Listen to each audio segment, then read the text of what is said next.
Last time I got the FPS right. I'm pretty sure this time the resolution should be right. If not, I will write a letter to YouTube. Strongly worded. Well, yeah, I mean, they're always so helpful. I don't know if any of you guys have had an email being like, you can have direct contact if you simply sign up with YouTube whatever because you're eligible or something. The last time I did that, the guy I spoke to who was from YouTube was, hopefully he doesn't watch this stream, entirely useless. He he was like, "Oh, hello, like, do you want some tips on how to, do YouTube or whatever?" And I was like, "Not really. I just, this is just organized a meeting. I don't know what this is about." And he was like, "You need to make more videos." And I was like, "Thank you." He was like, "You know what? You should really focus on shorts." Oh god, I Yes. had Sir, that. I There's don't the think one you know time I who I spoke am. to them. So the one useful thing they did was tell me how to enable adverts for alcohol and gambling, which obviously I did because why not? But then he said, "Yeah, have you considered making YouTube shorts?" It's like, He Have put you considered fucking off?" No, I'm not going to make shorts. the guy pushed Shorts shorts for me is so anything hard. under an Yeah. hour. Yeah. I was trying to explain like the nature of the videos I make, and he was just like, "Okay, but you could make shorter versions of that." Mhm. As though like that's never been considered, you know? It's just like, wow, Yeah, I don't know why you didn't think of that. God. It's Just always make the video shorter, condense it more. Brevity Whoa. is the soul of wit, you know? True. it's always Yes, that's it's right. always funny when like you happen and have those because I've had a couple that have like done those things and it's always the same in those meetings. And you just think, okay, I'll keep this connection just in case I get a video struck or whatever. Yeah. They're like, have you thought about, maybe using the A and B thumbnails that they can test which one over 24 hours and stick with it? I'm like, yeah, I've tried that here and there. And she's like, well, let's take like one of your videos and see how it performed. And she's like from the Caribbean and she's a black woman.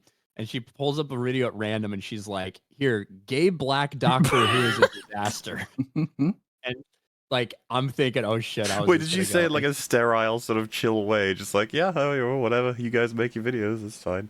Doesn't matter what And it's she about. was like laughing at it. So she was Oh, that's totally good. cool with it. Which I was like, thank God. Uh she's gonna delete my channel. They're not even that helpful when you do get a copyright thing, though, because I had that when I was going through Rebel Moon and Netflix was striking content they didn't even own the rights to. And I was like, well, this is just ridiculous. So I'm going to, this is supposed to be a port of call for me to go to if I need help. So help me, please. And they said, well, it's not really my job. It's not my department. I said, well, whose department is it? She said, it's these people. I said, well, can you give me the contact information for the people whose job it is to help me? And she said, okay, fine, go to this email address. Sent an email to the email address. It's an automated response channel, just like Twitter. So it's like, you can't even point me to a human. Come on, you're asking a lot. No employee thinks that any other employee is human. That'd be the Exactly. plot of a sci-fi dystopian kind of movie, right? Where all the employees are so compartmentalized, they suddenly realize that It's like a Black Like Mirror episode, the guy right? maybe who's there's only ultimately in one. charge replaced himself with an AI, who then replaced the one below with an AI, and then so on and so on and so on. And none of the AI even realized that the humans are all gone. Look at the prison arc in Andor, when it's like everyone just goes mad in isolation until like one of the staff members shouts, "No one's listening," and it's true because they are all fucking robots. Maybe the robots would listen more than humans would. Anyway, hi chat. How you doing?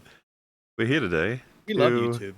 bring an end to the discussion on Andor season 2. Last on the internet, I'm sure. It's been it's been watched. It's been poured over by many. I'm just gonna say it's gonna be a little bit of a downer when we get to the end of it because we're probably gonna talk about some meta things. Maybe, who knows? Probably not actually. Yeah. There's no reason to do that. Are you sure? Not at all.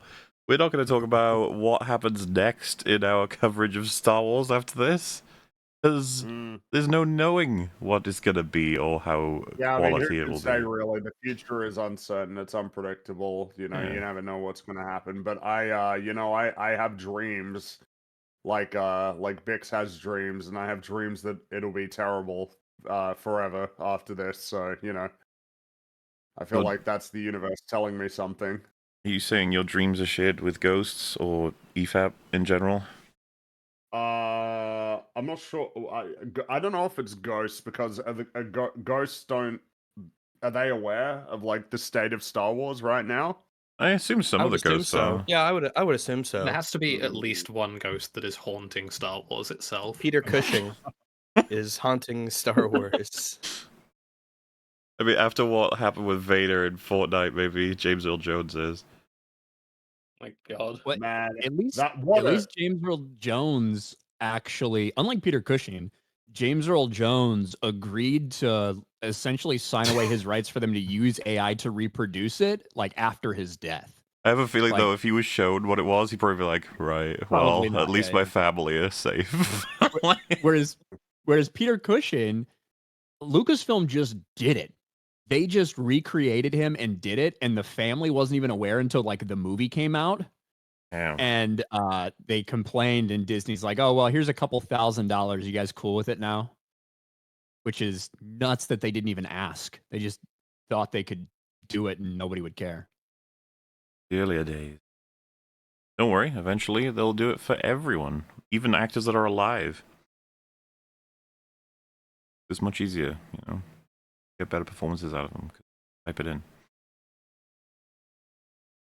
Anyway. On that uplifting note. Now just like depressed, yeah. Yeah. So I didn't like that. we're off to a really great start. We've Now, got Muller did say that it a would be tiny depressing box at of the end. nice You never- things. That's all we have left. Yeah, it's true. You never made any promises that it would be nice for the whole, you know, that it would be nice, pleasant conversations for the whole thing. But yes, we are at the final 3 episodes of the season, which brings us to the final year of Andor, and this is one where you do really wonder what was the plan for the 5th season, the hypothetical 5th season. Were we gonna get a whole season of K2SO? Oh, I mean, I'd We'll have to never get- imagine. Oh man, I did in my heart. I mean, What, you had obviously a we're not full season of on. him? We're not on his 2 episodes, but it is truly more like 1 episode because of the scenes he actually gets in total. But they are well spent. Yes. That's true. It was in my But, dreams, yeah. But that's episode 10 is best described as the Luthen episode. So this one is very much focused on him and Clea. So no K2SO this episode, but it was mentioned yesterday that episode 10 is one of the best episodes of the season. So and the shall entire see. show. I have heard. I don't Well- know if it's considered a criticism. I have heard the notion that it's not a Luthen episode and is strictly a Clea one. I don't see how you have one without the other in this context. Well, I intend to argue significantly this episode was excellent for Luthen. I'm curious if everyone got the same from it that I did or not, but we will discuss. I thought like it's integral, I would say, and they made sure to give us a bunch of new information, which a lot of people online I know felt did not exist. They felt this was a superfluous history, which I find super Right. interesting. Yes. even though it's completely new Do information. you find that that interesting, this- or are you lying? Do you feel strongly another way about it? Well, so Andor has been known to do some things that a lot of people don't pick up. I don't know what else there would be, because this was mentioned, I think, by Platoon on the 2nd arc, but it's totally fine to find Andor disinteresting, boring, or empty even. But it gets awkward if you can't tell people what happened. And I Seems don't like just an important mean aspect. literal Yeah. events like characters walking around or anything, but like meaning subtext and or intention. yeah, like Yeah. or why they show you what they show you. Because it's You- totally important as long part as as long as you see what's happening, right? If you understand what's happening, you can explain what this means and what it's supposed to be conveying, and you don't find it compelling for one reason or Yeah. another. Those are like perfectly acceptable, things. We all have different ways we feel about it. But if you haven't even interpreted what they're putting in front of you for one reason or another, that's a different story. It's also fine and acceptable to, look at it and say, I don't have the time or the patience to pay attention to this. But then, like, it's not the show's fault in that situation. It's the problem with the word boring is that it has so many different meanings. Some of them can justly be applied to a generic, like genuinely boring show. Sometimes, though, when the audience, and I'm in this position several times, doesn't have the time or the inclination or the patience to actually engage with the media they're consuming, and they say, well, it's boring. That's not a description of the show. That's a description of yourself in that moment. You are being boring. I am very boring a lot of the time. Like, maths I find incredibly boring, but maths objectively contains like the answers to some of the most important and interesting questions in the universe. So if I say that maths is boring, I am describing a character flaw in myself, not a flaw with maths. And sort of similar things happen, I think, with engaging with a show like Andor. If you don't have time, it's fine, but maybe calling it boring is not the answer you're looking for there. It's just that you don't have time. It's a you problem, not a show problem. Are you saying maths would be better with a lightsaber? Absolutely, yes. If maths told me how to make a lightsaber that worked, I would absolutely learn it, but I don't have the time or the patience otherwise. You take 1 + 1, and now there are 2 of them. Vroom, vroom, vroom, vroom. God. And I guess to what you brought up, Mahler, about like before we really get into it, I because we all knew that there was going to be a Luthen episode, and I think Gilroy even talked about how there's going to be, you know, at some point an episode that's kind of just focused on one individual person within this 12 episodes we got. I think there was more just Clea, like current day Clea, than I expected to be in it. I was expecting more from current, as we know, Luthen beyond flashbacks than like 10 or 15 minutes in the episode, and that's the last thing we ever hear from him. Do you know what I mean? And I think a lot of it was, I think a lot of it was well done, and certainly what we get presented in the backstory is there's a lot of really good stuff in there. But I was expecting and anticipating more Luthen instead of, you know, the last 30 minutes became how's Clea going to solve this problem and her thinking about her back history with him. Yeah, no. Well, I think that what they give us is supposed to act as like a what you could call like a multiplier for what their journey has been throughout. This is context that we didn't know, or at least I think is new, that does change the dynamic, which was not necessarily expected. And then, of course, I tend to take like everything she does in the hospital as being extremely cool in the sense of they had to make her work hard to get the victory that she needed, and that for each scene she has like a binding past scene that sort of bolsters the meaning of it. Like for me, instead of seeing it strictly as Clea scenes versus Luthen scenes, it's Clea and Luthen scenes throughout is kind of how I see it. I do wonder, having watched it as well, because if I had an overarching criticism of these last 3 episodes, it's that these are the ones I can tell have probably been compressed more than any of the other arcs in this show. And whether in like the original 5-season plan, you might have had these Luthen and Clea flashbacks sort of spaced out a little bit more, so like you start getting them way before they like necessarily become relevant to the show. A little bit more time to flesh it out, a little bit more of a delta between like the younger version of Claire and then the Claire that she becomes, more time to show how she's taught, and then maybe a slightly nicer and easier way of actually teasing and leading us into the hospital sequence, which obviously we're going to get there. I really like what they do in the hospital. How they get to and justify the hospital, I'm not a huge fan of, but obviously given the limited time, there was only so much they could do to get us there.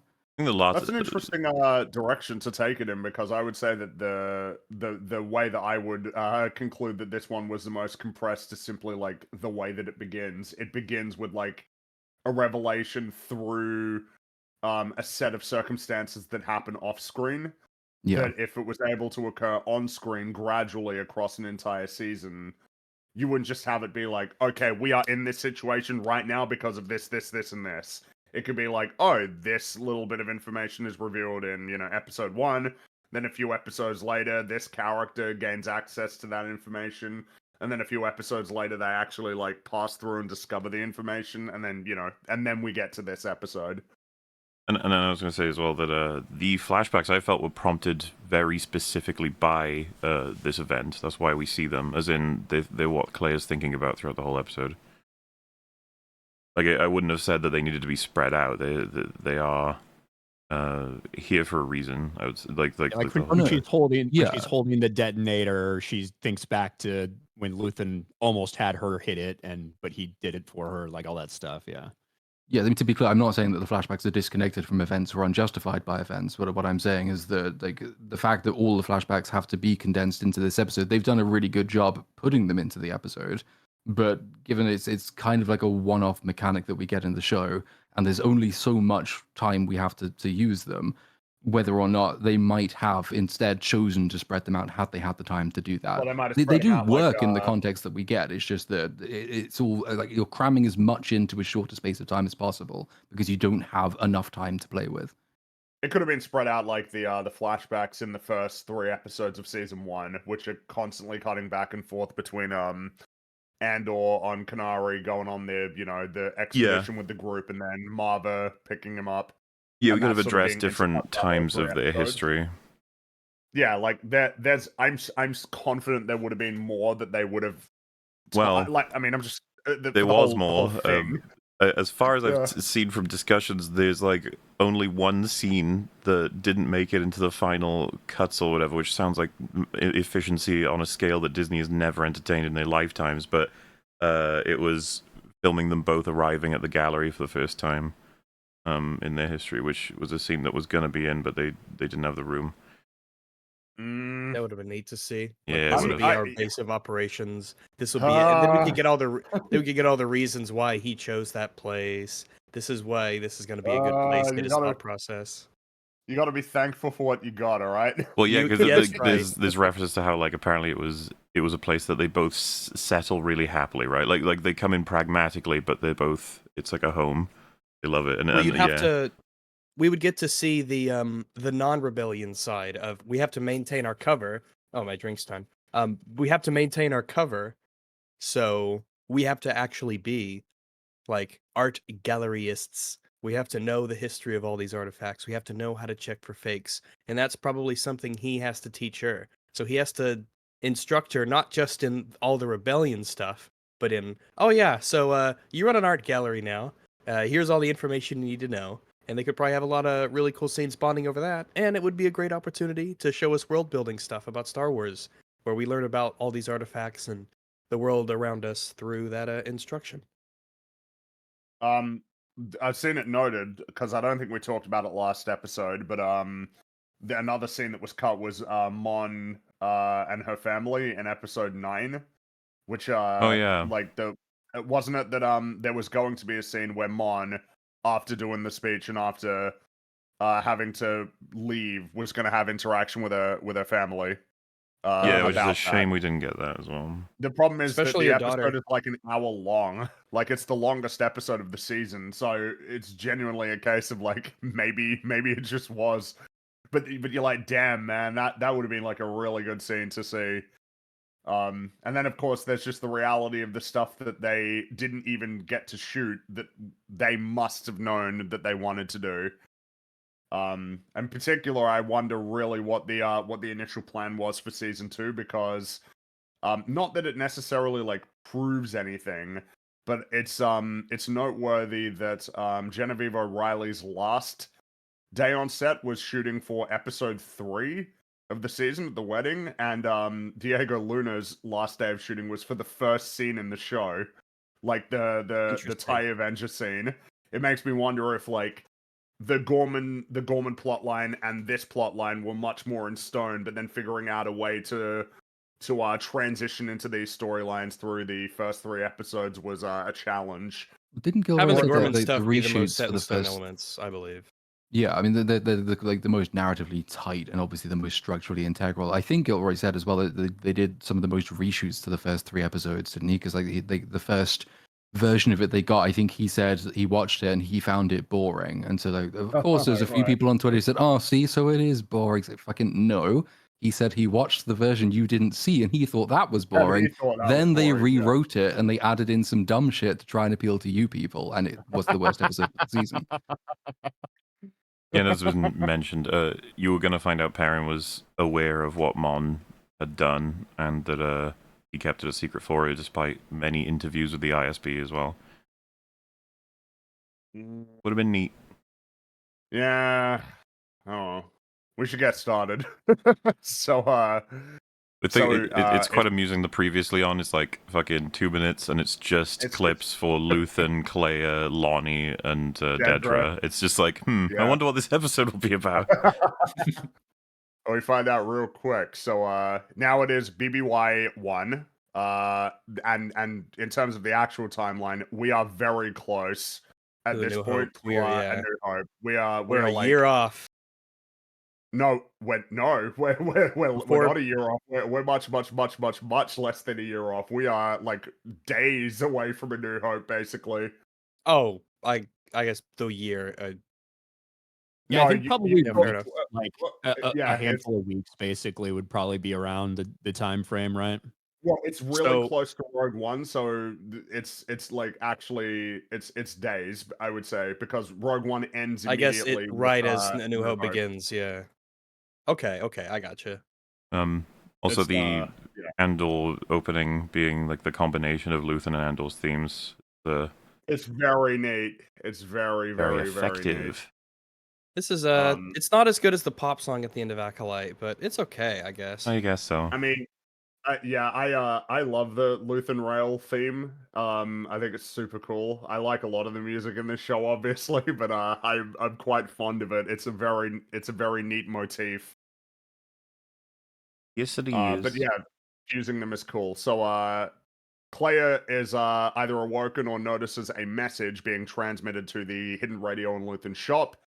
And then we see that a very nervous Lonnie is leaving the ISB headquarters, and he's glancing over his shoulder as he's heading down the path.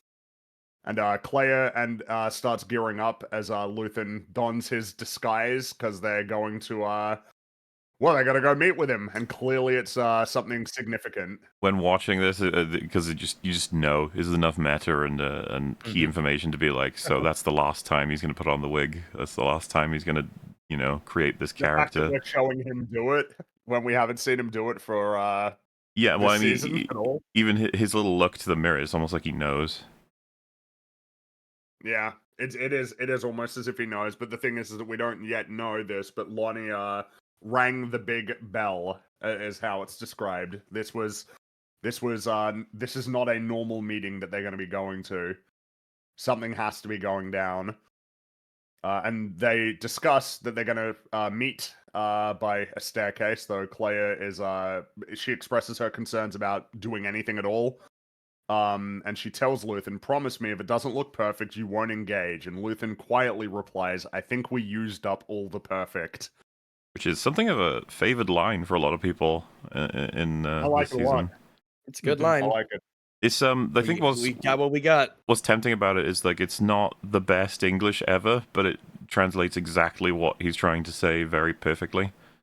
They've gotten this far, and at this point the restrictions and secrecy and care that they usually take at this point might actually be getting in the way of them making the progress they need to make because time is running out. Like we can't, like he said to Lonnie in was it the previous season where he said about like we need to be meeting more often. I need more information. Like we can't spend X amount of time with nothing. Start of this season, because this season that was shows this that season. acceleration pretty strongly. Yeah. That was like episode 4, I think. Well, in any case, that sort of like declaration seems to catch Claire off guard a little bit, like as a sort of recognition of like, oh shit, yeah, I guess that is the position we're in. It's not good right now. Mm-hmm. And then It's out of their hands now, essentially. and the tuck your shirt in thing, it's just a little Well, nod she to very like, briefly smiles, which is so rare. Claire just never smiles, really. yeah. So whenever it happens, it's noteworthy. Apparently this was like her first major role in anything. the Well, and actress it's for false. Claire. I can't recognize. She's Andor was her recognize her, first but- role. she's already been excellent, but her best stuff is still to come. Yes, for That is sure. that is true. It is really neat when you see someone and you learn that they're basically new and they do such an excellent job. Like, man, think of all the amazing actors out there. When she got Or she maybe got you one of the wouldn't even know hardest the amazing actors out there. like people to work with. You're across from one of the greatest actors that are fucking working right now. Sit It's in a like, room with Stellan God, Skarsgård. I'm sure that's not stressful in any way. Was she doing like theater and stuff before this at all? Do you know what I mean? Like, is this her first like big film or television Oh well, I role? think Or she. just- As far Yeah, as I I'm think aware, she, she was I think fresh she out of drama studied, school. Yeah, so she went to study drama, but this was the first like professional acting role that she had done. and it's like deliberate, well, not deliberate, but like reasoned that in season 1 she doesn't get as much because they didn't give her as much. And then Gilroy has a quote saying And something then like, "The Gilroy more I gave her gave her, more." the more she came Yeah. through." So it's just like whatever. Mhm. So Luthen meets with Lonnie sitting on a bench, public, and he rang the big bell. It's a significant situation clearly, and Lonnie He's never explains. done it before, right? Yeah, This this is is the first a time he only has? time- This This is a is the system reason why. they have set up Yeah. ahead of time that's like instant meeting, and not, it's, again, not perfect, but we got to do it because you must have something that's super important. And it's interesting, essentially, the nature of how all this information comes out and how Luthen tries to get this information. I find very interesting. So Lonnie explains that Dedra contacted a friend of his in Tactical the prior night, as she's putting together a team for an operation on Coruscant, which Lonnie believes is indicative of Dedra coming for Luthen. And so Luthen sits down. And he tells Lonnie, who has doubts about this, to call his friend back to find out more. But Lonnie asserts that he can't, as he is burned. And so Luthen leans forward and asks, "What have you done?" Because it's like, oh shit, what must have Lonnie done to me that like he is out and no Yeah, my longer most can be leveraged valuable- to gain information? Yeah, my And most what could have valuable been- agent. What could possibly have been so important for him to do that, like, he would burn himself as, like, probably still the most valuable asset the rebellion has in many ways? You wonder And if certainly Luthen's best this asset. location was preferable, not just for the emergency aspect, but Lonnie choosing somewhere a bit more public, but still not public enough to get them caught, was like his way of attempting to find a bit of safety. He's Maybe. He expressed some, like, surprise at the fact that Luthen even arrived, so I think that tracks. Yeah, that follows. Lonnie claims that he knows something very important, but before sharing anything, he wants to assure the safety of himself and his family. But Luthen again demands an explanation from Lonnie, who basically discloses that Dedra, he had access to her files for over a year, and that he hid this from Luthen because he knew that he would be pushed to use it, which is, probably true. Yeah. That he would have been pushed to use it. And because he believed that Dedra was coming for Luthen, he leveraged a 2-hour window to access Dedra's files and discovered something huge. And then Luthen, at this point, he points out, is like, okay, you want to make a trade, basically. You're not Well, going to it's, share it. You want to trade for it. I think it's once again indicative of this whole relationship on Luthen's network, that like one of his, arguably his most important source, has been lying to him for a year and is now leveraging his information because their relationship is just not stable enough. It's like this is the end game, the result of Luthen's approach, stuff like this. Pretty much. I mean, you saw it in the scene where they first spoke to each other, the Luthen speech. Like, Lonnie himself didn't even, feel like Luthen was giving up much of anything. And now it's been many years of Lonnie persisting in this incredibly stressful state, with a person who, it's hard to tell how much he cares about any given person that he works with at all. Yeah, and that means a lot to Lonnie. He's a family man. And he is being that kind pushed of for thing more stands out over to the him. past few years. Yep.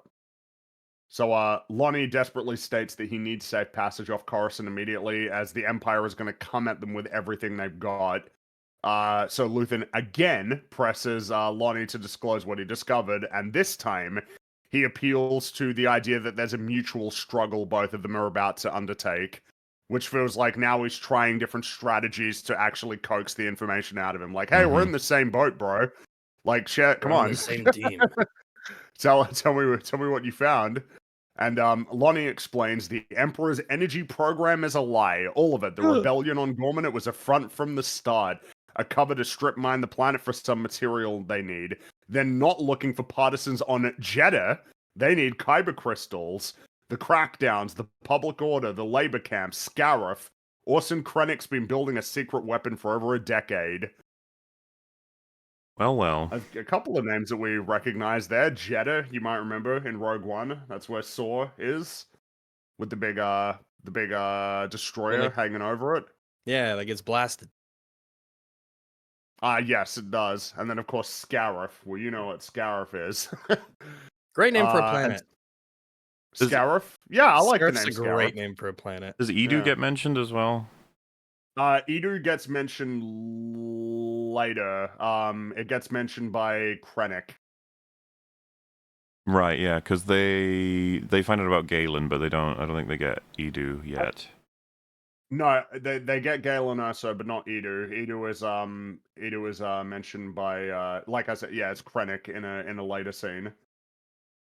So I think it would be. yeah. No, I'm sure he does say like 2 years of Edu, like work materials or something has been received. So like if Lonnie has the package of information that Dedra received, then I was trying to remember because I know. is. Yeah, the panicked way that all the keywords are like listed. I can remember if Edu was in there, but yeah. I think the implication is it's a slight. It was just while rewatching it earlier. The only thing that sort of makes this scene slightly jar for me is that, like, if you remember the closing scene of Revenge of the Sith, and you've got like a couple, no, more than two. I think it's like 3 or 4 of those Venator Star Destroyers are approaching the Death Star, and then you begin with Rogue One, and there's quite a lot of Star Destroyers like around the Death Star. So it's straining to sort of maintain that level of secrecy, given that a number of scenes around this show quite clearly imply lots and lots of people have been around the actual Death Star itself, have seen it, and most of them are not part of this super secret cabal trying to keep it hidden from the galaxy. I don't know that, obviously when Revenge of the Sith came out, they probably didn't have in mind that this was all going to be kept a massive secret. I don't know how well the secrecy angle really is tenable, having watched it sort of in the broader context, because there must be so many officers and troops and admirals, pilots, everyone who's actually flown past it. You are completely correct, and I think the blame sits more with Lucas than it does with Disney on this one, because how is it that the Rebels seem to have almost barely any like approach and awareness of the Death Star by the time you hit A New Hope, when they should have known about that thing for an extremely long time? Like, and to have anybody who's in and among the Imperials, which wouldn't actually be too difficult, especially after many decades, especially after the fact that many of them would be sympathetic from the Republic. It's only been, 19 years of the Empire ruling? Oh yeah, there'd be plenty of people who are still in it. So yeah, there's going to be veterans who, signed on, so to speak, or were either already there and like, yeah, sure, I'll work for the Empire. Yeah. Theo, did Rex know about the Death Star? Don't think Rex? so. Again, I was going to mention the clones as a thing, though, just real quick. There's a big problem. Star Wars has a long-term problem with secrecy in that regard. I don't know how the hell anything relating to the clones in the prequels was kept secret, because the sheer logistics required to like mobilize that amount of material for something like the Death Star or something like this, it leaves an enormous footprint that just cannot be concealed in any like tenable way. And you kind of wonder whether or not like Andor might have had the opportunity to say that, well, there are rumors around that the Empire is doing this thing, but the Empire itself is like quashing those rumors or even turning them into a known conspiracy theory. Because at the moment, like, some random Geonosian might pop up and say, oh yeah, by the way, we were building like this huge planet-killing weapon before we lost the war. That was crazy. And then the Empire would have a vested interest in saying, look, all these conspiracies about the Empire building a big evil weapon, this is just being spread by the rebellion. So it acknowledges the existence of rumors because the information had to get out, but turns it into a conspiracy theory to show how the Empire manages it. Something to bear in mind is that they were... Oh, sorry, go for it. I was just going to say, pre-Disney, there was obviously a lot of stories told about this specific thing. The timeline wasn't as short in terms of when they knew about something, because they knew they actually had to send multiple people, go out to get different variations of the plans because some of them, some of the engineering specs were kept separate specifically to prevent people from getting these things. So there was a longer period of time before they knew. And also, a lot of the people that were involved in the construction of it, they were not aware that it was um intended. Now, in terms of some of the top level people, they knew what it was intended for, but a lot of the people and the engineers that went out to make this, they weren't anticipating it. Obviously, a little bit of a leap of faith to think, but they weren't anticipating it being used to blow up planets. They anticipate it being used for essentially like mining purposes, like to go out and it essentially blow up massive asteroids to get rare minerals from and things like that. That was one of the interpretations that they were under. And that's one of the ways that they kept the idea of a massive planetary destroying thing out there, as opposed to what they felt it was for. The thing about Rogue One for Disney obviously massively accelerated the timetable. To just like they don't even find out about it until just days before the I was battle. about to. That's what I was going to bring up. Is that I would say that the criticism of this as an element would be less of an Andor thing and more of a they were locked into it by Rogue One. Well, but I still think that we're dealing with like as was mentioned, a leap of faith, because even the Death Star plans go all the way back to Attack of the Clones, right? It's and that's Geonosians that even knew about it. Yeah. So like Yeah, it's when they first pop up. Yeah, and that there's so many. they're having. There's so many different places it could have leaked out very easily, and the idea that we have to go on like, you know, they thought it was that they were convinced by the propaganda of an energy program, or that they thought it was a mining facility, or just a space station that had no need for any kind of weaponization. It's just like, all right, we'll just go with that, sure. Also, but I suppose. Oh, yep. I was just gonna say, but it makes for really good stress and tension here, like the pieces of information, we know what it regards, but that these characters in this world already having trouble with taking down something like the Empire, finding out that they've got a weapon that's enormous, powerful, and we're not exactly sure what it's going to be for. Nice and scary. Now because I was mentioning it before in terms of the nature of how the storyline is condensed, like what we have here is like, you know, as enabling this to happen is that basically, you know, we could almost jump ahead a little bit to explain it. Is that Dedra got sent, you know, a whole bunch of Imperial files that she wasn't supposed to have at some point, and then Lonnie using his access at this point when they were coming after, when he suspected they were coming after Luthen, was what enabled him and enabled Luthen and, you know, consequently enabled the rebellion to, like, know about the Death Star. It would have been good to see that actually play out on screen, because otherwise you just have to essentially accept that this chain of events occurred to enable it to happen. And, like, it's not like it's a disaster or anything, right? Because the fact that Lonnie found the information because he believed that Dedra was coming after Luthen, which is not something that's an impossibility. We know that that's something that she was trying to do. We know that she, like, oversteps Yeah, Yeah, I'd would say be that- I'd say boundary that- into it in her ambition. Once Like, you get they the put it Krennic in there. scene, all this lines up, because the connection, the reason why she had the information is the same reason why Lonnie's going after her. She's a bullheaded sort of hunter for Axis. I suppose the point would be, like, it would have been cool to see all of that rather than to essentially be told that all of this happened at some point, you know, in the past. Same for everything, right? I just imagine. Sure, I guess what I mean is that imagine if it just was that in episode, like in season 4, episode, I don't know, 9 or something, Dedra just saw this stuff get sent to her, and it's like, well, she already knows about the Gorman stuff.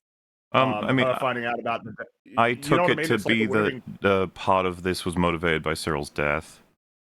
So, like, the recovery, Well, and then over the year gap, right? What I mean is not about actually moving the placement of it, like, before certain events. It would be that, imagine if, I mean, you know, this is again just talk about the instance where we got 5 seasons, that something that seems comparatively minor gets introduced like episodes before this happens, right? That she gets it, she starts looking into it, and then it doesn't even get brought up again for a while, and then Lonnie decides to do it. You know, that you could have like a 12-episode gap between the information getting to Dedra and then Lonnie actually getting to see it, and it would be so cool if that happened. But unfortunately, it's just like, yeah, they're locked into having it all happen and basically in this episode, it's like, man, it's unfortunate. It works, but it's unfortunate that it didn't get to play out much more slowly. Yeah, so logically, the events in sequence make sense, but it's an unusually important thing to have happen off screen, and seeing, and it's almost a slightly passive thing to have happen off screen, to the extent that she was sent files by Guy Unknown, which just I'm happened not to contain sure useful we should information. believe her when she says that 100%. It's definitely the story she should tell if she wants to have the best result with the ISP. Oh, sure. That's But a the fair idea that point. she was mistakenly sent files that she happened to look through, as like that to me felt very wow. That's just how you happened to be sent files that was super useful and interesting to you that you didn't say anything to anybody about having received, as opposed to she's self-described and pointed out as a scavenger. I could totally imagine that those files was something that she obtained in a much worse way, but didn't want that to be known.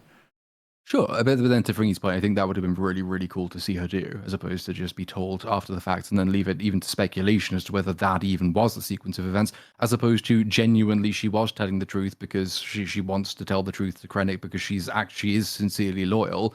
In which case, the explanation is that at some point off screen, some guy was like typing into Gmail trying to send a file to someone called Dedra Murder and accidentally sent it to Dedra Nero. And it's like, that's an equally plausible outcome. I'm just with Fringy in the sense that I think like it would have helped things and it would have been really interesting to see and it would have left no doubt and it also would have shown her being incredibly like she's really on this mission. It's more of what we do know about her, how like stubborn she is. She's prepared to go above her strict level of access to get this information. We get to see her doing this would have been, I think, more compelling than maybe she did this off screen or maybe she didn't do this off I mean, screen. the best we're ever shown of her work is searching through things. I don't know that it's like 100% necessary versus a summary with what material you have time to show. Obviously, if we made the differences of chopping up Act 1, I would be more than in favor of being able to pop these I guess things that's in. almost like how I would conclude it is if there was more time, I assume that you would want to see this stuff happen on screen. I mean, I have a whole fucking wagon filled with scenes I want to see, but And I think this arc, for the reasons that you guys are just talking about here, as well as to me a lot of the stuff that plays out later with how everyone is just like doesn't want to believe that this information from Luthen is true. I feel like this arc really is harmed by the 1 year time jump. And obviously that's the structure of the show. They chose to do it that way. There's limitations with it. There's cool things about it that it does get, you get your 1 year in between each. But I do feel like some other things suffered a little bit by this one leaping ahead a year and not having anything else in between. I think every arc suffers with the time jump. Agreed. It's kind of it's difficult to correct for all of the things that come with that.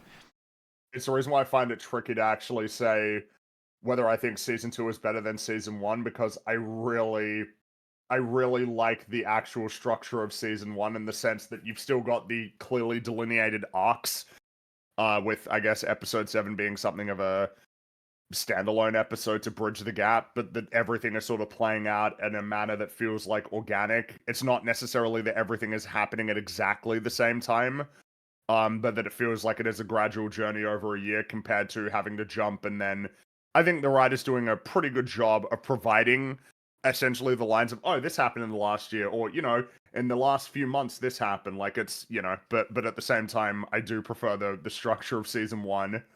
There's a little bit feel like clearer through lines, right, in season 1, in a way that, so like Marv being in there from basically the beginning and then gradually getting sicker and then dying at the end is one of those things that sort of permeates through the entire season's arc. Whereas in this one, like I don't believe Cyril ever gets mentioned in this episode, for example. And it's the same thing with Grasso for Andor. Like events happen, events conclude. 1 year later, we are done with them. We don't really have the time to even reference a lot of them. B2 is like, there's an ending scene, but like it's just like I thought you would at least have a line for it. I don't know, and I think that a writer might have been like, we said he's gonna hang out with that woman or whatever. It's like no, but the characters, man, like it feels. And to me, Dedra in particular is the one that is most jarring for me in this episode because like having seen the way she ends the last episode, and then you pick up with her when we next see her, it is like she does almost act as if like that didn't even occur. In the sense that she's right back to being ultra professional, ultra dedicated, which is all, you know, known parts of her character. So it's not like out of character. There's not a clear link in like to show the way that the previous events impacted her as a person. I do think one can draw that she's gone even she like her characteristics have amplified because of her desperation to find access. You know, add what Partagaz said to it, add the delay of all these Gorman missions, add Cyril dying, thus you know, she needs to make this all worthwhile or something. But I would have absolutely appreciated a line or a scene or reference to it, especially in you can get it in any of the scenes that Dedra's in. Be it with Luthen or with Krennic, where she, like, a justification, some reference to who have the lives that have been lost, you know, in an attempt to maintain order or something like that. So there's a little bit more of the scene left after this disclosure of you know, Kyber crystals, Jeddah, the Public Order, Scarif. Luthen asks Lonnie what kind of weapon they built, and Lonnie snaps back, demanding to know where him and his family will be taken. And Luthen thinks for a moment before saying Yavin, a name which Lonnie doesn't recognize. He doesn't know what Yavin is. Which Interesting. is supposed I to guess not that surprising, right? Which, Compartmentalize the information. Yeah, if Lonnie gets, you know, as valuable as he is, Lonnie is very risky. He's in the belly of the beast there, and Yavin is well, the location of the secret rebel base. It's pretty important information. Well, so I figure everyone knew Lonnie's ending was not going to be a positive one, but the second he gives away Yavin, it's like, you're not making it out of this conversation, buddy. Like, that's it. It's way too sensitive of information now. And but Luthen, he this time he speaks very softly. Before asking, as he asks Lonnie for more information about the weapon. I just enjoy how it changes from aggressive to, look, we're in the same boat, buddy. To come on, bro, please. Like, this is so important. I'm gonna take care of you. Just tell me more. I'm the good cop and the bad cop. Tell me what I need to know. And then we see a really cool shot that Mauler needs to show of Luthen descending a staircase while adorning a very stern expression. It's a very cool shot. You talking about this shot? The Duchess of Angles. Yeah, yes, I love it. It's borderline like a painting of some kind. Yeah, Mm-hmm. that's great. That's a really cool shot. And then we cut back to that park bench. Well, it's not a park, but you know, it's the bench, and a little space doggo runs over, and Lonnie is sitting there, dead, with a blaster mark on his chest. Rip to another goat. He is a goat. Lonnie always came through. He was what I was gonna say, the rebellion could ever asked for. It's such a cause and effect, sort of like, this was always the ending, buddy. Like, is this no other? Yeah. You're It's too completely important. unfair, but yeah, this was always where this was going. Well, once he burned himself 100%, because at this point Lonnie has zero value to Luthen, especially once he fucking told him everything. At least from a strategic standpoint, from a strategic point of view, you've burned yourself. You're out. Like, there's nothing more that Lonnie can give to Luthen. I like I did like the way that Luthen gave answers, though, did imply a sense that maybe there's no worry to being killed. Like the whole there's fast ways to get out of Coruscant and there's safe ways, and then referencing Yavin and stuff and trying to imply that they're both, you know, in this together. They sort of is all this. It's a sort of safety, or at least a sense of planning from Luthen that can convince you for a second, like, yeah, he's not going to shoot me. We're fine. And Lonnie also has the line that kind of dooms him when he confirms that he wasn't followed, because that means that Luthen knows there's no one on their tail, nobody knows where he's gone. It will take them time to find him, whereas if he does, you know, take him across Coruscant looking to get him out, there's more of a chance he gets seen. So it's actually a way of, you know, buying more time to do what he needs to do, is killing this guy in a place that he's just told him he hasn't been followed to. So, and because it does take them a while to pick up the body. So he's kind of like, it's the line that dooms Lonnie is the bit where he says he did his job really well, which is another aspect of his tragedy. Yeah, pretty much. It's just that, you know, once he gives the information away, he's more of a liability. There's like, too many than an too many good asset. things are achieved by killing him. To not kill him is even his family concerns would be alleviated somewhat because the Empire aren't gonna, they can't use them as a threat to him to force him to speak in any way. He's gone now. And it's an interesting sort of like almost push-pull of Luthen seeing if he can get the more complete version of the information from him, because I kind of appreciate how what we receive from Lonnie that then like goes forward is kind of an incoherent jumble of like conspiracy theorism when you like hear it, even though obviously we with the context know this all makes perfect sense. This is exactly what they're doing, but he doesn't have like a huge amount of strict intel that binds all of it together that we hear conveyed. So you have to wonder if did he have the more complete version of that information, which would be essentially like the opportunity cost of keeping him alive long enough to get him to a safe place for that. Yeah, exactly, because we see Claire after being told by Luthen what Lonnie told him, that what she has is Gorman, Scarif, Kyber, Krennic, Urso, which Luthen corrects to Galen Urso, and then she continues super weapon based on Scarif, fuel from Gorman, Kyber from Jeddah, ISB, Krennic, Galen Urso. It's like that's what she's got, and she's like desperately trying to remember it. And it almost certainly has to be less complete than what Lonnie could have said if he were to explain it to the rebellion. Yeah, I mean, making it unclear to the rebellion obviously becomes very important later when it's a way of bringing out the who trusts who and who doesn't trust who element to it. It can't be too compelling because then you lose that drama and that mutual sort of self-suspicion angle that comes into it, which is it's good. Like partial information is a great sort of grounds for any kind of conspiracy. You can have good people dismiss it without seeming stupid, which is very important for when you get to those characters later, because we're also expected still to kind of like and admire some of the people who don't necessarily believe this story. And it doesn't do any damage to their reputation or intelligence that they don't immediately fall for this story, which is good. The only slightly damaging thing about this scene to me, though, is that it confirms that Luthen has a blaster, which, well, we'll come back to that. It's also like enough information, but not too much information to like, because it's doing work for Rogue One in that respect, essentially giving them not too much such that like there is still relevance to Andor's meeting with his informant and whatnot, but enough such that it like justifies what is said, essentially.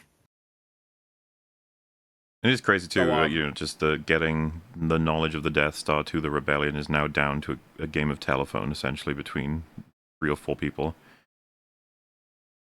Yeah, it's super cool sort of thing to roll, and it also just means that like, so well, these two, if they die, it's like that's the end of the information.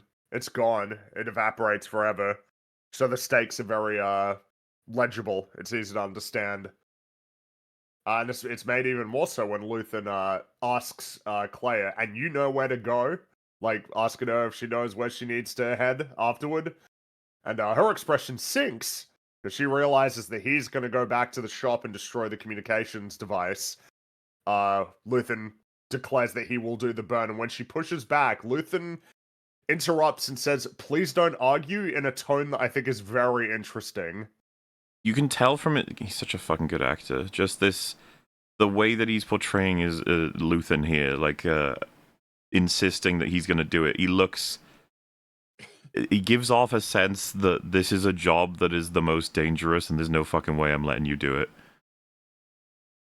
Like it could very likely lead to the death of the person that goes and does it. So it's going to be me. Which I say it's the most vulnerable that he's sounded like ever in the show at this particular point. It's just that like he's definitely saying no, don't argue, please don't argue. Like, I'm gonna do it. Well, so this will be a little taste of exactly what they're gonna put across about this relationship. That I very much enjoyed. They were always gonna, as much as these two can be the coldest characters in the show, it was obvious they cared deeply about each other. Is the kind of thing the audience want to see anyway, but it gives opportunity for good acting and good payoffs as well. It's just interesting. Claire was obviously describing the events as most easy and fast to do, and he's like, we're a little beyond that. It's time to start assuming that we're not going to make it for the next day even. Yeah, They Clay has to wait for him while he does the burn, and then they split up to carry out their tasks. And we see Luthen return to the shop, and he grabs some kind of like metallic liquid and pours it on the radio, which melts through the equipment. But Maybe it's gallium. before, That like has a way of melting metal. Sci-fi gallium. perhaps, yeah. Though before he finishes, he hears the doorbell, and you're like, "Oh, I think I know who's here." I mean, the think I know show has who already it is. set up who it is, so you know. Yep. And he approaches the door, he opens it, and he sinks into character, and we see Dedra standing there. It's like very exciting Yeah. to see that. I mean, I've wanted Luthen to speak directly in honest terms with an ISB member forever, so. Yep. Well, you just know it's going to be dripping with subtext because the fact that she's here is like, okay, she knows. Like, she's got Well, we you. get the subtext and then we get the harsh hidden text as well. Yep. She steps inside and she remarks that she's passed the shop before and always wanted to visit. And she examines some of the sculptures and asks if all of them are real. To which Luthen replies, at the moment, only 2 pieces of questionable provenance are in the gallery. Any guesses? Hmm. So, is everything real? Is a really solid question for just someone entering a gallery and being curious about the nature of like the job and the market and all that sort of thing. But it's also an excellent question for someone who is overtly being like, so you're doing a front for like a spy network.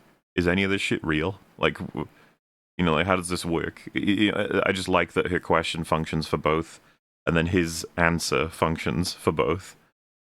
Like it's a general sort of just commentary on the gallery's, items, but then it's also just an acknowledgement that both of them are lying through their teeth right now. It's so good. I mean, And then dialogue you like get this, you just another- don't get it in usual what we What, have from in Star Wars Ahsoka? usually. You don't get it in Ahsoka? No, you don't. Because I really do just like that show so much. Sorry. like They would just obviously, ask, "Are it you a is spy?" unspeakably likely at this point that the game is up, but you know, it is still worth his time to play it out for long enough, A, for the acid or whatever it is to do its work, and B, just on the off chance that this is not in fact like it full stop, as it were. Yeah. Like, there is no And- reason to drop the front immediately. There is indeed a Gungan skull in the background, by the way, which Oh, yeah, Like, yeah. Inlaid with gold, right? right there. A lot of people Jar Jar. speculating this could be Jar Jar. No, I'm sure he's fine. He's gonna be fine. Jar Jar's fine. Jar Well, no, Jar's he's not fine. going to be fine. Actually, remember, he turns into he turns I into like think an he's old like- jester on the street that all the children I make think fun of. he would. That's a Or is that Disney canon just and we can falling. discard it? That's well, no, just but I was gonna say falling, I was gonna say I think well. Jar Jar would find peace in that. You know. Oh, I think it was implied that the children weren't laughing with him; they were laughing at him. Well, he wouldn't know. Jar Jar? I don't know. I feel like he's been in the Senate long enough to pick up. To Said pick it up long enough defense. to destroy the fucking galaxy. Like, that's- Listen, Jar Jar, don't be too hard at Jar Jar. He Why made the did he right call write at the that? time. He was What in the is- Senate just what long is- enough to destroy. Why did George Listen, write it that? made sense at the time. no, it didn't. Oh. Well, look, there's an evil army. We better get another army. We already use this army, or so we'll be fucking killed. Misa I guess propose. Dello Felligan. Jesus Christ. The fact that you could trace like the biggest jump in power for Palpatine came from fucking Jar Jar Binks of all people. It's like, Yeah. For why? that one. Thank you, Fucking George. poetry. Oh my His god. poetry. Luthen, he grabs a ceremonial dagger, which he describes as a Nautilin bleeder, and Dedra asks if it's real, and Luthen chuckles, "We still don't know. The tension mounts." Now, I read this as actually him almost wondering if, like, he's ready to do what he knows, like, needs to be done at this Well, point.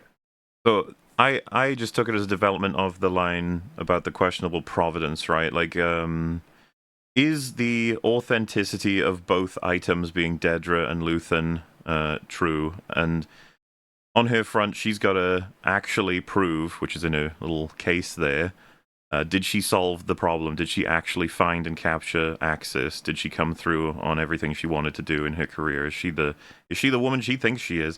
And then simultaneously, is Luthen going to come through on his speech, on his operation, on the requirements he has for all of his agents, on the way that he treats them, on how he sacrifices them on the board? Is he ready? Can he do what they do? Yeah, and so will both of them come through on their providence? And I would say this scene confirms both of them are authentic. Yeah, it's just that the outcome for one of them, well, the outcome for both of them is bad, I suppose. But it's more so that one of them wins and one of them loses. Sorry, I'm just sneezing here, damn it. That's okay. So Dedra announces that she has something to present him. And when she said that, I remember I thought it's like, oh, I think it's the Imperial Starpath unit. Yeah, you did guess it. No, did you? Impressive. Because I had no idea. But then she pulled it out, and I was like, oh, right. We're going way, way back. Well, it's just, this is what set, it made so much sense to me because it was that was what set her on the path to getting him, was the Starpath unit. And she does get it. The destroyed Imperial Starpath unit and places it down on the table. And well, the subtext is gone now. We are now having the characters speak very. We're now in the realm of text. I love his because his body language and his expressions as Luthen, the gallery owner, you know, just so starkly different to Luthen, the fucking spy network man. And as soon as he sees that Starpath, it's not like he's waiting for it to say "I've got you" or anything. He's just like, well, well, yeah, there it is. All right. Yeah, got me. Very, very Walter of him. Yeah. One thing I wonder is, purely meta, is did they take the original unit prop that they have, and then did they fuck it up for this, or did they make a specifically fucked up second prop of it? They had the messed up one in season 1. We see the messed up one, so they might have just used that one. I'm not sure whether or not they would have. They probably made a second prop. I could believe that they made a second. That would have been hilarious if they're like, "All right, fuck it up." Now, well, yeah, now it's the scene from Office It's broken Space. now. Break it. Try it. Put it in the oven. They spent $3 million of their $700 million budget to create 2 different units, I believe. Naturally, Dedra begins to gloat, and she claims that Luthen was, quote-unquote, hiding in the shelter of Imperial peace and quiet. To which Luthen says, and I've known you all along. Hardly seems fair. And then Dedra sneers, you disgust me. It's like, and she does seem to be genuinely repulsed. Oh, dude, it's just infinitely satisfying. Her facial expression. Oh. These two are so fucking good. As in, like, the way these lines trail off each other and how fucking angry both of them are with each other as representatives of the rebellion and the Empire. It's just a wonderful conversation.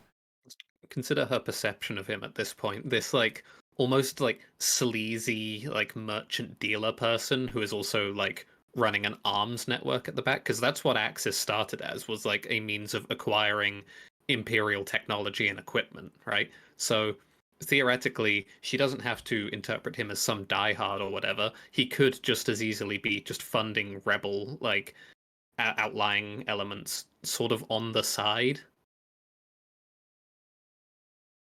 Yeah, and then of course it's just that, I mean, in order for her to essentially justify her life, she has to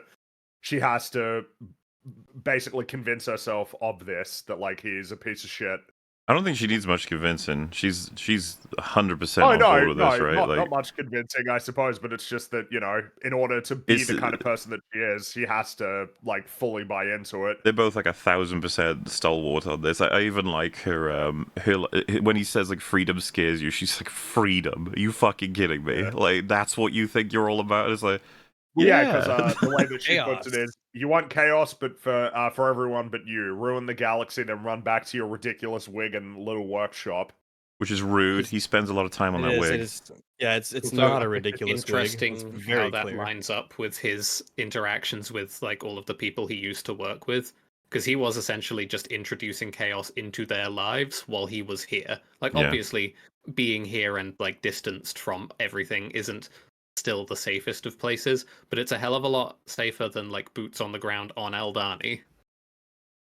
Yeah, Absolutely. I mean, on Aldani, like half of them got killed. There were only 3 survivors from that out of a team of 7. Which is, I mean, I guess if you you could say remember, half of like, them died and their skin got blasted, but Yeah, isn't it in season 1 where he was a he's fucker. So doing his usual sort of gallery shit, and then some other just like patron is like, "Hey, do you have any Aldani sort of specimens or whatever?" And he's like, "What?"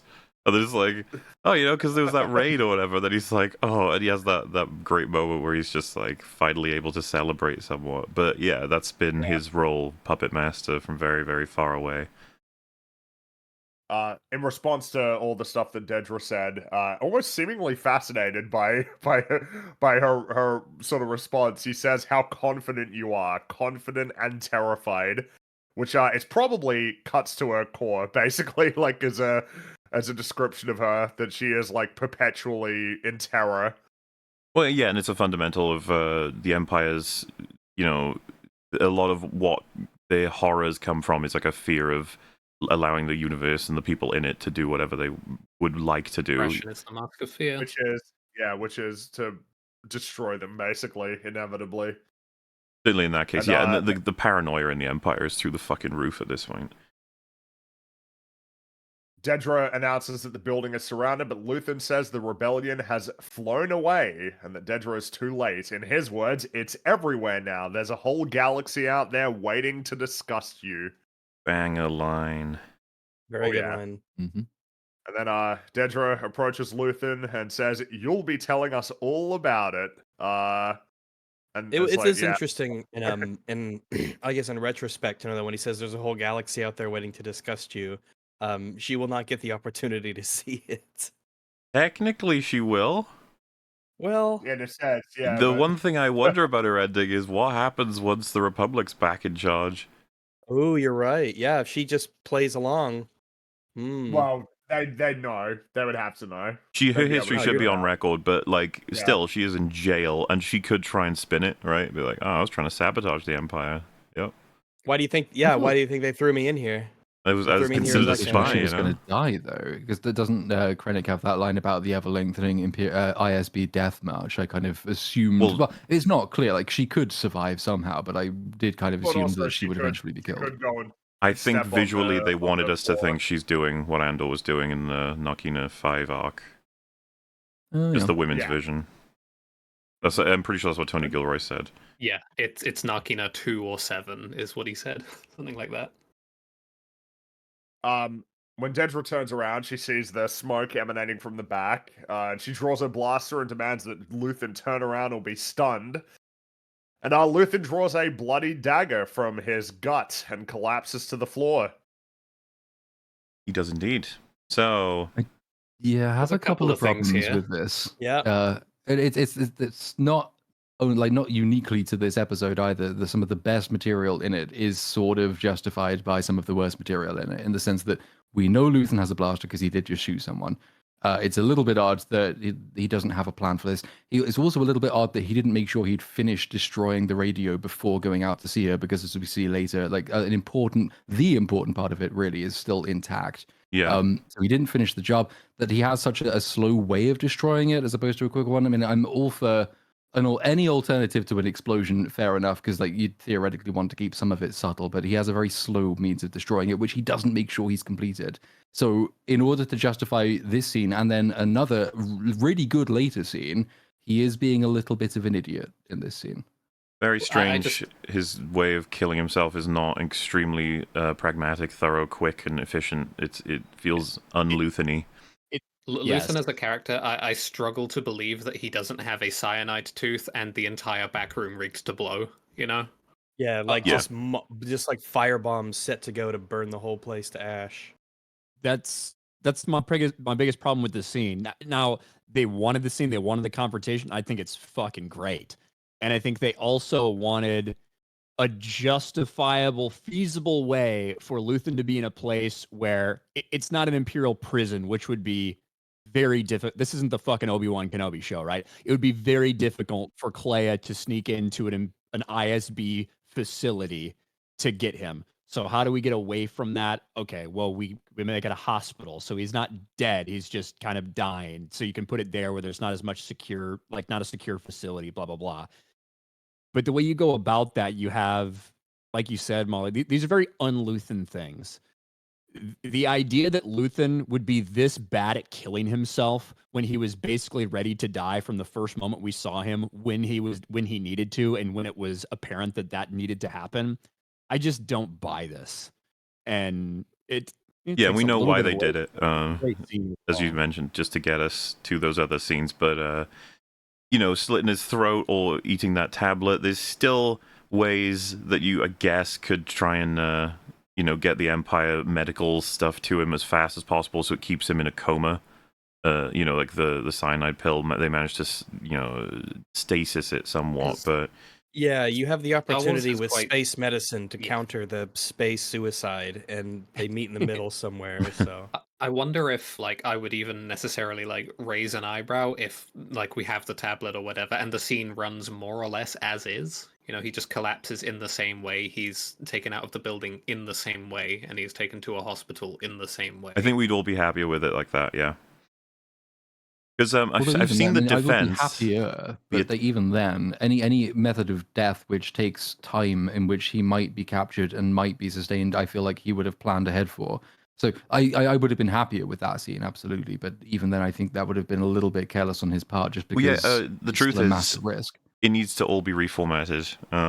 There's not an easy tweak here that fixes the whole thing. It's always still going to be slightly wonky, and so it's.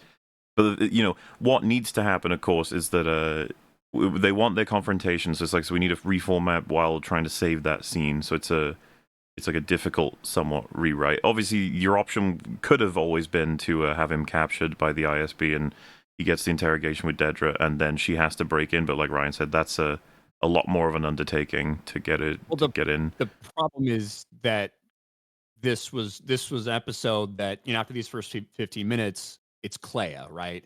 And it's her trying to get it out. I think we had talked even before a lot of these episodes aired, Mauler, and it's like, we know Luthen's we were theorizing about how this will happen. And the idea that he does get captured and he needs Lonnie to fucking kill him, Yeah. is super compelling.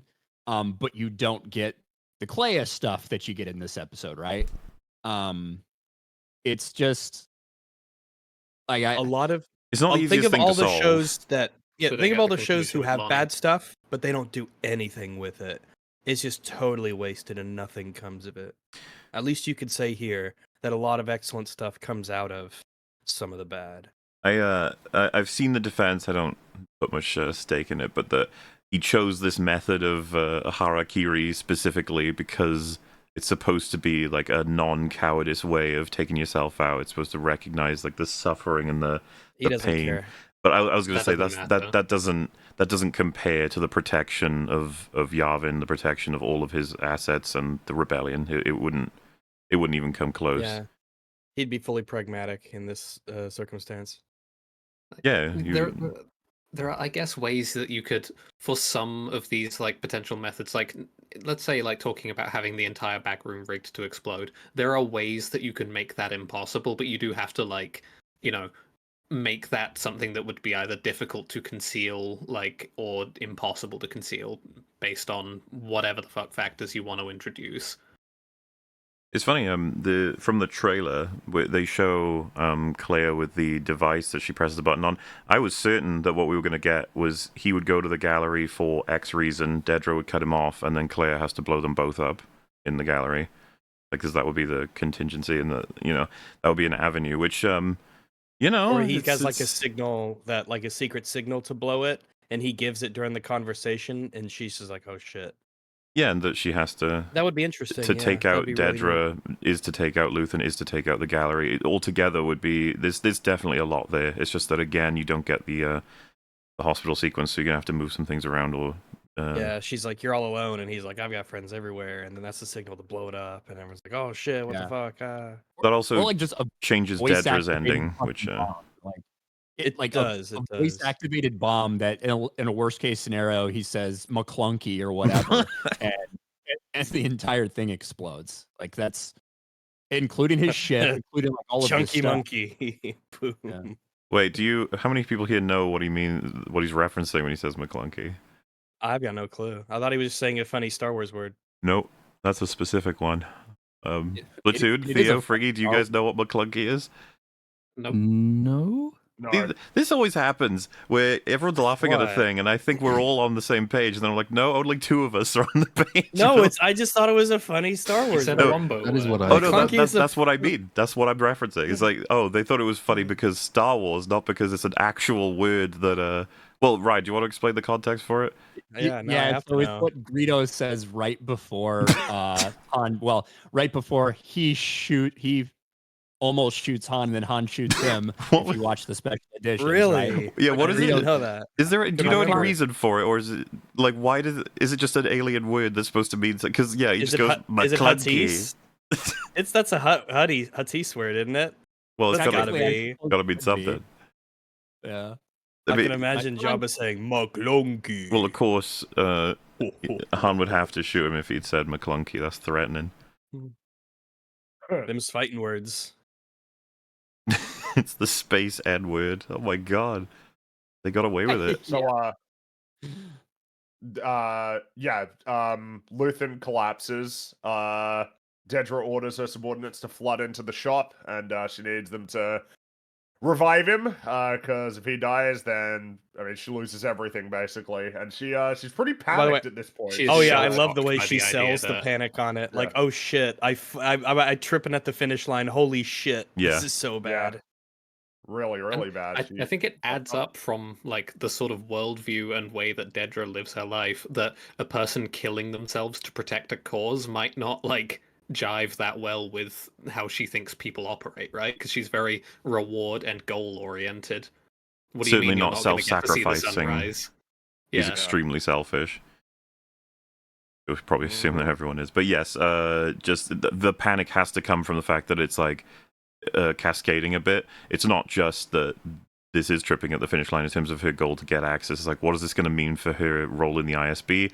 The fact that she's done this very deliberately and very easily to tell, as in, like, did it on Hit's day off. She did it when she has no right or interest. Like no authority to be conducting this. Hit is accesses for him now. Hit's been handling it, and she overstepped.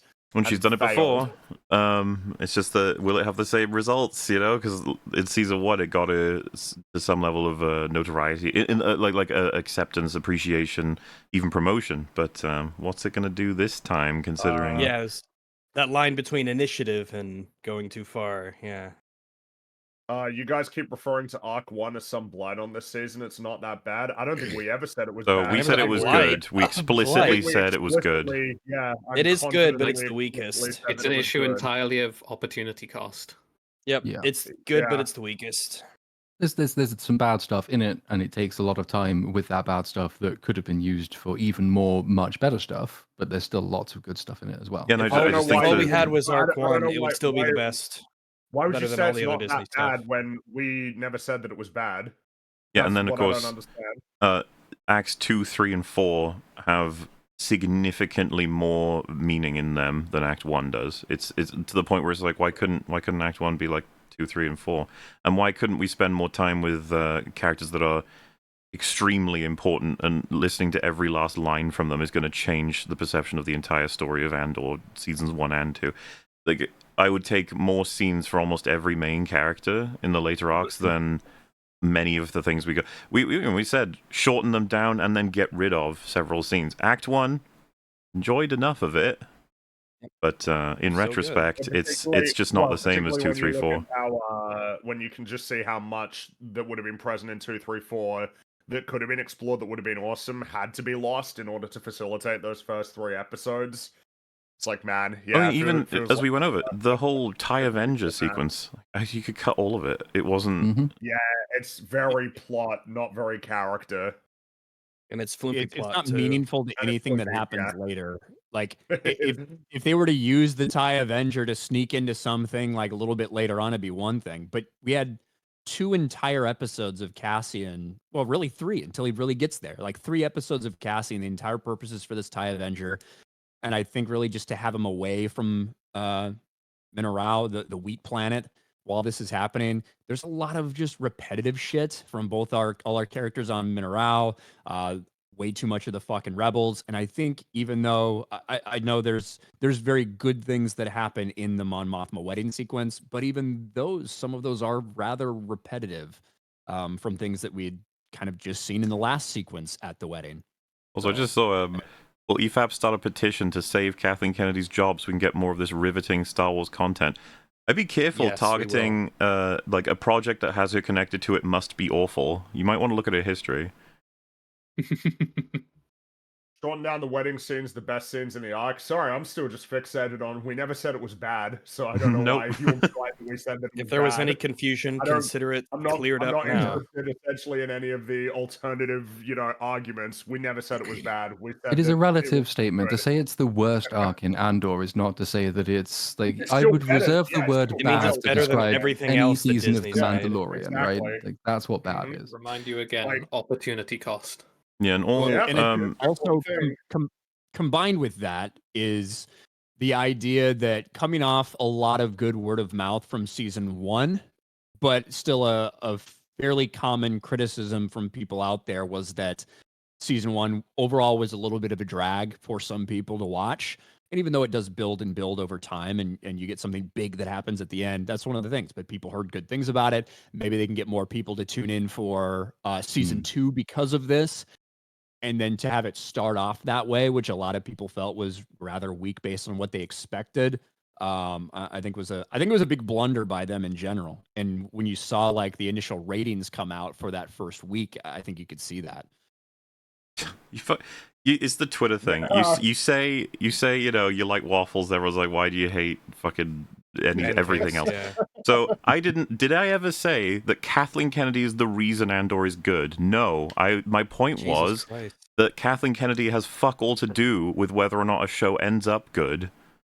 She does, and that you can learn that from looking at her history. Do I think she's the reason Indiana Jones is good? No. But I also think she's not the reason that it didn't end. Like, it could have ended up horrible, right? If she was the worst thing ever, and anything she's connected to gets ruined through and through. Like, no, what we've learned from Andor is that when Kathleen Kennedy is inevitably replaced, it's going to change nothing. But it's always the interesting thing there is like a number of the same problems for which people criticize Kathleen Kennedy's Disney Star Wars are the same problems that you criticize Marvel for, which she's not involved with, or Warner Brothers for the DCEU, which she's not involved with. I think like her involvement these days does like inversely correlate with success and quality, but like it's too easy to say that's because she's there as opposed to she's just presiding over the same kind of inclinations that almost any other bad writer has. And she's just not very good at picking the good writers and allowing them to do their job. Nobody in Hollywood seems to be these days. No, I mean, yeah, because like you're picking Dave Filoni. Well, Dave Filoni was there before, so I guess maybe he was not able to be gotten rid of, essentially, in terms of working on these projects. But Jon Favreau, the losers who made Obi-Wan Kenobi, what's her name who made the Acolyte? It's like, man. And then you just lucked into like an Academy Award nominated like screenwriter who wanted to do a Star Wars show. For me, Kathleen Kennedy is like it's the same type of people who like you saw a lot of people when say Mandalorian came out and season 1 was getting rave reviews, even though I didn't think it was good. People wanted to give all the credit to Jon Favreau and Dave Filoni and said, well, the reason this is good was because Kathleen Kennedy wasn't involved. Right. And the reason Acolyte is bad is because, well, Kathleen Kennedy was really involved in this. The truth is, Kathleen Kennedy is not going through like scripts and saying, well, we really have to insert this thing in there and this thing there. Kathleen Kennedy is a fucking president of a company who hires people to do jobs. And in my opinion, she's been really dog shit at that this entire time. Dave Filoni, people wanted to start this giant civil war bullshit that Favreau and Filoni were actually fighting back against Kathleen Kennedy when in fact they're employees. And all Dave Filoni's done is get promoted the last decade of Disney Star Wars. Well, yeah, now like, he is over and over the again. chief creative officer, right? He is ultimately in charge of all creative aspects of everything that Star Wars makes. Ultimately, he is in charge of that now. Yeah, and I think look, I think the idea of George agreeing to have Kathleen Kennedy take over as president of Lucasfilm was a death sentence. Basically, I don't think she was the I right must not have person to known. lead it, and I don't think she's the right person to choose these different people to do these projects. But I don't think she's as involved on, oh, well, this show she was super involved with. This show she didn't care, and that's why it was good. Like, it's just she It was hires probably people. something Yeah, she I takes more think of an interest in, but the- ultimately she's just a horrific steward of who's put in charge. yeah, Yeah, her I think Ryan's quality right there. discernment doesn't exist. She'll read a fucking doesn't episode of really exist. Mandalorian and Andor and have the same reaction. Like, yeah, good stuff, guys. Thumbs up. You go ahead. It's like completely fucking Which useless. is pretty insane, isn't it? Considering that she like on paper she's one of the most accomplished producers like ever, and like, and this seems to be This is her how she legacy. views storytelling. Yeah. Well, But that's this will the be her difference, isn't it? legacy Like, for sure. Yeah. a producer is very good at making things happen, not necessarily choosing what the right thing to have happen is. And so, like, she's done a huge amount of really, really good work on brilliant films, with which she probably had almost no creative input whatsoever. Like she made Jurassic Park happen. I don't think she did No. anything to actually create the ideas and the story, but she was very good at facilitating. And then she was put in charge of the entire company, where creative directions also have to come from her, and that is completely out of her wheelhouse. She should never have been in that post. But for continuity reasons, and because she is good at making stuff happen, for all the cancelled projects aside, lots of stuff has also been made. It's just been shit. That's why she was probably chosen, for continuity's sake, and because she'd been there the longest and she knew all the connections, and that was it. But as has been mentioned, like, this is a woman who can make the Acolyte happen on the one hand, and on the other hand, think that the Acolyte should happen. Those are Yes, two and it's- mutually exclusive qualities. It is not, and I do not know how you could possibly conclude this from having watched any EFAP, but it is not that because she's involved, Andor is good. It is that Andor is good despite her involvement. Despite. Yes, Yeah. despite. And that was always Somehow possible. we got Andor. Kathleen is not the kind of person that if she's involved in the credits in any way, shape, or form, that the project automatically is poison and worthless. Like, no, you can get lucky. And in this case, we were lucky that she was on good terms with Tony Gilroy. That is why we got this. Pretty much. Because she Anyway, can't back tell. to She has no this. idea.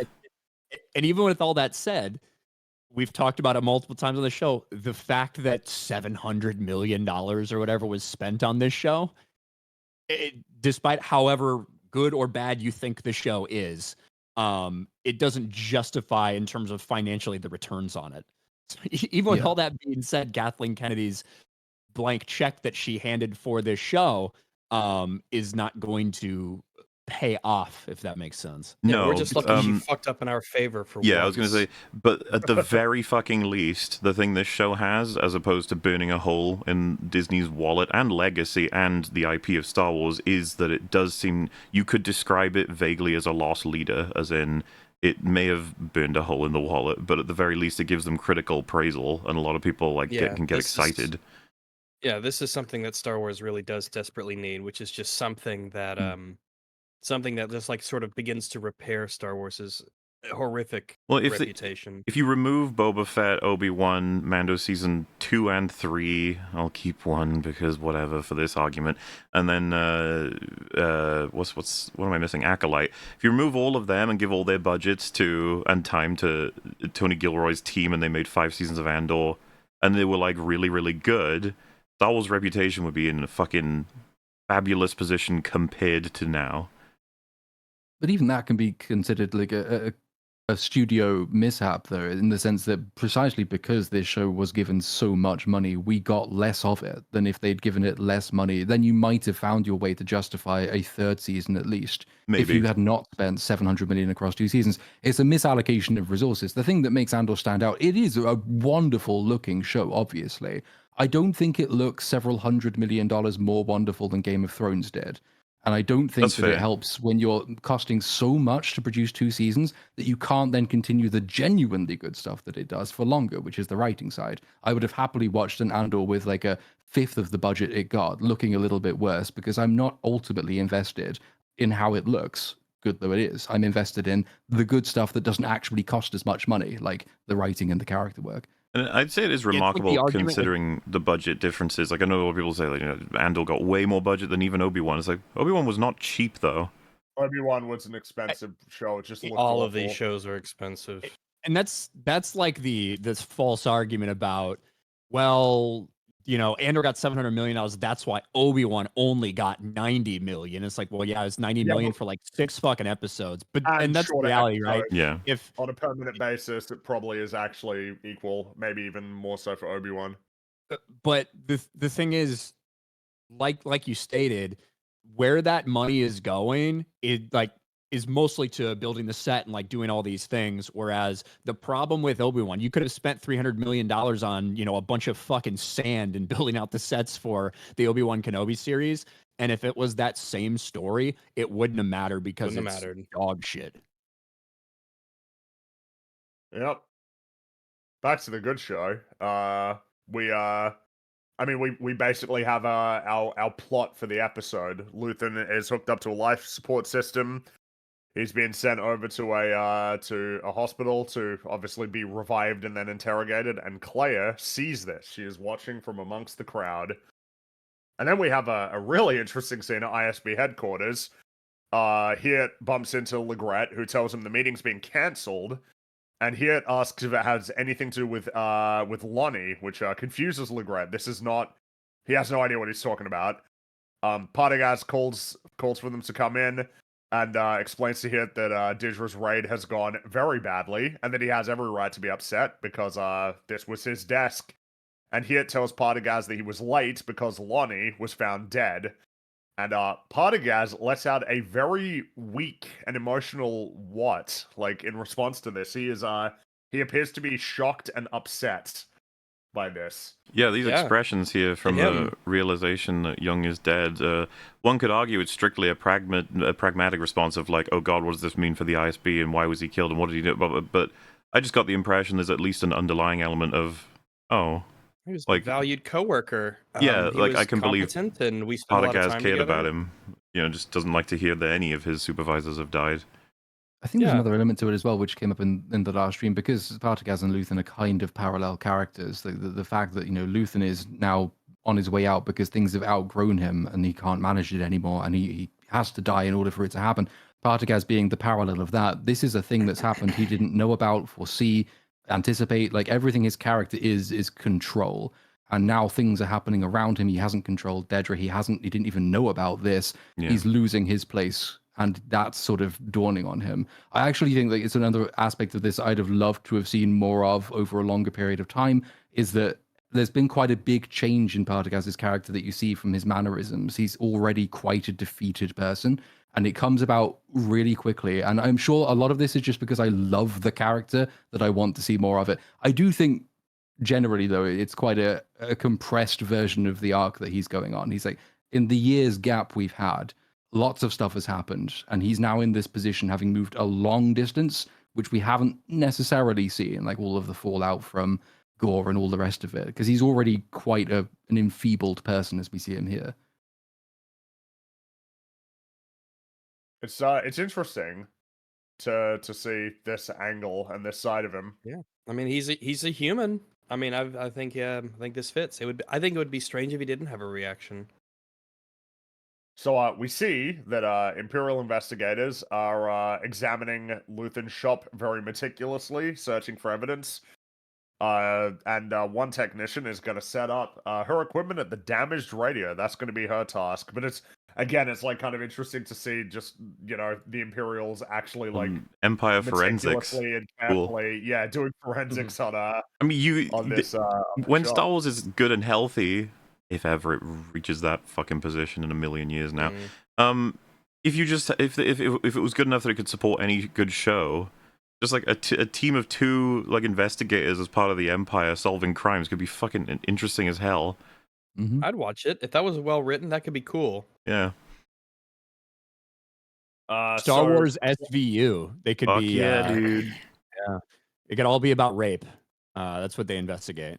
I'm sure people would have no problem with it. McClunky unit. Yeah. So we see Claire is standing in the safe house alone. It's fallen into disrepair. It's like empty and The walls are sort of broken down. Like it And- looks like it's like the floor was under construction or under renovations, maybe.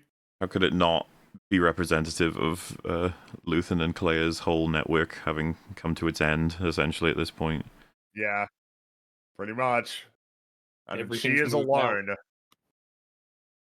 And she is not doing well. She is very, very upset. She's trembling, which is very unusual for her, but not unsurprising given the circumstances.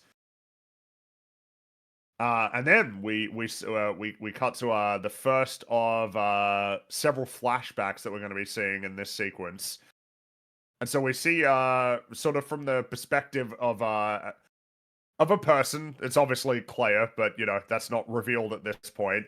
Hiding away in what looks to be this small compartment on a ship, and the sounds of warfare emanating from beyond the hull of the ship. And we see a man enter, put some equipment on a shelf, and sit down. And it is Luthen, who used to be a soldier. We don't know what his initial name was though de-aged. at this point. Yeah, he is de-aged. Yeah. Now, when are we to conclude that this is happening? This particular battle. I would presume soon after the Empire took over, general, right? Early Empire days. Yeah. Yeah, I think that makes sense. About 15 years ago, right? By this point, it'd be like Something like that. 19, 20 years ago. Yeah, Because Luthen dates when he made this decision in his speech. That's true. Yeah, because it's because I was wondering at first if it's like, could it be like during the Clone Wars, like maybe he was a separatist or something, but I'm not sure. I figured the clean version is it would just be after. the Empire doing lots of cleaning house when they take over, and he was a part of a team that did a bunch of stuff that's very questionable. I think that follows. You can hear it over the radio as all of it's ongoing. Yeah. Isn't there a line like someone says there's nothing left to kill? Oh yeah, like they say basically kill everything that moves. I think is a line. If it moves, kill it. And runners on the hill. Where do they think they're going? Kind of, yeah. We cut between this and Clea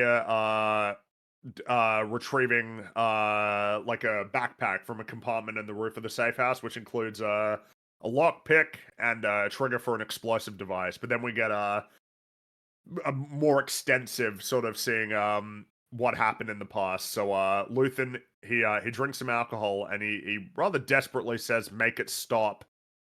Between heavy breaths as the sound of blaster fire explosives and screaming civilians just hammer the ship. And it looks like he's about to cry as well after he takes another drink, but then he sort of, snaps out of it when when one of his men enters the ship, and he's claiming that he had to go inside to reload his weapon. And the soldier tells Luthen they've cleared a basement and need burners, as whoever is in charge wants the whole streets on fire, basically. Just one of the intersplice shots is Clea doing her hair up, ready to conduct a hospital mission. For an actress who's pretty new to all of this, she doesn't have to. She's not saying anything. Look at that! Like you can sort of see the forehead vein. Her eyes are like reddened. Just This is very different to how we usually see her. It's just like, you're doing a really good job considering. It's nice to see all this acting. As Luthen, the soldier leaves, and as Luthen's heading to the other side of the ship, he hears a noise from inside the compartment. He notices. He grabs his weapon, investigates the sound, opens the door, and discovers Clea hiding in the compartment.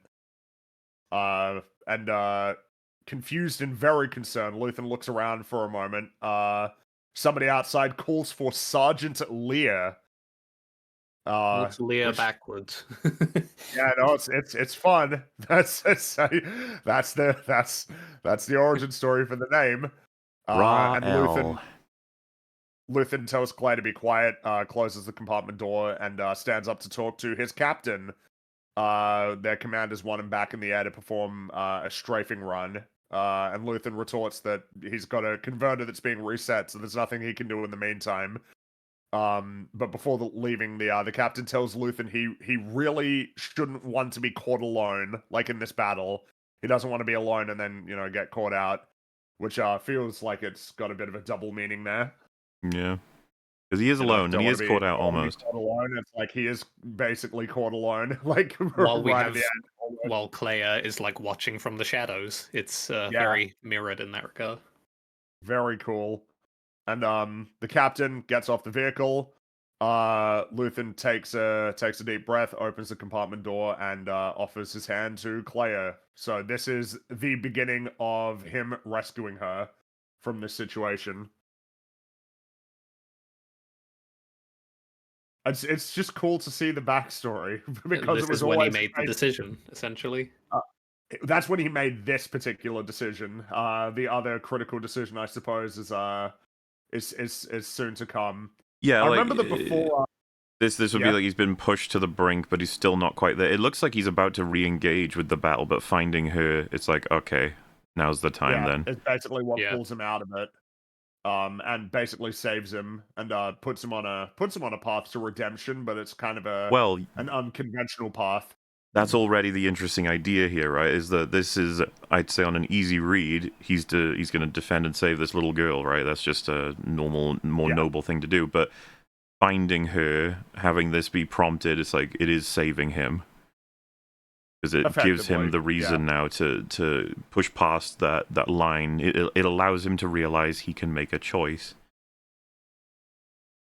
Something that, by the way, Andor has brought up many times himself. His desire to be the one who makes the choice. Not just to be told what to do, not just to follow orders. Make your own decisions. It is interesting though, and it's always a sign of a really good show that like I'm sitting here just thinking, I wish we'd had like more. I want more of Luthen's backstory. I want to know who he's fighting, on what side he is, against what, for what. Because you can do so many interesting things. I know Fringy, you mentioned like maybe he could have been an old separatist. I kind of like the idea that maybe he's like an old Republic soldier who's now fighting for the Empire and having these screams of the people that he doesn't want to have to kill, but the nature of the change from Republic to Empire is that this, soldier of what used to be a good regime is now doing bad shit. And he, the decision he makes in that moment is that he meets the kid who's, part of the population that he's attacking that he doesn't want to, and that spurs his action. All this stuff, like, because it's not especially clear who he's with or what for. The speculation is absolutely fine. I think that the show does everything it needs to do. I would love to have had like more of this backstory. Dude, I'm at the point where I could just have a Luthen show. I don't even need more characters. I remember a thought that was had. I'm sure someone here would have said it. It was speculating on like a possibility for Luthen's background to actually be that he was like an art collector like originally, and that he had like a sort of deep appreciation for all of the different cultures. Maybe it was you, Mauler, who said that. Oh yeah, I did. Well, so this still cultures of the Empire. It just relines now. So like the interest in becoming an art dealer just comes from his knowledge of trading items to get more money, to get better safety and affluence, but then that doubles as a good cover because it is something he's familiar with, likely because of the fact that he may have traveled the galaxy through his prior life. And I think it does show an innate, non-explicit appreciation that he has for the whole world and all cultures, that is still ever present, and that I like how much it plays in both to a good cover story, a thing that he pragmatically did to make money, and then a good reason, a foundation for why he would be so invested as well in creating a rebellion against the Empire. Like that was just some really, really good shit, and it's not even, there's not a scene where he explains why the gallery. No, but you can intuit it from what we see here, which is super cool.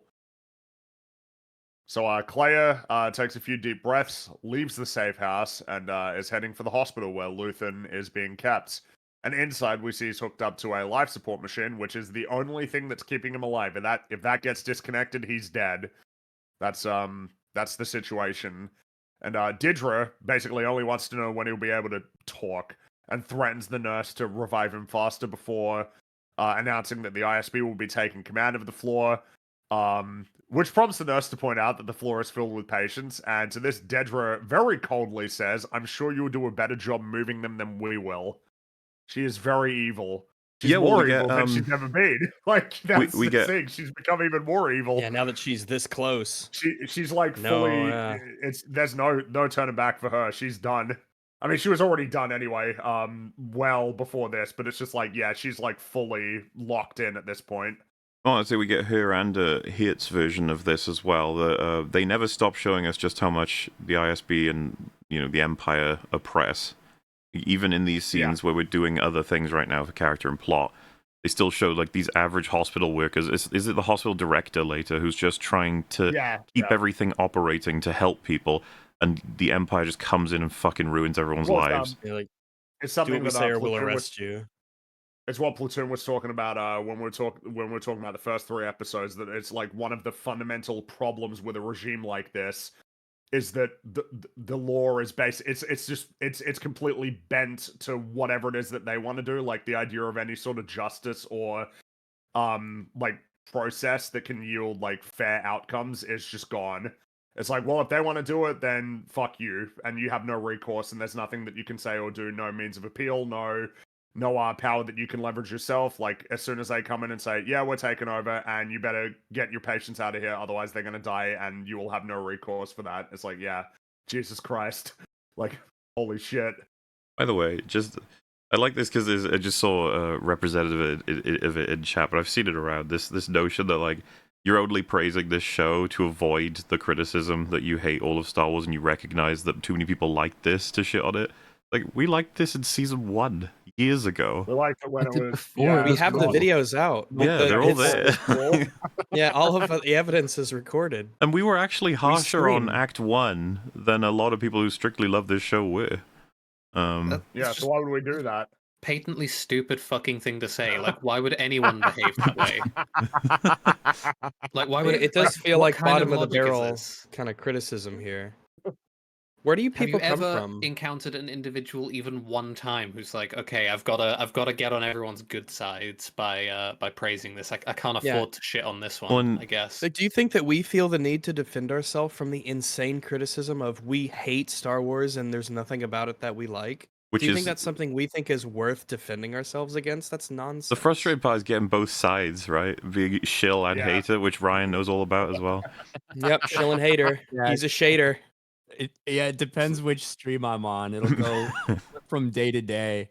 Dude, it's 'Cause I know you guys, for the most part, you guys absolutely love the show, and I obviously think there's like a lot of good things to say about it. But I'll say some things good about it on one show and get absolutely fucking annihilated, and then I'll come here and say the same things and get like annihilated for a different reason. So it is what it is.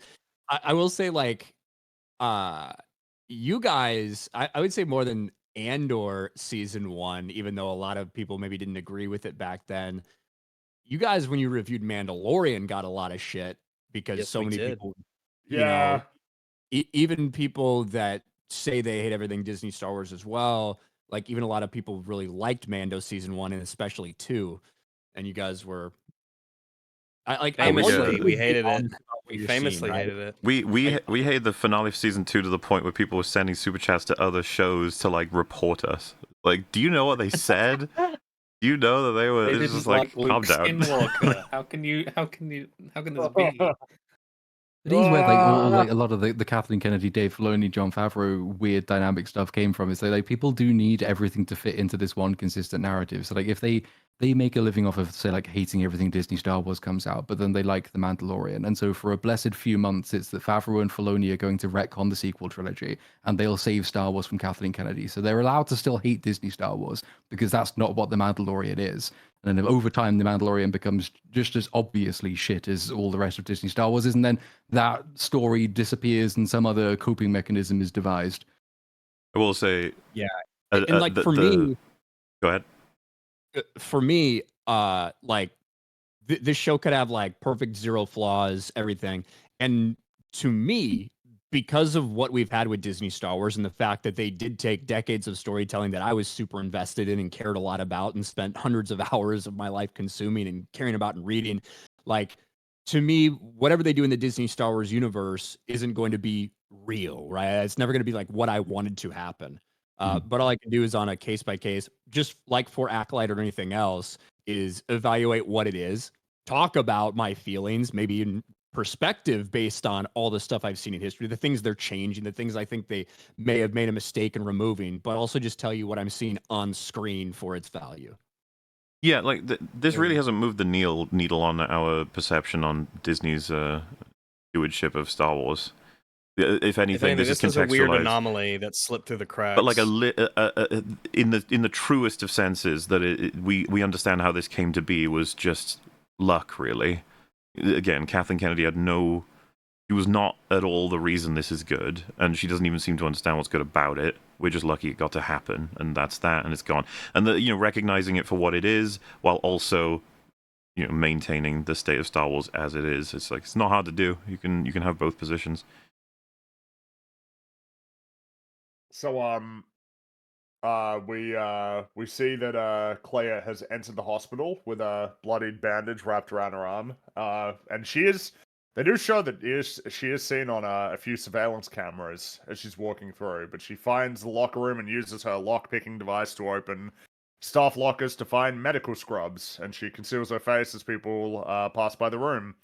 And she gets the disguise and heads upstairs and spots ISB officers on an elevator bound for one of the upper floors. I got the impression we've ran out of perfect would probably be a way to describe what's happening here. She's going to need to not be obviously protecting her face if she's going to be trying to play a nurse. And so I think it's more of a committal of like, I can try to move away from them, but ultimately my face is getting seen here. And this is me spending my identity like to get this job done. At this point, she's burned, but this is more important. Yeah. What do you guys think of just while watching this and rolling over questions? The priority between silencing Luthen in general, but also making sure that the message gets out. You know what I mean? Like, was there ever a part of her that would consider just, regardless how much she cares about Luthen and all these other things, the idea that I might need to get this message out or I'm done. This is so much of a risk to not get this message away. What's the value of doing this? Do you know what I mean? I totally understand it. Though I do think that Claire is the kind of person to actually make the sort of do the math on this and be like, even if I was to get the message out as soon as possible and then begin this mission, that is precious seconds and minutes that are spent not getting this done when that could decide whether or not it's possible. And of course, Luthen getting interrogated, the worst version of that is the whole rebellion comes down. So it's like... he knows about Yavin. Yep. He knows about Yavin, so he's got to go, like, first and foremost. I do think it's like a pragmatic and almost sterile decision of everything is committed to getting him sorted first. It's a fair concern, though. So Hit is here, arrives on Luthen's floor and confronts Dedra, pointing out that she waited until his day off to do this, which is really just like, wow. She's a sneaky little goober, she is. She does a lot of it. And it's I just like the idea that it's gradually built up to the point where it's gonna seal her fate, these decisions she makes. I mean, yeah, she is under arrest. And she wants to talk to Partagaz, but Partagaz sent him. And so, yeah, she has to give up. She relents and gets escorted out of the hospital.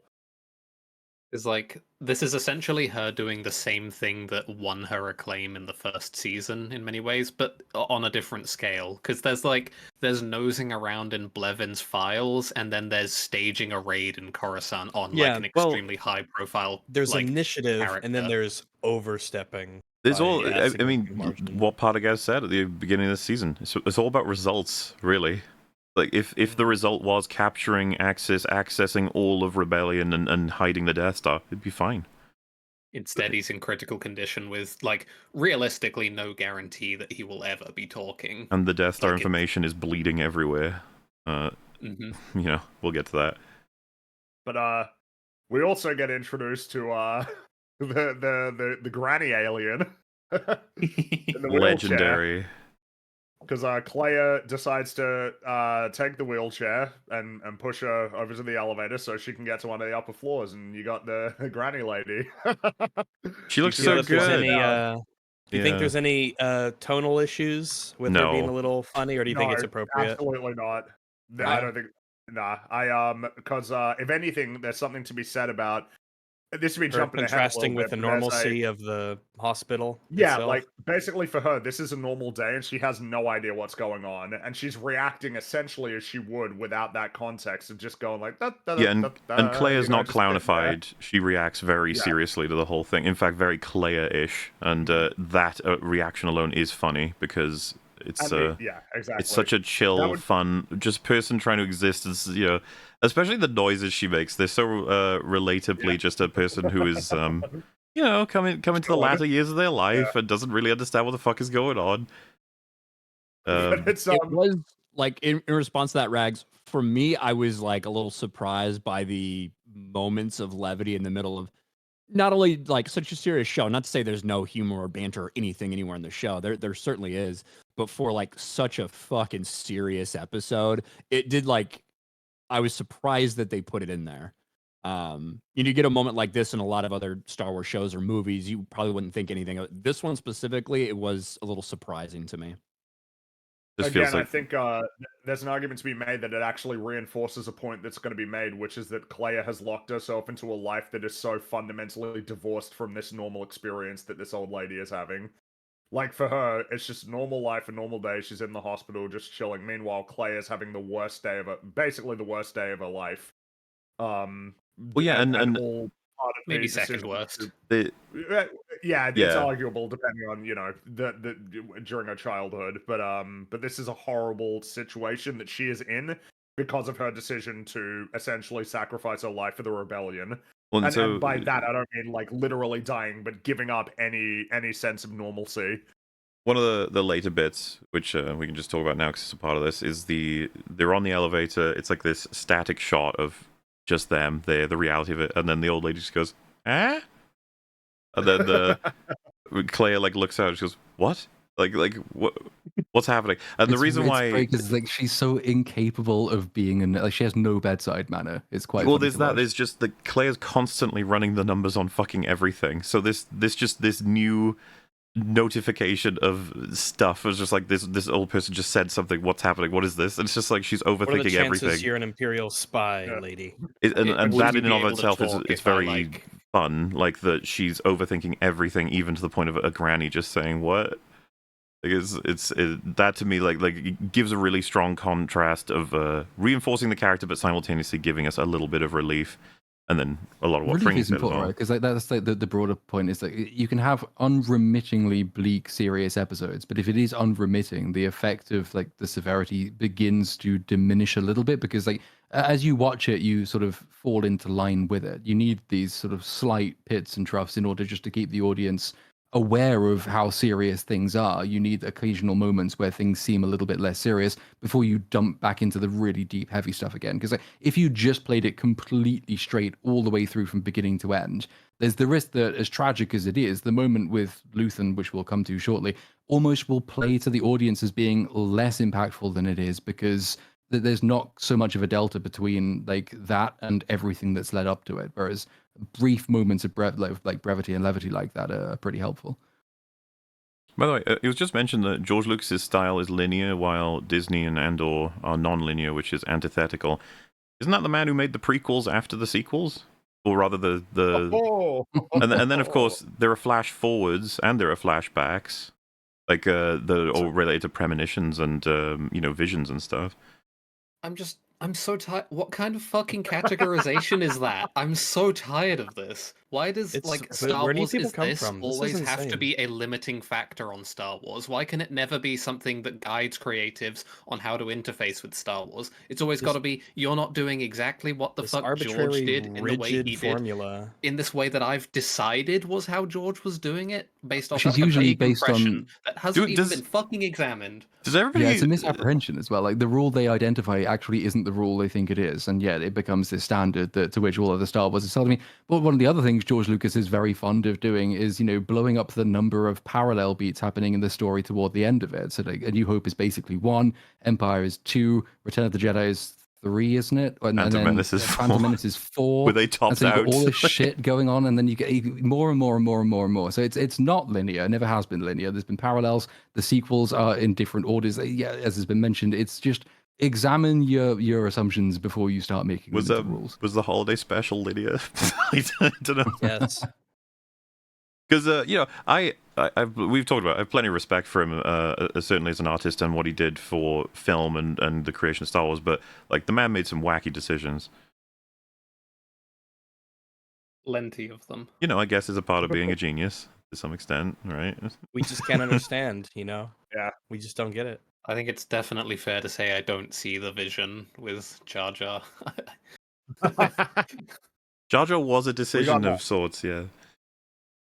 We got another flashback. I think we're to conclude that this one is not too long after the first one. Maybe even on the same planet. Hard to say, but obviously, yeah, it's probably not been too long. And Luthen and Clea head to a small market in the forest to sell a relic, which Luthen claims was an heirloom belonging to his wife. So, Okay. you know, obviously. I want to say, I love, considering how little time they had, the contrast of this flashback versus the next one in terms of everything they're wearing, how clean they are, where they're conducting the business, and for how much business they're getting for the things they're doing it for. It's just like really cool, quick way to show how they evolved, yeah, and how they got further. Well, the Is this interesting just thing like about that, what I found watching this, is that there's more of a contrast in that stuff than there is actually in the character of Claire in these. This is sort of what I was getting at when I was saying that it would have been nice to see these a little bit more spread out, more of them, a little bit more depth. It doesn't feel to me like that there's this massive delta between Claire as you meet her as a young kid and Claire as you meet her and know her as an adult. It's She gets deliberate. well, yes, but then the question is that necessarily the right decision given it's Luthen has less of a transformative impact on her the less she changes from her first meeting to her last meeting with him. It's like you kind of miss an opportunity by making that deliberate choice to have her start off as this naive, innocent young child. Next flashback is she's still quite naive and innocent and not like ready for this at all. And then over like a succession of flashbacks, she is really dramatically changing in his presence. Well, she goes very quickly to hypercompetence. That is a conventional method. I would say what they've done is very unconventional and pretty cool. The fact that the event of losing her whole civilization and family has already turned her into a stone. They make it very deliberate very quickly. Her personality is cold and ruthless immediately. And I would say that they're trying to say that like it had an innumerable effect on her, the experience she's gone through. And so what is the connection to Luthen, and what do we have here that's informing the future? Which I was going to wait until we get to the final flashback scene, because that's the one that really captures it. But it isn't the one that makes it, I think, more explicit. There's the one before that kind of does. But the scene we're on is actually pretty good for this anyway, in terms of showing the dynamic. He's the one that's basically mentoring and carrying her through, right? Because she's a child, so she's not going to be able to do as much in the world, whereas he's like super experienced and he's going to know a lot about the Empire's in and outs. He's setting up this trade deal, and he's conducting it pretty conventionally, and she goes fucking harsh, brutal, cold, and actually gets a result that's not so bad. It's almost a surprise, and he's like, oh, well, good job, good work. And gives her advice or pieces and stuff. And I thought that this was supposed to be the first implication of what their dynamic is, which wasn't necessarily clear from their present relationship, which is he's strictly pragmatism and operation to the point of like understanding the world really fucking well and knowing how to navigate it. She's like the fury, the fuel for the engine. He's the one that has all of the like personal reasons, because he's not opted to create a rebellion. He's opted to live, which he does make clear a couple of times is something he's very much invested in and appreciative of. But he keeps recognizing in these scenes that she's got this like core emotional state, which is obviously justified by what she went through. And that's when he sort of makes the gambit with her of like, we can turn that into something. I know how to do that, to convert essentially your fuel into action that's going to have the effect you want it to. But is that what you want, and can I bring myself to do it? And that's like their combination, is that through him, she can convert all of that power into something that's actually going to matter. And, through her, he sees all of this meaningful change, but simultaneously with his speech in season 1, he knows what he's going to give up to do it. But he wants to like facilitate her vengeance and her justice. and he's gonna make himself a ghost to do it, right? But then that's okay with him, especially because of everything that he's been through and the guilt he holds for everything that he's done, being with the Empire. So he's like happy to give it up, but he's not so happy to give her up, even though she's more than on board with this, which I think is 'cause you really get that line when he says like, I'm scared of what I'm doing to you, right? I think is the line in Yeah, the next flashback. the last one, which is the Last one that one. really brings it all home, because those two together is it's like a super team. You know, neither of them would have made it as far without the other, which is something I ultra appreciate about the way that they added this in, because their dynamic in season 1, I think most people would argue, is, you know, it's Luthen and his assistant, but they gave her so much more. And then, you know, having her survive his death, of course, it's just like, so what was their dynamic exactly? And to recontextualize it as, you know, what histories they have and everything I just spoke about, I was just like, holy shit, they added so much that didn't get in the way of anything. And like I said, I think it would have been more conventional to have her be this innocent kid and that Luthen teaches her how to take her revenge. But it's a little bit different, a little bit more unconventional, that she was ready and willing to fucking kill the shit out of the Empire, and he's Yeah. like, okay, you need to calm down, focus, and listen to me about how we're going to do all of this, because, you know, his experiences with the Empire and the world, he knows exactly how best to achieve it, but that it will destroy her. Like I might be way off in what I'm sort of looking for here, but like to give an example of the contrary scene. So the one we've got at the moment in the flashback, which like she takes over and she's very, very competently doing this deal and negotiation already. I guess what I'm saying, I'd like tweak it a little bit in order to have her slightly more naive but still competent. So, like accepting everything you've just said, she takes the lead in this negotiation, and like obviously the person she's bartering with starts really low, and it seems like she's incredibly good and competent because she is. She's very, very mature for her age. She gets a price that seems to the audience in the first instance to be actually fucking hell. She went up from 7 to 28. Like that's really good. Evidently, she's talented. After that scene, you get Luthen saying, "You did well. It was worth 40." So, like, you're acknowledging everything that you've just laid out, which is brilliant and well done, but you're still giving her a little bit more of a direction, not a direction, a little bit more journey length, I guess, over the course of the flashbacks. So I would say this is the first scene they show that I think Luthen's recognizing what's going on with her better than ever. I don't think they want to temper it with she did okay but could have done better if she had his guidance. It's more so your ruthlessness actually got us a deal that I didn't even anticipate. Like Luthen seeing potential that is going beyond his understanding of basic trades or whatever. It's not supposed to be like he's got a huge gap on how to understand trades where she does. It's that this was a moment where her aggressiveness actually got them a benefit. And it's like, okay, how do we hone this then? Because you could tell, like in the scene, they're trying to do it deliberately, such that he's like surprised that this. It gives not that only little that smile of recognition, which is yeah, not only that it worked, but that it's like, you know, you've got something going on there that's quite interesting, especially compared to like most kids. But again, like I wouldn't consider this some kind of exceptional thing for the girl because of what she's seen.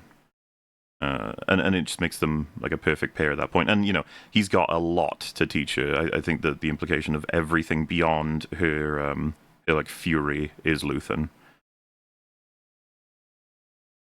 That's fair enough. No, I think I'm convinced. Although I still would like to see more. But I that's fucking basically true of all the characters. Dude, I was. This is one of those I want to see more. rare occasions where I was slightly clock watching because I was so desperate to not have the episode end. I was like, please give me more scenes. Well, I mean, at this point, we're already, you know, Near we the only got end. like 15 minutes left of the episode.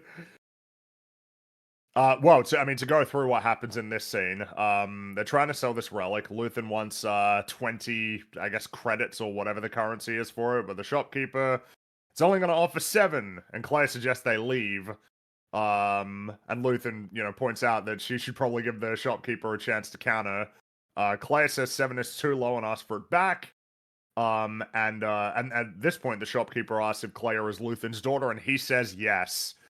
The shopkeeper then provides a counter offer. It's gonna 9, but Claire insists on 20. She keeps countering, but Claire reiterates that she wants 20 for the relic. And eventually the shopkeeper offers 18 credits for it, but Claire agrees, but she's not going to smile for it, which was one of the earlier offers. Like, it'll be 10 Yeah. if you smile, but she refuses because Claire does not smile much. It's Like, notable at all. if she does. I think she's only smiled like 3 times in the whole show. It's yeah. As the two leave, Luthen commends Claire for the, the bartering. And she asks if she's his daughter now, and he replies when it's useful. And that seems to kind of upset her a little bit, which she apologizes for, but she says she's not upset. But I mean, I suppose where to conclude, she probably was a little bit. Well, I mean, because as you said, this is super early in the relationship, and it would have been. It's all pragmatic right now. Just we need to live, we Yeah. need to make money, we need to survive. Exactly.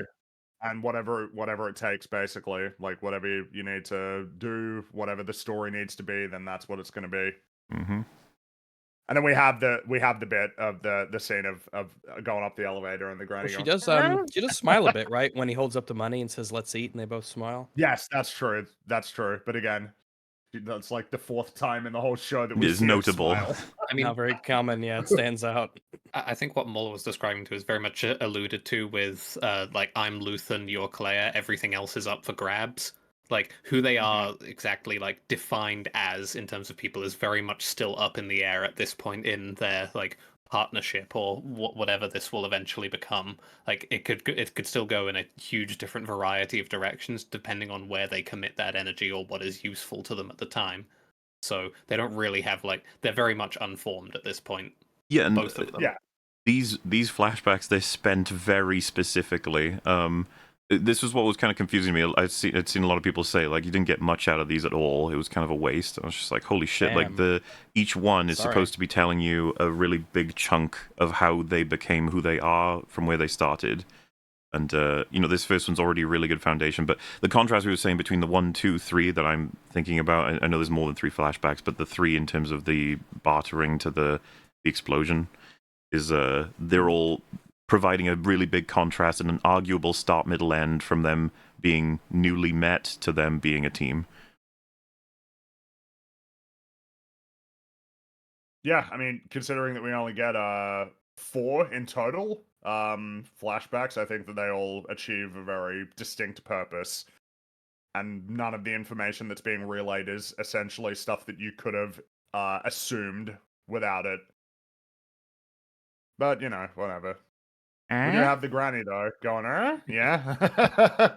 And, yeah, Clay gets to the 17th floor. She's not allowed to go any higher than that. And, she pretends that she needs to get higher. She's playing the part of just, like, the oblivious nurse. But she ain't going any higher. So, Clay gives up and takes the granny into the hallway. And then we're back to the flashback, the next one. So, as was pointed out before, you see something of a progression. This time, they've got a more impressive relic, and they just look less disheveled in general. Yeah, better kept, and the clothes are cleaner and straighter. It's they're moving Just up. in a nicer And in place, fact, too. even the Yeah. the person he's selling it to compliments Luthen for how well he cleaned up the necklace. Like it presents well. He's learning Yeah, and he's learning the game. having gone from some weird like forest sort of open ship, it's like a confusing sort of a moving thing. It looks like now we're in like an actual market that's probably pretty consistently placed. Just there's Yeah, all they're in these like an little actual efforts. populated area in a city, whereas before they're in some little tiny Forest. village that Yeah. like you walk up and you like grab a piece of rat off the top of the Yeah. fire or something. That's your version of Eden. Oh man, yum! So, yeah. I love a good campfire rat. Yeah, who doesn't? I love a good rat on a Womp. stick, a rat kebab. Mm. But while they're Womp rat trying on to a sell this, a group of Imperial soldiers haul about half a dozen prisoners down the stairs. There's a bit of a commotion as everybody sees this. And the trader explains that a trooper was killed by a sniper the prior night, and in his words, he says they keep finding people who did it. So it's just like, yeah, they just keep grabbing people.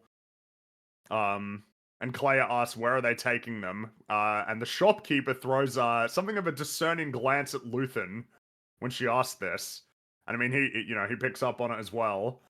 Luthen completes the sale and tells Claire that they're leaving, but she is somewhat transfixed. She's watching as the prisoners get lined up. And Luthen urges her to leave with him, but she ignores him completely. And he turns around and says, "You're on your own," and then just starts to walk off.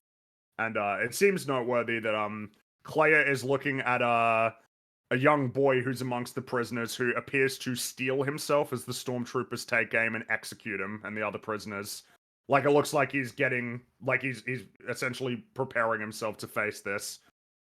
Yeah, and It seems noteworthy that Clea would be picking up on that, since she herself is quite well, she's got nerve, basically. She's pretty brave. to be like two things here.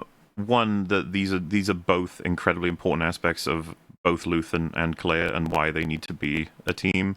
Hers is like always focused on this emotional core of why the Empire must be defeated. Meanwhile, Luthen is always pragmatic, and it's like you can't, like, one without the other is useless. Essentially, it seems to be the point that's being made. Is you can live pragmatically permanently, and it's just like, yeah, but then the Empire would never be stopped. Like, if you're just making sure you're taken care of.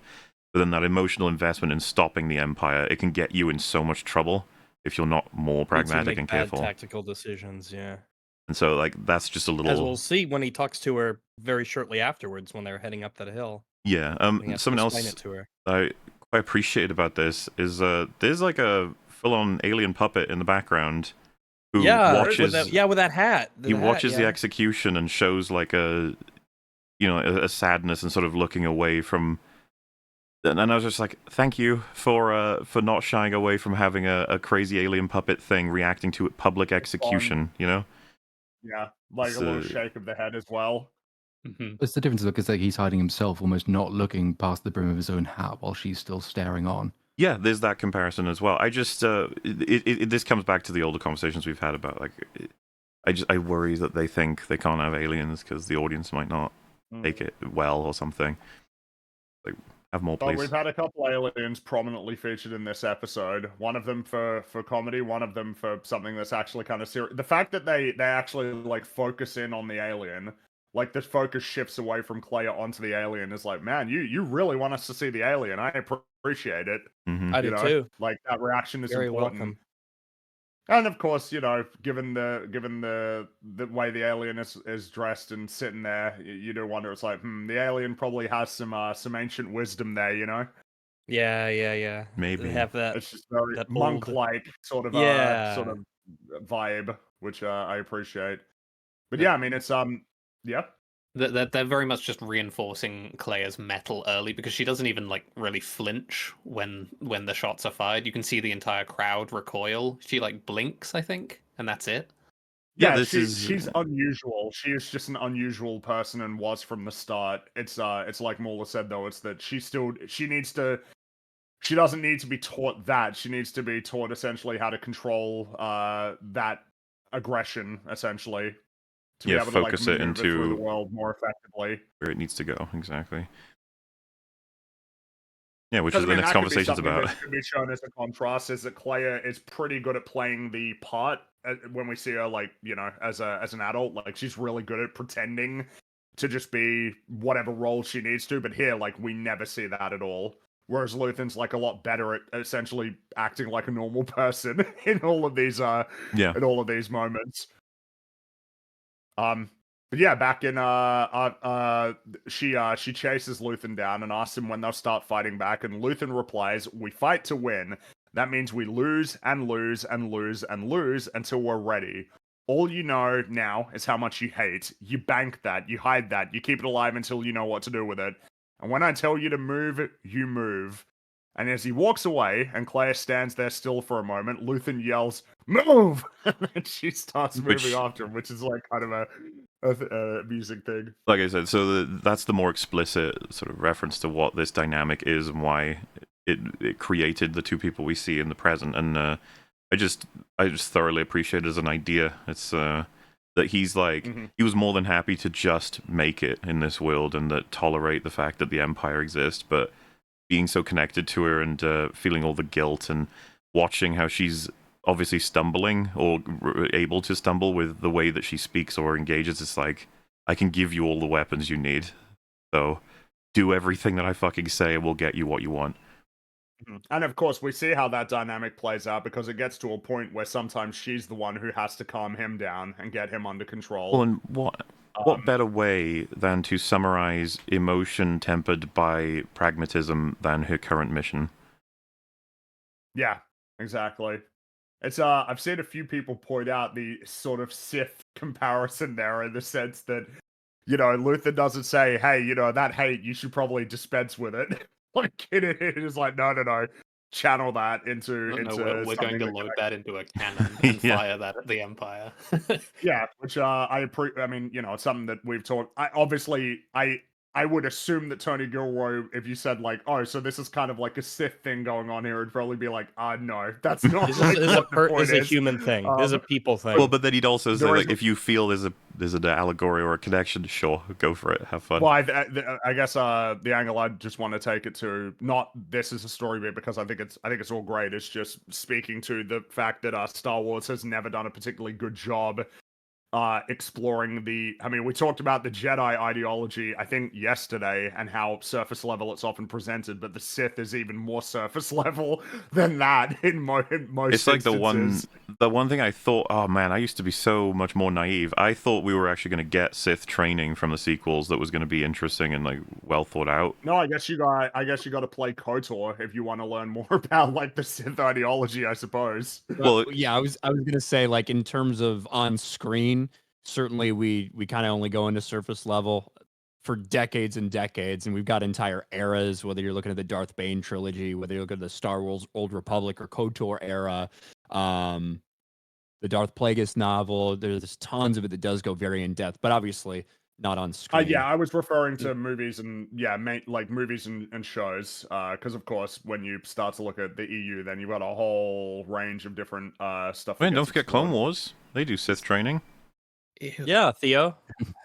Yeah, Ryan. Can I forget Clone Wars, please? Oh, we're gonna get the Maul Sith Lord, whatever it is, right? That's what. Oh, what is it yeah, called? that's a thing. Fuck yeah, Wait, what now? dude. What's His- going his on with the Maul brother. Sith Lord? There's Darth Maul. We gotta remember his there's a brother, Darth Maul show, Savage right? Opress.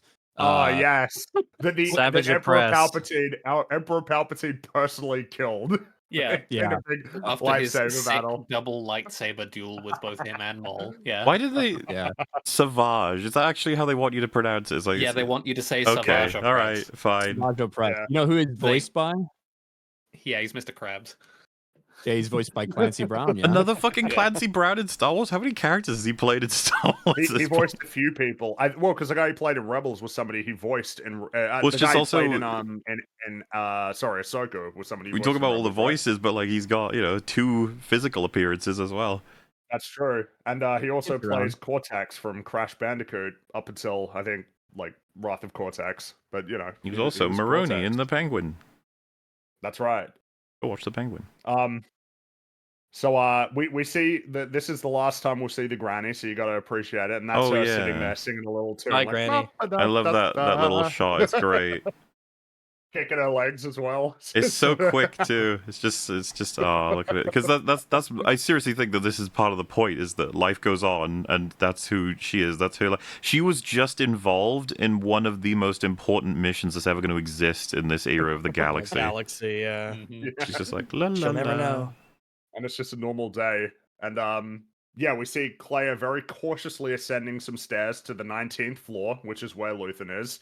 And she bumps into a guard, pretends to be none the wiser, and then instantly executes the guard who we talked about the guy who fell in episode 6. This is a pretty good fall as well. If you want to show it, him falling down the stairs. Yeah, and I Quite would say good. that Oh yeah, this is a good one. Yeah. it's been really cool because obviously, like these are not just useless filler moments between flashbacks or anything. They've really laid out exactly how she managed to pull all of this off, which I appreciate. Like each step, and her attempts at trying to not just do it through. Yeah, there he goes. Ow. Poor guy. Give that man a raise. Ooh. Yeah, because we came across one in episode 6 as well. It's some really good pratfalls. when Bix killed that guy, and he just his face slammed to the floor. Like, jeez, you did a really good job. I like to imagine, they say cut. That's what goes, dude. That was great. You look like you actually. He's just hello, like, yeah. hey, hello, Jim, Jim's out again.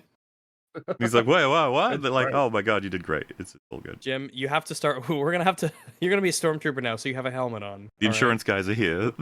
we need to They sign say some that stuff. the insurance people say we have to protect your brain more. So. But yeah, right. Just the way that it's done, entering with a fake injury, moving into the, like, I guess you'd call it like a cloakroom or whatever, hacking the lockers to get the outfit, noting where the ISB agents are heading, because that's a really good tell of where Luthen would be.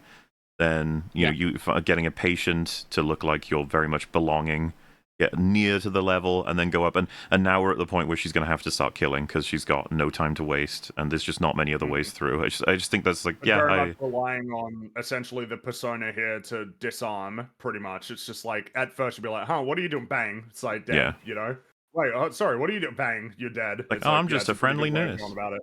Some nurse got Yeah. lost and didn't see all of the Yeah, hubbub you're or not hear any of the expecting warnings. that she's actually Luthen's, assistant, actually here to blast all of these people so that she can kill him to make sure that that he shares no information. It's like it's so far out of the realm of possibility that it's actually like an effective way of dealing with it. But there are still a lot of people there because when she gets up to the floor, she examines it, and there's a whole bunch of there's stormtroopers and Imperials all over it. But then she sort of kneels down and retrieves what looks to be a detonator from her pocket, which brings us to the final flashback. And I suppose it would be probably silly to say that there is any one that is more important than the other, but this is it, right? This is the crystallation. Yeah, I'd say this is the most important of flashback. this. Okay, yeah, all right. Well, you can say that. Yeah, if you want to say it's the most important one, then sure. So this is for me. This episode, despite the flaws we've been over, like it scores super high. I just think this is, I love the way they put this together. Right, so Luthen's still teaching her shit, but I would say the reason why this is the flashback we need to see is because this is the introduction to the rest of her life. And what's cool about the flashback is she's not quite getting it until he has to explain it more thoroughly. And then he doesn't even fully force her into it. He wants to still somewhat protect her, which I think is very consistent, even all the way back to the choice of like, I'll be the one to destroy the network machine. Because that care for her is obviously going to be a fundamental, consistent element, however much he wants to talk about pragmatism or, how you need to organize the way you do your life. It feels appropriate considering how many people, Andor telling him we're not droids. It's like, well, yeah, neither was Luthen. Yeah, he knows that. He wasn't a droid either. And he's got his own, vulnerabilities. See, what I got from this was like they're having really. So first of all, yeah, they're like high class now. They've got their awesome clothing. They're in Naboo as well. Naboo, yeah. Yes, which I think was confirmed. And they've got their hair is like perfectly that's done. What it was. They're all cleaned up. It's like they've probably reached a significant rung on the ladder thanks to the trading that they've been engaging with, which means they could actually live pretty comfortably. Yeah, at this like point. It seems to me that now Luthen is moving them into, it's like, now we're going to start to begin to build the network, to build our tiny resistance and, edge it out where we can and stuff. So giving us some fundamental lessons, which, first of all, they're eating food, they're in a really lovely place and surrounded by, probably like a decent part. Yeah, like it's all high class, it's all very, and he basically says like, you need to understand, like, all of this is why, like, it's all at risk to be lost. You need to remember it, you need to engage with it, you need to, like, remember what's being left behind. I think he says something like that. It's life. And yet, like, for a while, she keeps, having responses to it that indicate that she doesn't fully understand, like accusing him of backing out. Yeah, like, you want to back out, you don't want to do this. Her, like, coldness, her fury, this could be like a, a Jedi Sith sort of look into it, but it's like, if it is solely just an angry element that's going to lead you to kill, destroy, and take revenge, like, remember why, though, like, what was taken away and what is currently threatened, why we need to destroy them, and it's a very pragmatic explanation. It's just like, this is all stuff that is important, it's good for the people, and it's going to be taken away gradually, so, engage with it. Again, he keeps saying this, but it still takes her a while because, like, when, because she keeps looking over at the bridge where there's a whole bunch of transports parked, and he keeps trying to draw her attention back to this place, and she very passively acknowledges, like, yeah, it's a nice place, before telling Luthen that he's being sad. Well, and then to this he says, "I need to know you're making a choice. I lived most of my life without ever realizing that was a possibility." It's like he's really trying to drill that in. It's like there's a choice that's being made here. You have to understand what that choice is and what the I think alternative is. he would have been the one, certainly considering their histories, to instill in her that there's all this like meaningful foundation to understanding why losing this stuff is bad, but it's also like a pragmatic one as well. Knowing your shit when it comes to the things they trade is really good for your cover, but it also gets you to learn about culture and what the Empire is destroying, right? Like think of the her way of describing that piece that they had the microphone in. Like Disc, she knew it passionately. book. And I assume that's part of what he's tried to teach her. Is like, you need to learn it all. You need to remember what we're fighting for. Keep it all in mind, because because she says you're being sad. It's like her view of what he just said is just isn't it depressing that we're losing all these cool, nice things? It's like, no, it's like it keeps your humanity. It's like super important not to entirely lose it, become the droid that everyone thinks Luthen is, right? Because that's what this is an exploration of character-wise. Why he's fucking top tier, super layered. And the whole making your own choice thing is like, yeah, don't run this such that you're going off of emotion constantly, running into just a dark fucking corridor of death and fury, not even remembering why you did this in the first place. Make the choice, choose to take this path, and have it be meaningful. It's all, and then again, not getting it, you're afraid. It's like, and the fundamental comes out of, I'm only afraid of what I'm going to do to you, which is, turn her into a significant weapon against the Empire, which is not the kind of life you'd probably want for a little girl, especially Not one a that great life. especially one that he kind of considers a daughter to an extent. But it's clearly where her energy can be best spent to actually deal some significant damage and save the galaxy to an extent. These two are the foundation for the rebellion, and like her not fully understanding and then getting her to press the button, right? She has to choose to deal that kind of damage to those people to make that decision. And the fact that she's on board with it, she gets it now, she's with him, he still's like, I'm gonna do it. Like to me, that's him. It feels Oh, sorry. I was going to say, to me, that's him taking the hit here, but that she's prepped and ready now to understand. Is like, this is what the job requires.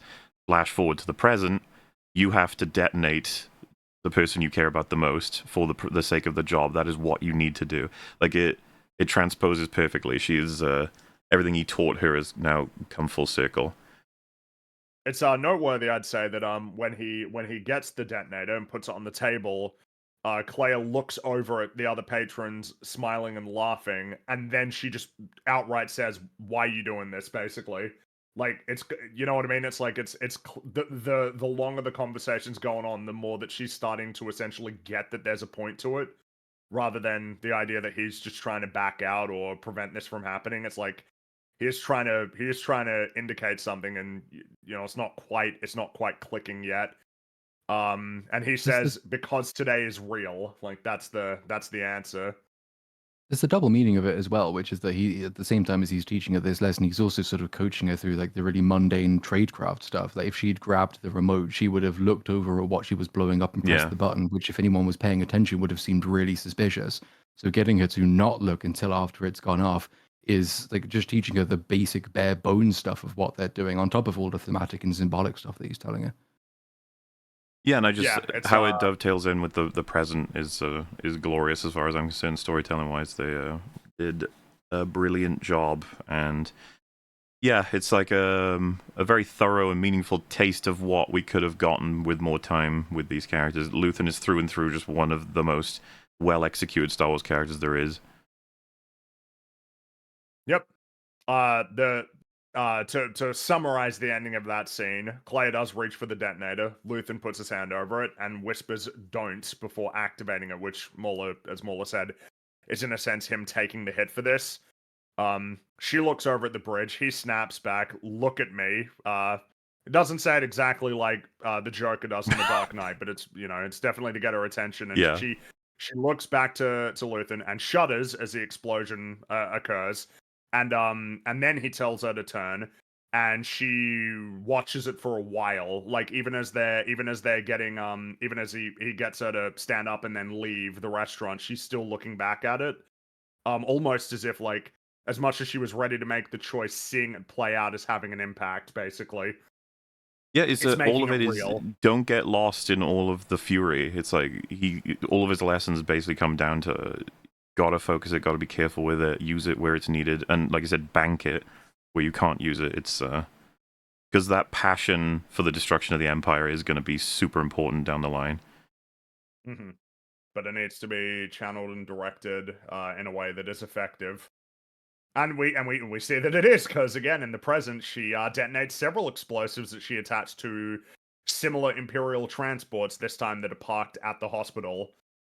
And that obviously draws her attention, and she sort of stumbles down the hallway, pretending like she has no idea what's going on, and then very swiftly takes out the remaining guards on the floor before just getting into Luthen's room. Continuously relying on people seeing her and being like, what's going on? Hey, Especially what? the guy who And then- heard the yeah. blaster bolt, and it's just like, there's just a nurse walking toward me. What's going on? And then just too late at Yeah. that point. Mm-hmm. And then she's in the room with Luthen. It's I think I wasn't quite sure about like the mechanics of what she was just doing there. Because like, why does she hide the second body but not Well, the she first just- one? She only slightly puts him around the corner. It's just slightly better, and it could give you a little bit more Yeah, time. blocks line of sight from coming around the other side, which I appreciate a lot. Like it's Yeah, it's not too much to do, but it does help. It will buy you a little bit of time. I mean, no one looking down that hallway will just see it. They have to physically walk further down the hallway in order to see it. And honestly, Yeah, it it might denies- make no difference, but whatever. It costs her a few seconds to maybe gain more than a few seconds. It denies like her specific trajectory being like explicit, essentially. Because with both of those bodies, you can tell exactly where the person who did this was going. Without the second one, more ambiguous. It's very likely still headed to Luthen, but you know.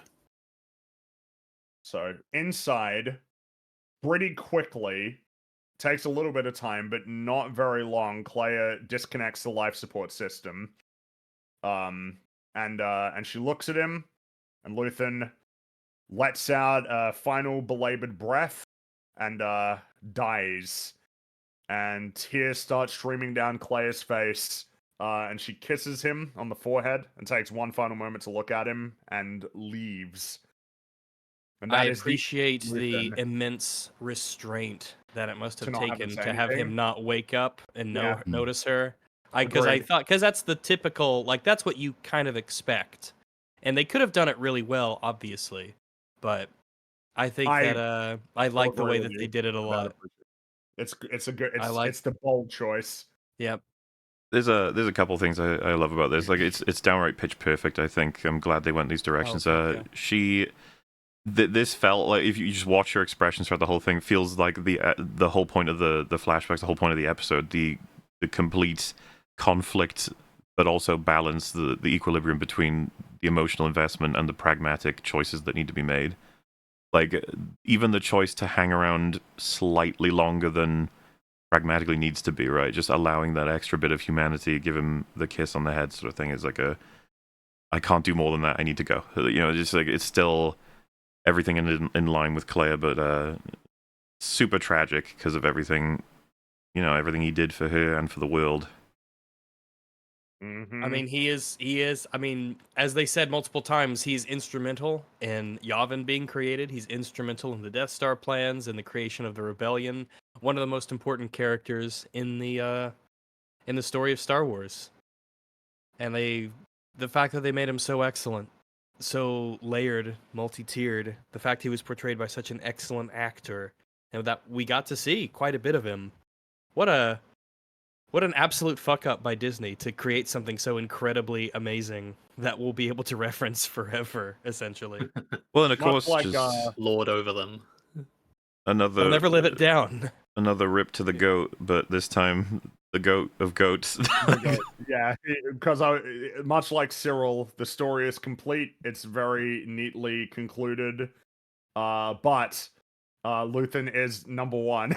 I've seen discussions like in the Discord and stuff. It's just like, who's your favorite character? It's like everyone answers Luthen. Everyone should answer Luthen. Luthen is number one. Who's your He is second number favorite one. character should be the question. Yeah. Yeah. Um, What we didn't see was right after she walks out and we think Luthen's died, an ISB agent actually flies him to Tatooine Oh. some junkyard so he can get a new stomach. No. And then he gets a Oh, right, lightsaber. right. Darth Luthen. I'm not joking. I have seen posts with significant amounts of likes saying, I think it would have been more interesting to have had him be like an ex-Jedi.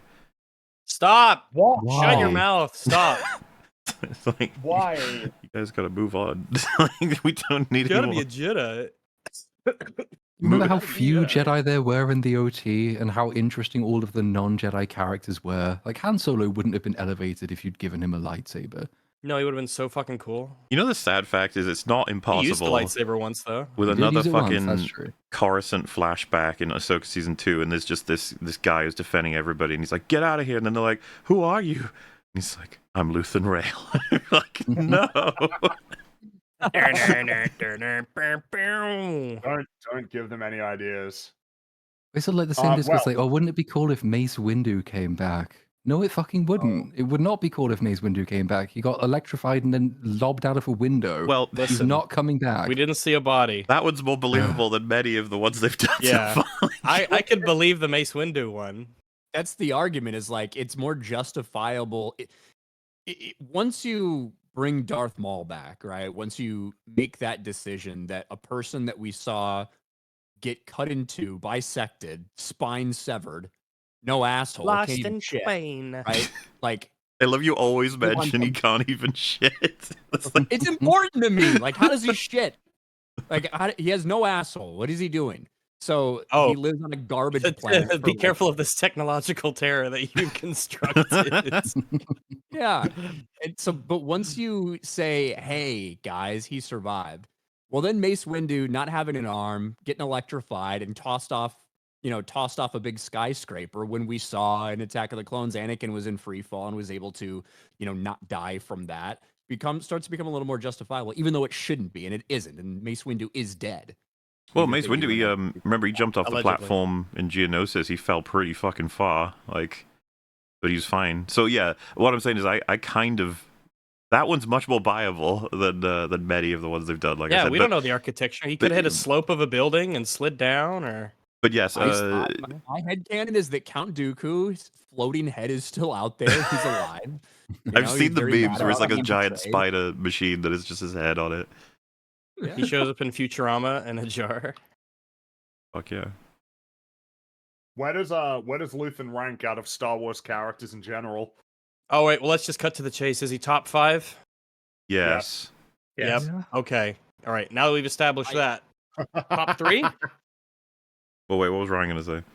I was gonna say I would have to sit down and think long and hard about that. Yeah, because you have 78 years of comics and books, and yeah. you have to go through the catalog of 479,000 entries of glub shittos that you Yeah, know it- of. Exactly. So that's a little bit tough for me to say that. Well, here, let's put it this way: if we limit it to the movies and Andor, will he be top 3? Well, so to cut to the controversial, difficult ones, it's like I don't know that he beats Vader. That's a real difficult one. It's like he's top tier, but Vader is amazing. So it's like, oof, and it's like, Hard does to he beat beat Luke? And it's like, Is that Vader, though? Is that Vader before or after Lucas made him shout no? you see, that's not the version that I. Hashtag not my It Vader. would be- the reality is that the characters we'd be talking about would be OT characters, right? It's like, so we almost might as Yes. well treat them And as then- just well, their OT versions. The other problem that comes, it all depends, like whatever you think your headcanon is, right? So if you're saying this counts, but the sequels don't count, right? So you're counting this part of Disney Star Wars, but not the sequels, then you have to factor in what we see happen to Luke and Han Solo and things Ugh. like that. How it gets like I'm happy to incredibly ignore messy. that, though. Oh, That's the we're not thing. talking Yeah. sequels. We're not talking. I'm The happy to sequels are pretend that not that's- canon. Like, yeah. It pretty is much. so Like I said, easy. it's From especially every when you day start that goes thinking by, about it gets easier for my brain to ignore the sequels. just does it automatically, you know. But I guess Oh yeah, that's it the does thing, automatically like, for me at this point. Oh yeah. It's like it's- the Han Solo movie and the sequels. They're obviously Yeah, not no. canon. Don't be ridiculous. Those things did not occur. What about, so does he beat Luke? We're talking. Luke has like, a- this is tough because Luke is kind of It is tough, I Luke agree. one of the is greatest really stories good. of, like, average man to a great hero that we Well, got. hey, I mean, maybe it's almost move. Does he beat Han Solo? Well, Fuck you're me. just labeling all the ones the actual fights: Vader, Luke, No, Han, I and know that's what I mean. that's why I'm asking. it's What about just There's more layers Oh, and well. depth to Luthen than there are to like a number of the OT characters. But like just having the layers and the depth doesn't necessarily make you the most impactful character. So like I'm happy to say that Luthen is a more complex character than Han, but Han is Executed probably a perfectly, more essentially. exactly, and he does exactly what he needs to do. It's so like it's like the crux of a large part of what Star Wars is, without which you wouldn't have had Luthen to begin with. I would be if someone said, "Oh, he's a lot more." Luthen is obviously a lot more complex than Han. Han is relatively simple. I'd be like, "Yeah, sure." That doesn't define whether you're a better or worse character. It's the true, simplicity of the Well, I mean, the idea. one It's of the not that simple. simplest arguable characters, and yet one of the highest scorers, probably Palpatine in Star Wars, right? He's pretty straightforward, but Right, even though he's Well, I was thinking, what about like Yoda? What does it look like of Luthen yeah. compared to Yoda? Mm. That's that feels like another interesting counting one. I mean, prequels? everyone's No. gonna be Well, different on how they would rank all these, but I think most people would agree that they're all still in the top tier. They would need to, they're all the competitive ones. It's Yeah, not I mean, like that's why we're like asking. no offense to him, but Wedge Antilles is not going to be competitive with Luthen. Like he's cool, Well, but you know, maybe not what you know about Wedge Antilles, well, but how much of that is even canon? Like anymore, Disney would have murdered all of it. It's canon in his Well, heart. hold- okay. well, you guys just sat here and said we're talking about a fucking Disney Star Wars show that is leading into a Disney Star Wars movie that takes place before a bunch of other Disney Star Wars movies that you say, well, this isn't considered. You know what I mean? Yeah. Which is why this gets complex. Well, they also Well, didn't count the prequels, if you caught that. So it's like, Well, I know they didn't. I brought up is he better than Obi-Wan, and nobody answered me. oh shit, you're thinking Well, of the I- prequels when you Obi-Wan's think of a- Obi-Wan. Well, 'Cause he's I a character would that exists say- in the prequels and also the originals. The He's thing fun is in the I think prequels, but even if you include just the OT, I still feel like Obi-Wan's pretty competitive. He's great in the on OT, yeah. on the top tier, Yeah. list. Even if you can include like 3 additional movies and his show as part of the equation for the character. And we talked about it. We were talking about it with Cyril as well. There is the difficulty of how. When we were talking about the quality of Andor compared to other Star Wars projects, including movies, it can be hard to assess the quality of a character when they are afforded a considerable amount of screen time compared to the amount that's available in the film. It's not it is more necessarily a time direct to rise, comparison. but also more time to falter as well. Mm. It's kind of a double-edged sword in that regard. Well, yeah, and just to get that It's like a conversation out of the way, multiplier almost. what is canon is just going to be down to everybody individually at this point in terms of considering what the character means to you. Because, of course, like was mentioned, it's like if we legitimately considered the sequels, Luke, Han, and Leia are fucked. It's Don't, like- yeah. Which we don't. I don't think any of us do here. Yoda's doing. Even Vader's got damage he gets thanks a to the little bit of sequels. damage. Yeah, that's true. Yeah, barely anybody gets out of it unscathed. Yeah.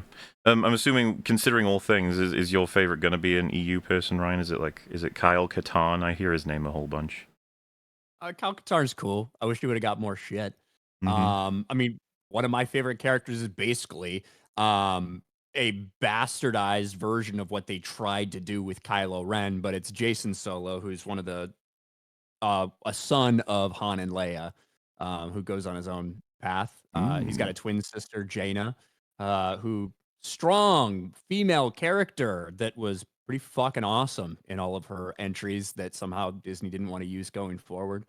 But yeah, and like I said, even with like the aside to Wedge Antilles, one of the best Star Wars stories that are out there are it's a series of novels called Rogue Squadron. And it's not too much focused on the Force or on anything like that.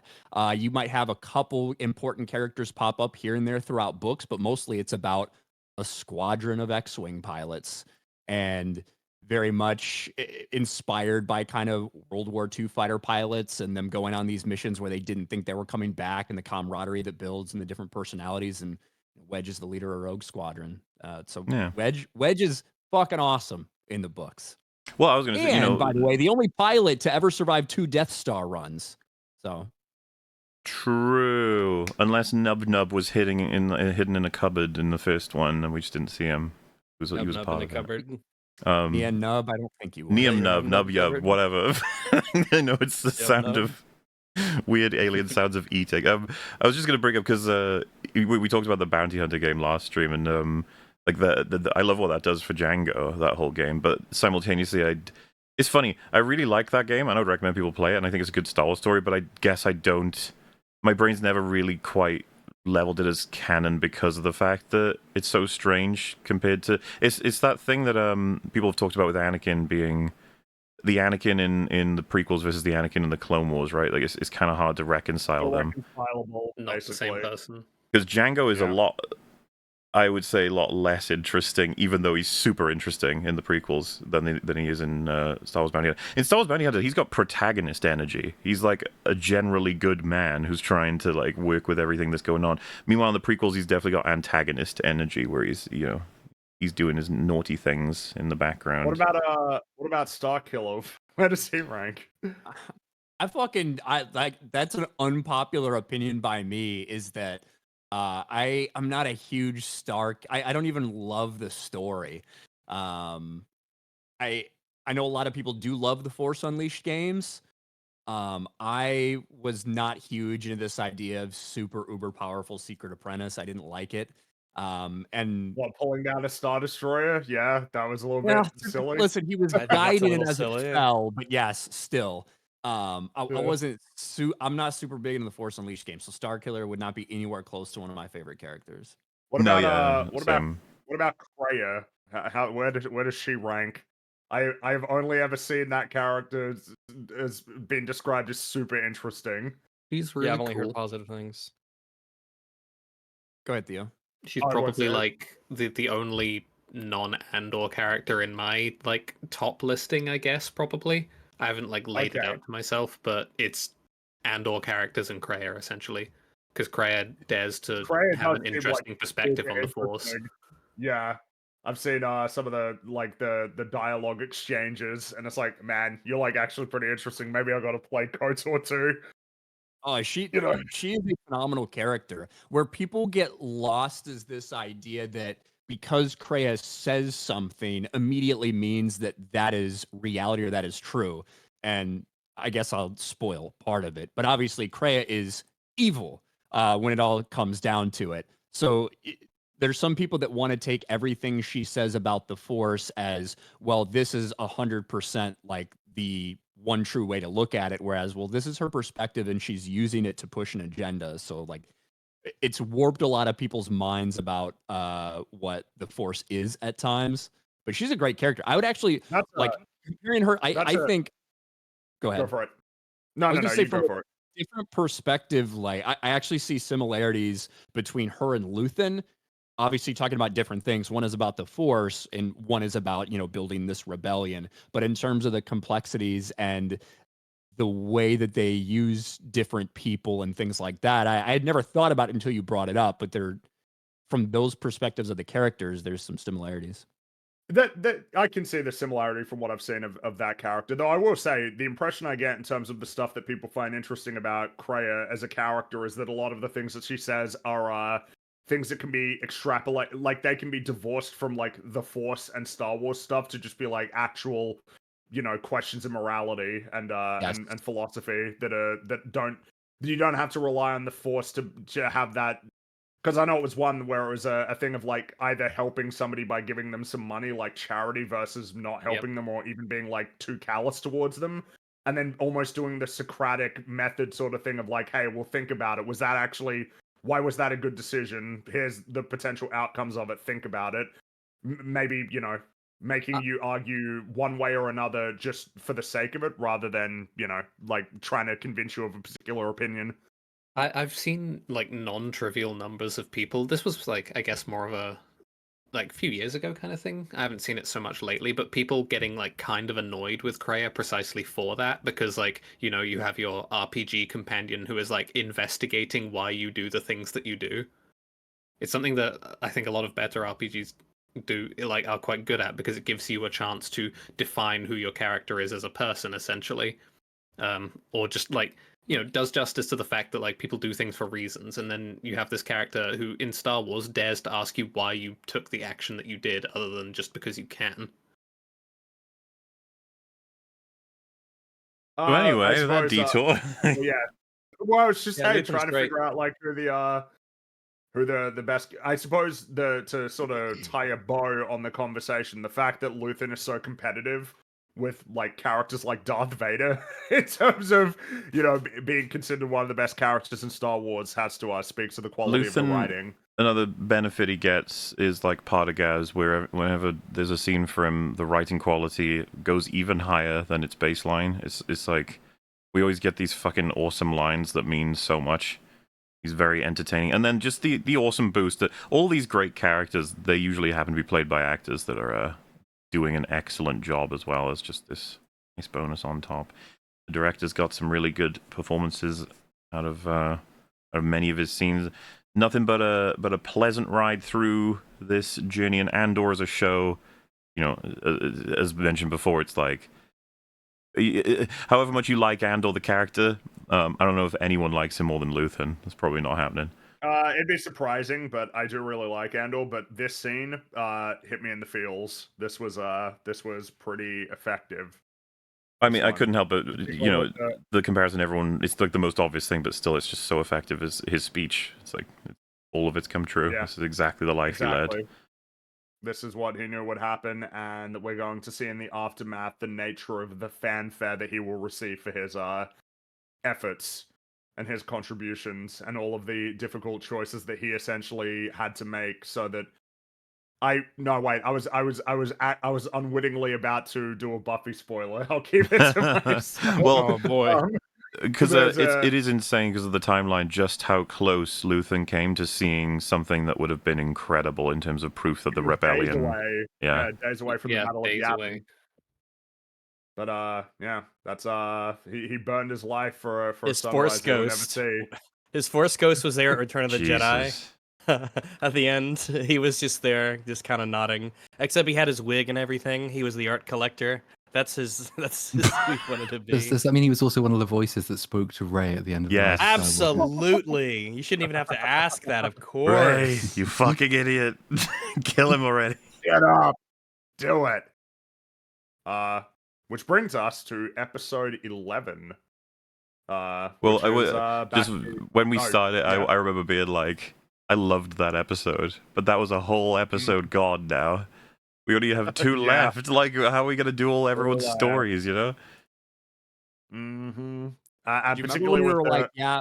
Remember yesterday when we were like, yeah, we'll try to get through these last 3 episodes pretty quick. Like, I don't think we have as many notes. For That was the this and, like, stuff. chunky one. Yeah, That was our was naive shocking. old selves who just didn't know. Yeah.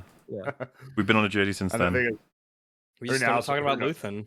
Yeah. who knows how long we'll end up talking about this, because there are still some chunky scenes that I'm sure we'll want to talk about a lot in these ones as well. But it begins, episode 11, with Hirt returning to the hospital to examine the crime scene. And as his subordinate relays important information, he interjects, "This was Supervisor Miro's security package. I want that underlined." It's like, yep, of course, this is her This was fault. not This me. is all getting blamed on her. And an interesting thing is that based on the scale of the attack, the ISB believes that there were 3 perpetrators. Yeah. It's like, wow, that's kind of interesting. And the medical director of the hospital confronts Hirt, who basically immediately threatens to arrest him for in any way impeding his investigation. So the director relents and is ordered to shut down the building and provide Hirt with full access to the building's surveillance systems.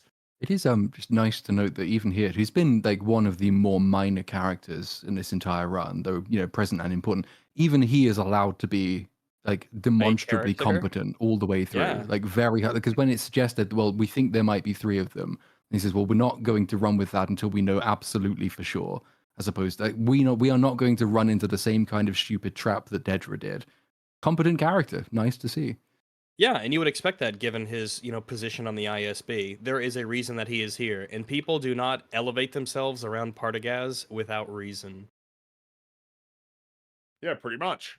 And then we got a really awesome scene. So Dedra is sitting alone in the interrogation room. That looks like the same one that Cyril was sitting in. And Krennic approaches the control panel, turns off the camera, slowly walks into the room and stops right behind Dedra. And he asks her, who else knows? Confused, Dedra asks about what, and her expression instantly switches to shock as Krennic replies, is the urgency of the situation not palpable? The fact that he is here is bad news. Yeah. Like, That's what he Exactly. says. Yeah. He's like, what do you think it would take for me personally to be here talking to you? yeah, oh, dude, and the fucking dialogue is beautiful. ISB Clark. Has my Yeah. reputation slid so precipitously? What single Yeah. thing would And- drag me into this forsaken basement? It's like, Such It's so good amazing framing to as well, see to have him all, looming there. Yeah. Well, when you compare old Men Bendelson here to how he was in Secret Invasion, and then you compare him to here, it's like, man, doesn't it feel good? Doesn't it feel good? he has just way play less this scenes such too. an awesome the scenery. character, and to just have so much presence. Oh yeah, dude, and Yeah. everything's helping him, right? The writers are helping him, and the fucking cinematography, the way he just envelops behind her, like she's so dead, like he's about to kill her, sort of thing. And Krennic kneels down next to her and asks her to say the words Death Star. It's like, ooh, shit, that feels... It hasn't been said in this entire show, and it's Right. like made significant again. You know, Death Star, that's like a crazy thing. Never mind that, you know, in 30, 40 years in the timeline, there'll be 1 billion Star Destroyers that are Death Stars. No. Yeah, but you know, the No, first it one won't was, happen. there was a time when it was an important occasion. You know, combining Death Star with Star Destroyer to Death Star Destroyers was one of the most, like, you fucking suck. Like, you actually fucking suck. And it's just like, no, I don't. maybe It's consider- cool. Yeah, but have you considered that Star Wars is not a science fiction lesson? What does that have to do with this? Ooh, This interesting. just got nuts now. I suppose it isn't. It's all coming together.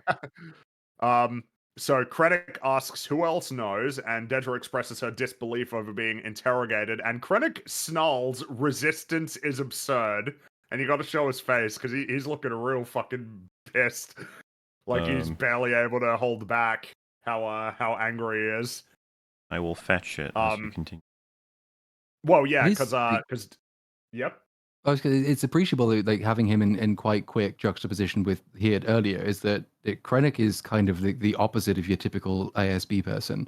He is making a mistake here, but he's just going straight because, like, he's so obsessed with his own ego, getting this project done on time, being seen to be the most powerful and important person next to the Emperor, that he will run with these wild theories and go for the maximalist response. It becomes like even more prevalent later with his scene with Partagaz, where he's making these massive sweeping orders and commands before actually considering what the correct answer might be. He's not considering plausible alternatives, but it pays forward into, like, his character as he's then depicted in Rogue One. This is how he is all the way through. It's the seed of his downfall, but he's going to take a bunch of other people down with him before he gets there.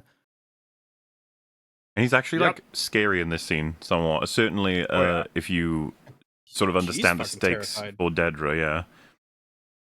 This Yeah, man is no especially- small deal at this point in time, especially. Like, as we see through Rogue One, his influence starts to wane, and he alludes to that here, essentially. Like, you can fill that in with, like, the delays with the Death Star project and whatnot are, like, tarnishing his reputation, especially with all the secrecy around it. Nobody really knows what he's working on.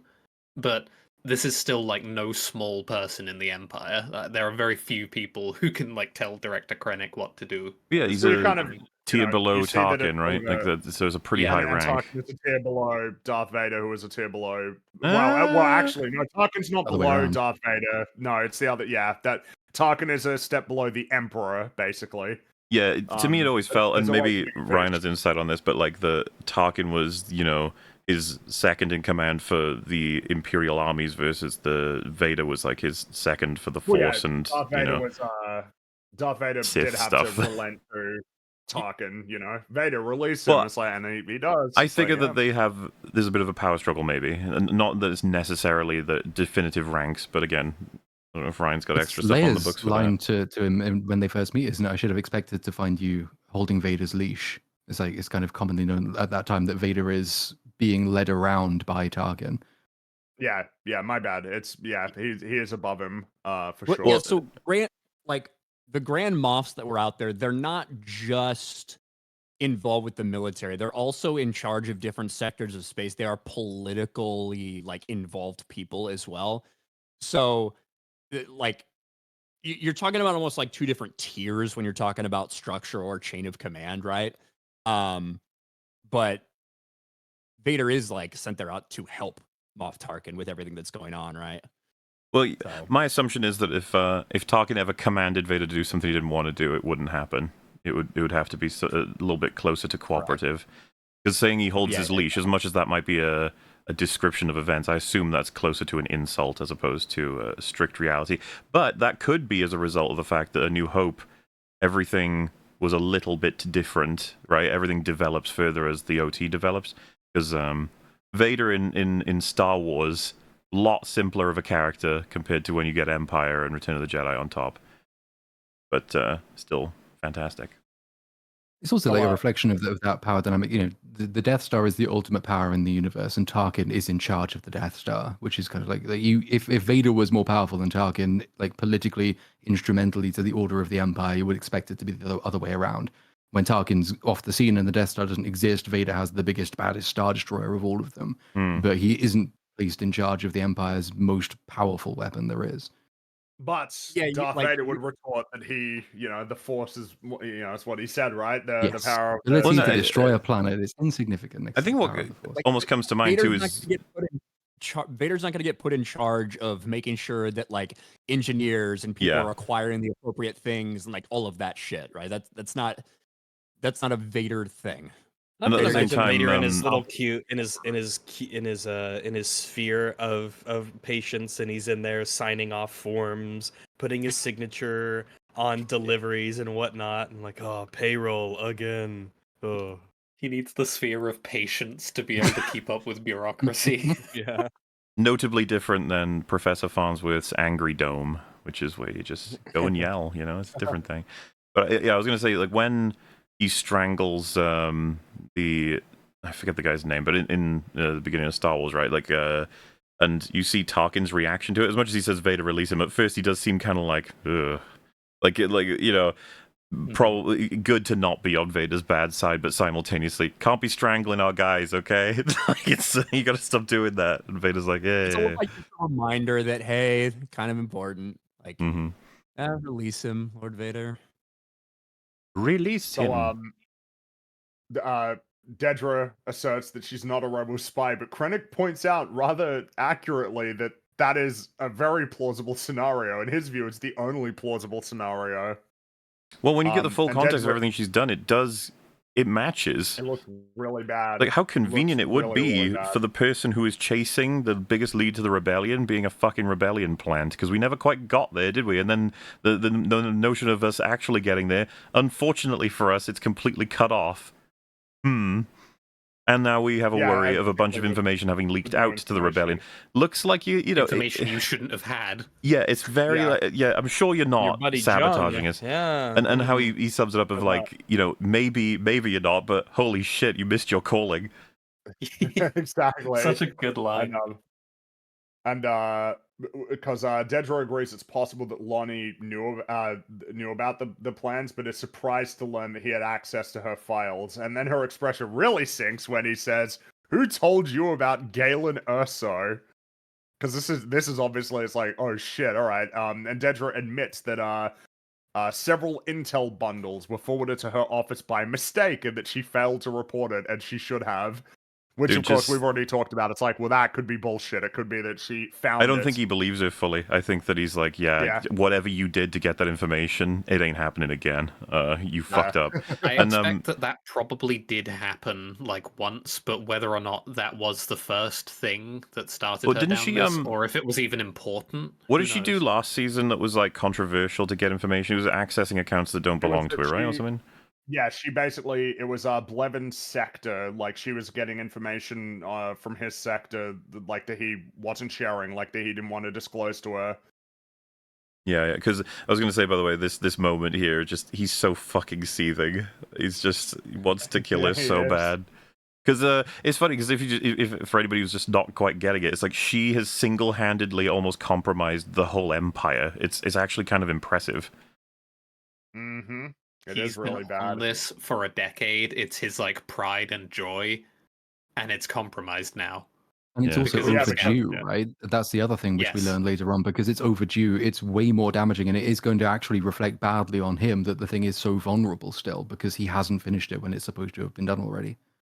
Also, yeah, the Yep. whole And- the accidentally receiving files like 2 years worth of data readouts or something. It's just like yeah, I just Well, you yeah, know, I 'cause, did, and the fact that she says I didn't read them all, it's like There's a lot of information because it's about Gorman, but also Edu and Jeddah, you know, which is information that obviously she wouldn't know anything about, and she denies that she read it, but Krennic rebuts that she must have read enough, and then you got to show it the moment. the iconic finger It's- Cat's dropped been onto doing it ever Dedra's since we head. got to the Jeez, scene. it's- Yeah, Oh, fingers in man. chat. Come on. Fingers, we gotta do it.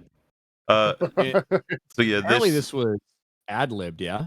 yeah, this I was- presume this was his. Was her surprise legitimate? Because it looks so like it. not quite that. That's never the case. Almost never. It's like 99% of the time not the case. It's never quite that. Like this was genuinely just something he pulls out during filming and they kept it.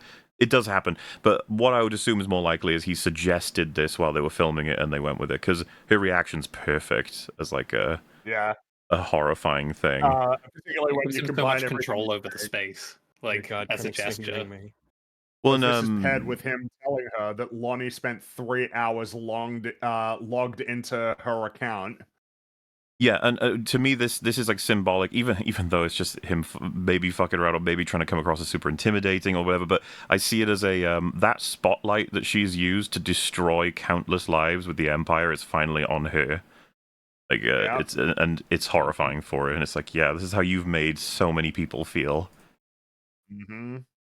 And you know, Krennic starts to wonder out loud what Lonnie might have told Luthen, and I would say, in a tone of voice that is distinctly weak compared to the way that she normally speaks, she defends herself by claiming that she was forced to become a scavenger to track down Luthen, which she Yeah. did. Like the way that the words come out, it's like she's trying to come across as confident, but it's like she can't actually muster like the strength.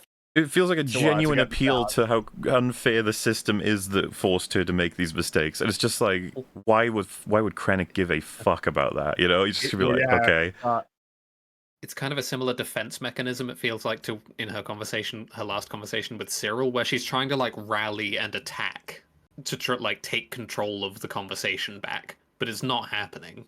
Not with Krennic. oh, his But yeah, response is 'cause, fucking with all epic. of this, how does one balance such passionate competency with the mindless decision to confront Luthen Rail on your own? It's like, oh shit. The on your own part hits so fucking hard. Fucking angry. He's so angry. But he's so right. Yeah. It's so in character, but it's such a bad decision. Like if they had Couldn't- just come in and arrested him immediately, they would have won. Yeah, she couldn't resist it. She said she dreamed about it the moment she'd be able to confront him personally. I'm sure she did. Yeah. And you get And then, there's yeah, like he a couple said of lines setting it up, right? Because you have the earlier conversation between her and here when he says, you know, did it occur to you that he gave me this just because I didn't want the glory? Well, here she is going for glory and it's fucked her up. But also Partagaz, speaking of Cyril, it's the line, what is it? Enthusiasm and inexperience going hand in hand. Mhm. Like she has made a complete Mhm. cock up because of enthusiasm, and she should be more experienced. She should know better. Yep. But at this point, she kind of does the thing of like, hey, you know, like you got to go find Luthen's assistant. You know, it might be days before. You know, she's trying to do the thing of still helping as if she's part of the team. Like, Bro thinks he's on the team. well, yeah, a bit, and then Krennic grabs Dedra by the head, places her in her seat, and says, "We'll do our best to carry on without you." I love the motion. It's so aggressively like manhandling of him, but it's just like this is the most explicit we're gonna get. You are fucked.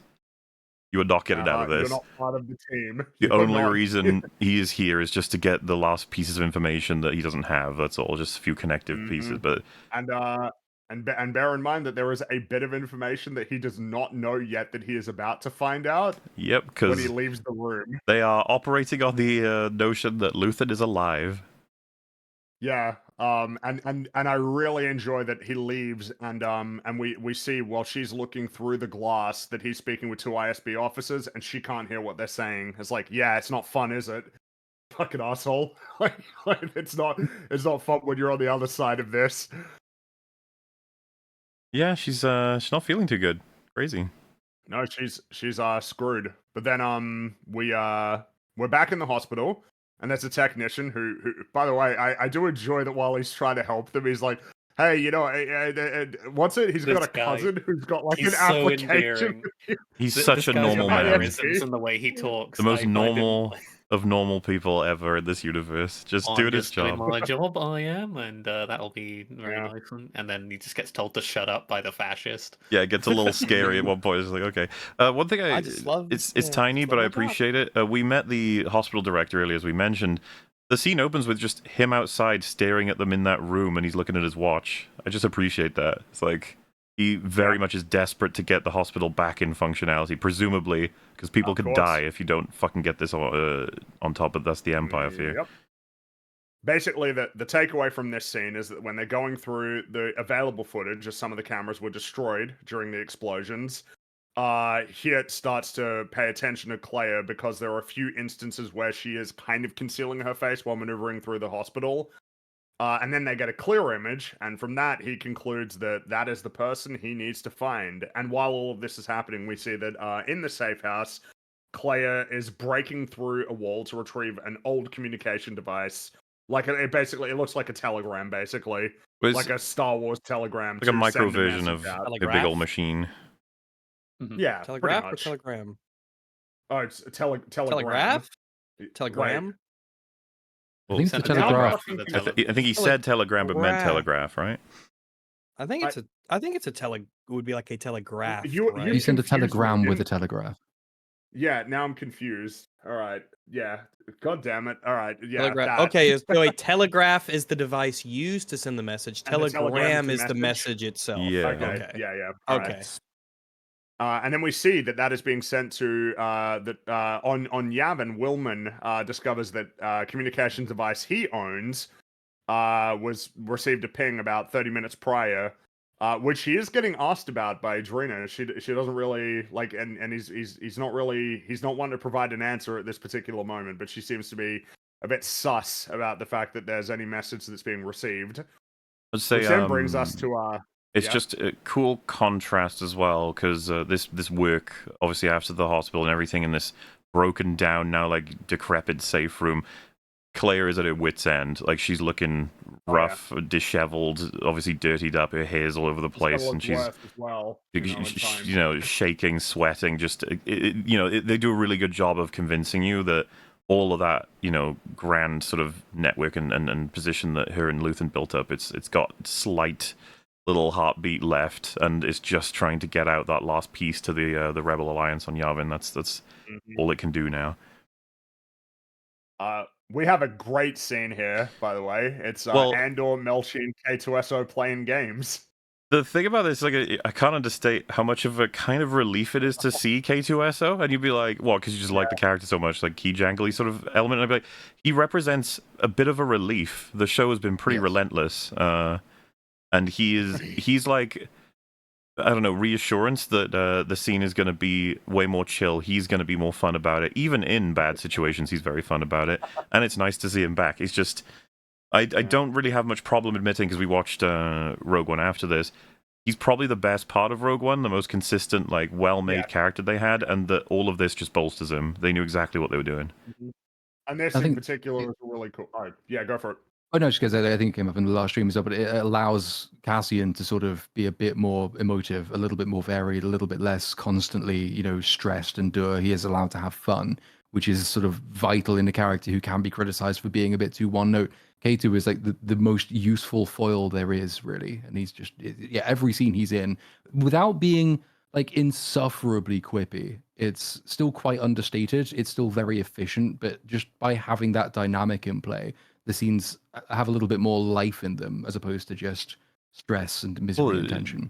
as I presume, for anything to lay out, this scene gives you a full lowdown of why K2SO is a lot more than just comic relief or just an archetype running in or just, as you mentioned, like a sort of snarky one-liner sort of thing. It's like he's got a full-ass personality going on, and the dynamic with him, Andor, and Melshi is the kind that, once again, as is happening with a lot of these, like, In a whole season. could have gone with a lot more of this. Like, it would have been really fun, Yeah, but I would okay. really like to see more. Because imagine if there were more because what's happening in this scene is that they're playing cards, basically, Star Wars cards, and Andor and Melshi keep teasing K2SO because of his inability to reconcile Melshi's bold strategy with like his own logical and predictive capabilities.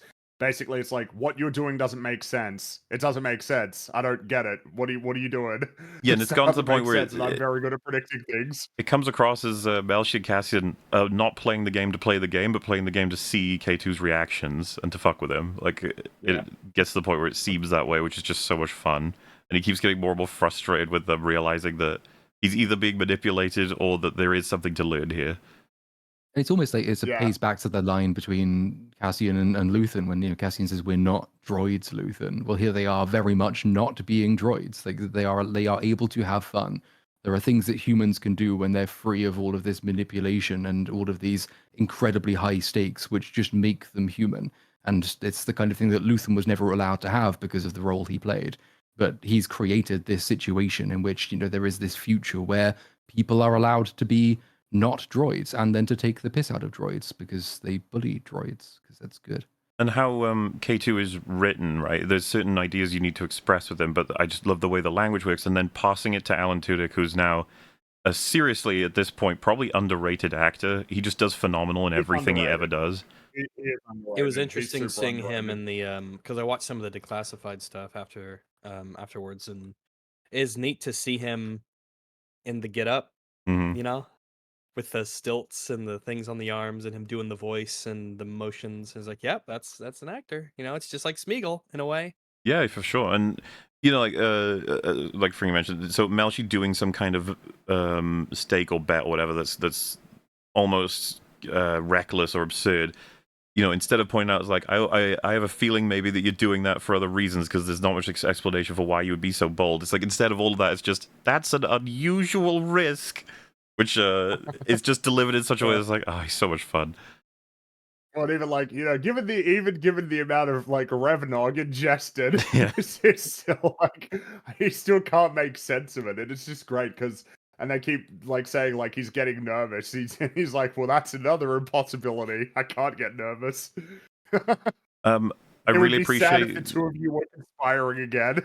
I really appreciate the animation on him. It's excellent. The eyes, the little movements they make, they really help give a sense of exactly what he's experiencing, even though he's a droid. He gives off nervousness. Yeah. Like, he's denying that such a thing is a possibility, but they certainly disagree and they're enjoying this. There's so many layers. Like when the camera's panning around and he's between the both of them, and I think Andor says like he's trying to droid you, and he just goes, "Droid him," like he's offended. Like, it's just what I'm just saying things that are true. But unfortunately, you know, Willman interrupts the fun. He even wrecks the game by putting the communications device on the table. But it's important, you know, so that's fair. I think and then just because I'm probably gonna, it's every line as far as I'm concerned. Okay, with K2. So like them both laughing at the fact that he's become nervous because he doesn't understand the stakes of what's happening or how he's losing, you know. And then they're just like, he's nervous. He's nervous? Then he just comes in and he's like, that's another impossibility. Like, he's just trying to lay them all out on the list. Again, it's like they're bullying him, but it's extremely endearing as an event. And I think it was said by Gilroy, right, that once Bix leaves, it becomes a frat house, which I think this is what he meant. Yeah. It's just a bunch of guys messing around, which K2 is one of the guys. Which, by the way, I feel like that could have been an issue if not for Rogue One existing, because we would have been like, what the hell happened? Like, what is this droid? How did this work? You know, but having seen it, and again, this is using to the benefit of being a prequel, they don't need the scenes of K2 had to be tested, you know, again and again and again. He needed to be proven that we could trust him. It's just like, no, we can skip all of that straight into scenes of enjoying the company and getting to know each other better. Yeah, but if we had more seasons, then you could have that. Well, I wouldn't if we even had I more wouldn't even need seasons. that. I just want more scenes of them getting to know each other, as in like not. I don't need the scenes where they're Oh, I'm sure you testing get him. I plenty mean, of both. Yeah. Like scenes of seeing like essentially a friend for Cassian, right? That yeah, like that K2SO is his companion, but obviously there's a lot of care there. The idea that that's what is able to help him after Bix leaves, you know what I mean? Yeah. That could have been fairly compelling to see Cassian going from this terrible, awful spot where in his mind his entire world has left, to be able to have someone like that, and probably frustrating at times at first, and he's not sure if he can trust, but eventually through multiple missions and talking with him and stuff like that, he does. That would have been compelling. would have been awesome to see. Yeah. I do always like droids are fun in Star Wars, right?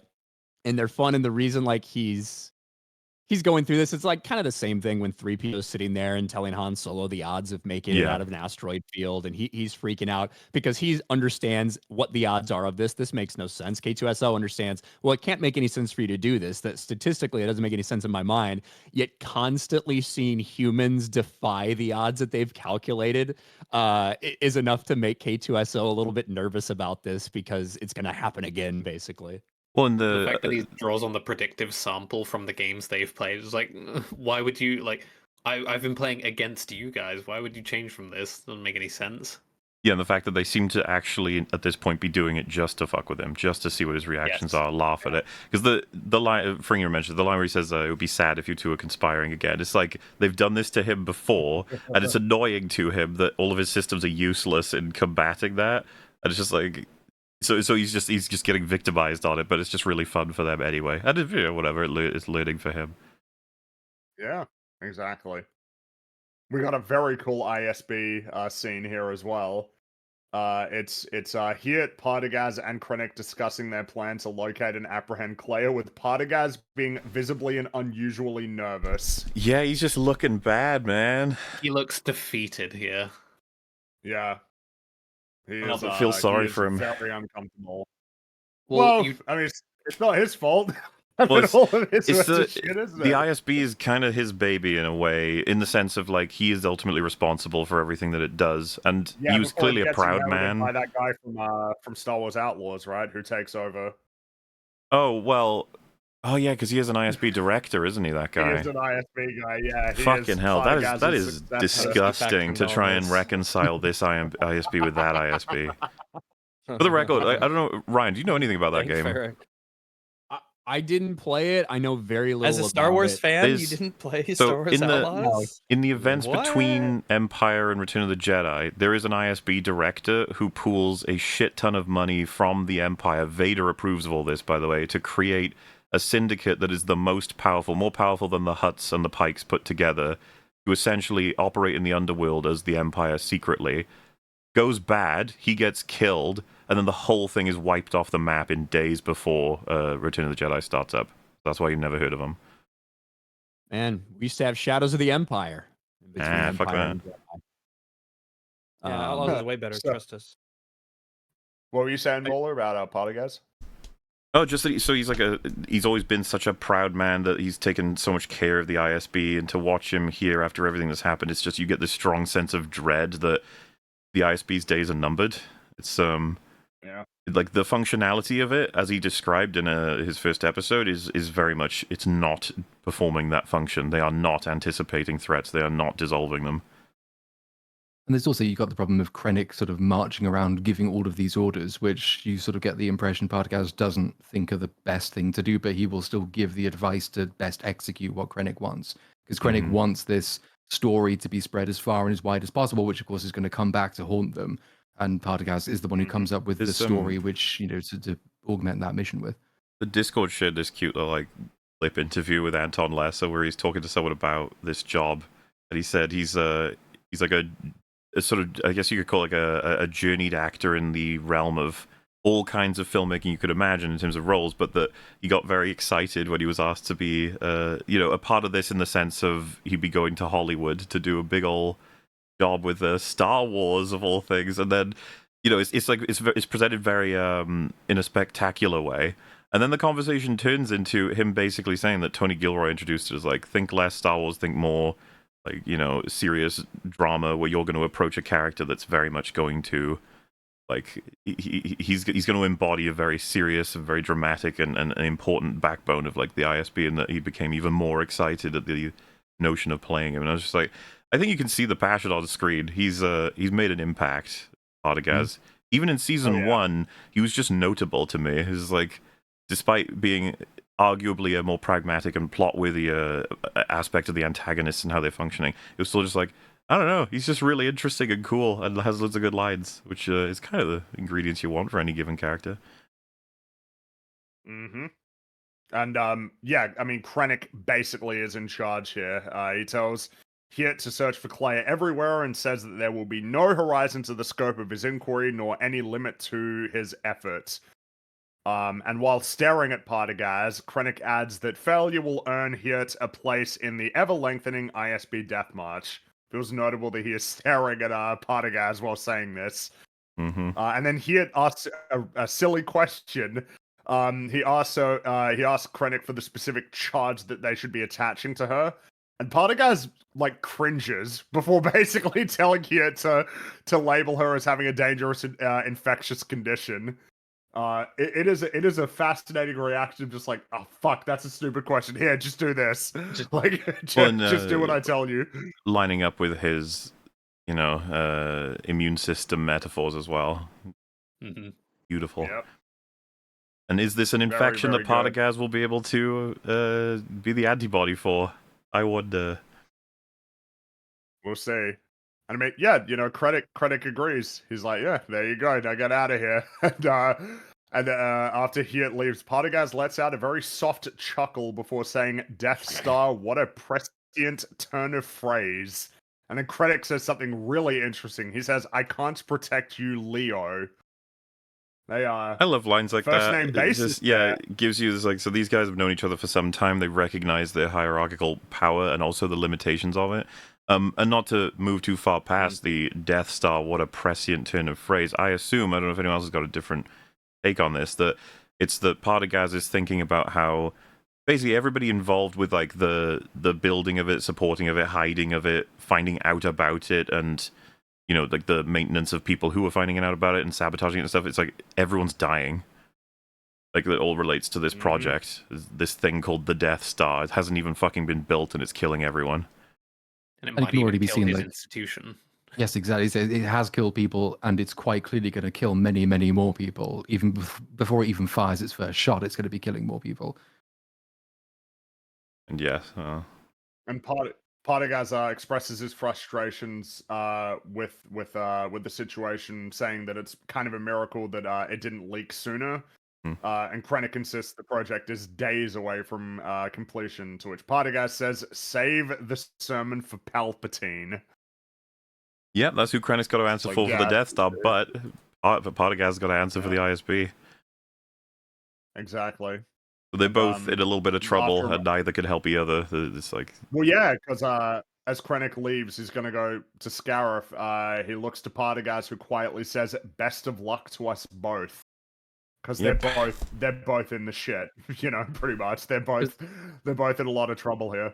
The ISB had this task of like helping conceal the Death Star foisted upon it, essentially, like a massive project. Yeah. Well, it's funny what we were talking about earlier, and he said it's a miracle it was kept secret this long, and we're like, yeah. It sure is. Yeah, a bit of a miracle. Very lucky.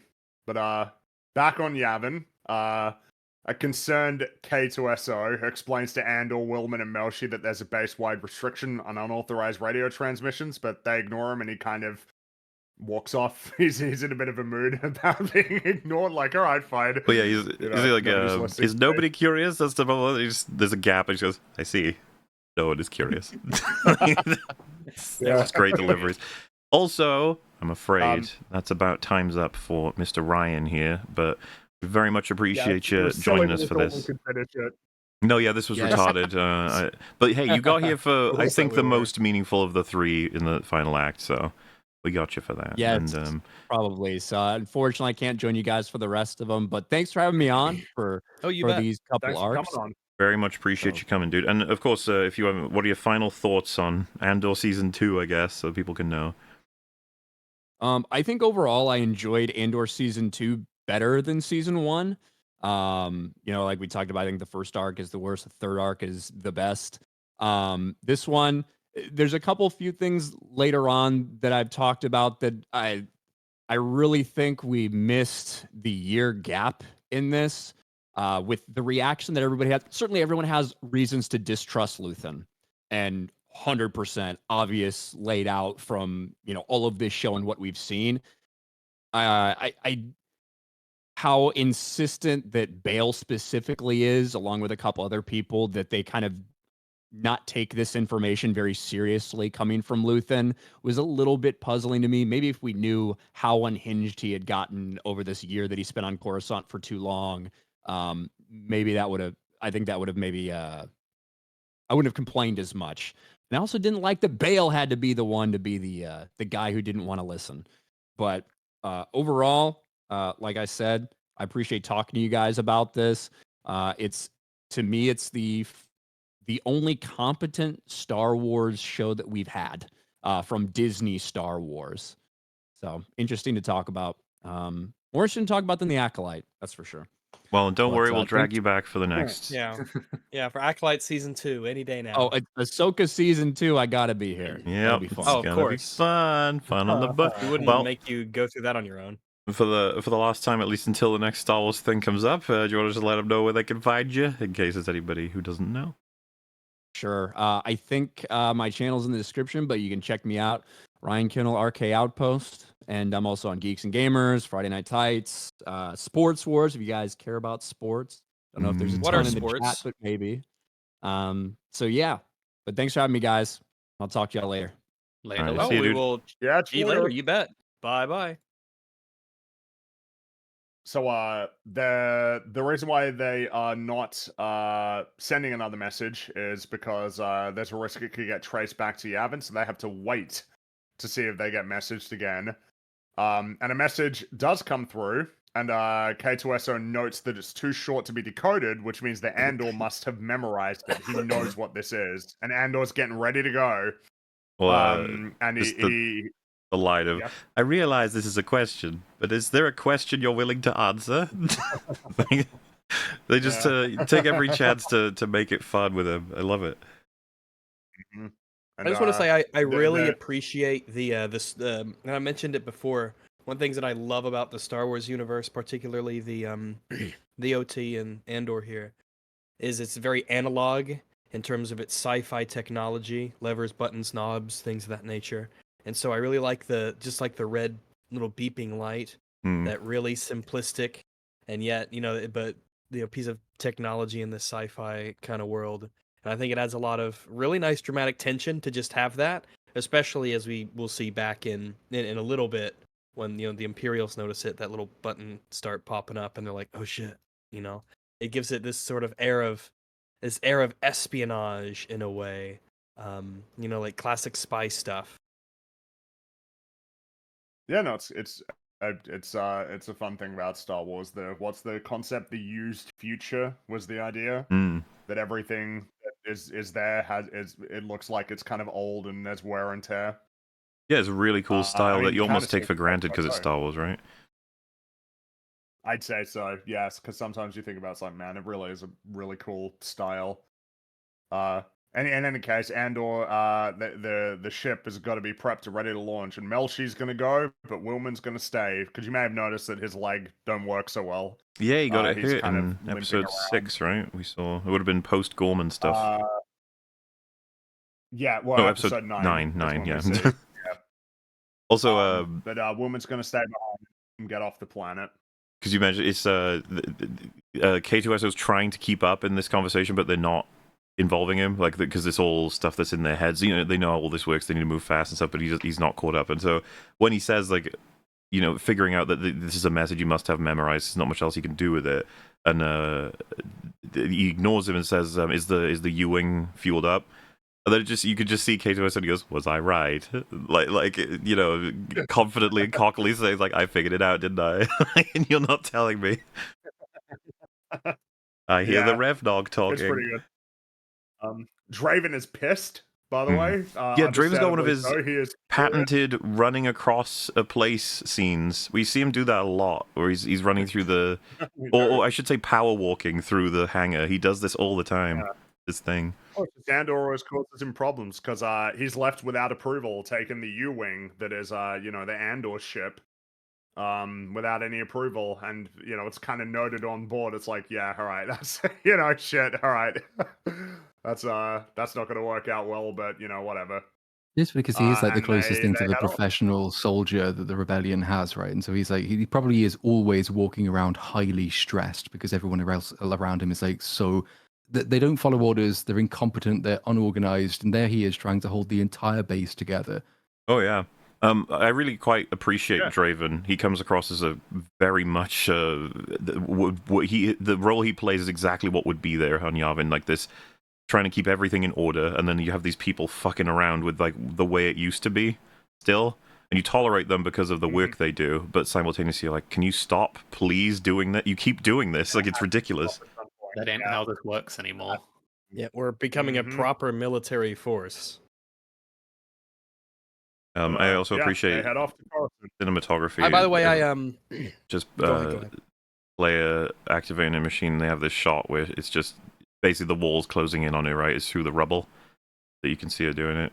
Just this is her last gasp. It's like if they don't do this, she's dead. When I was watching the behind the scenes stuff, Draven's actor was talking about how he felt when he was walking through the big set that they had for the Yavin 4 like base, particularly the interior with the columns and everything.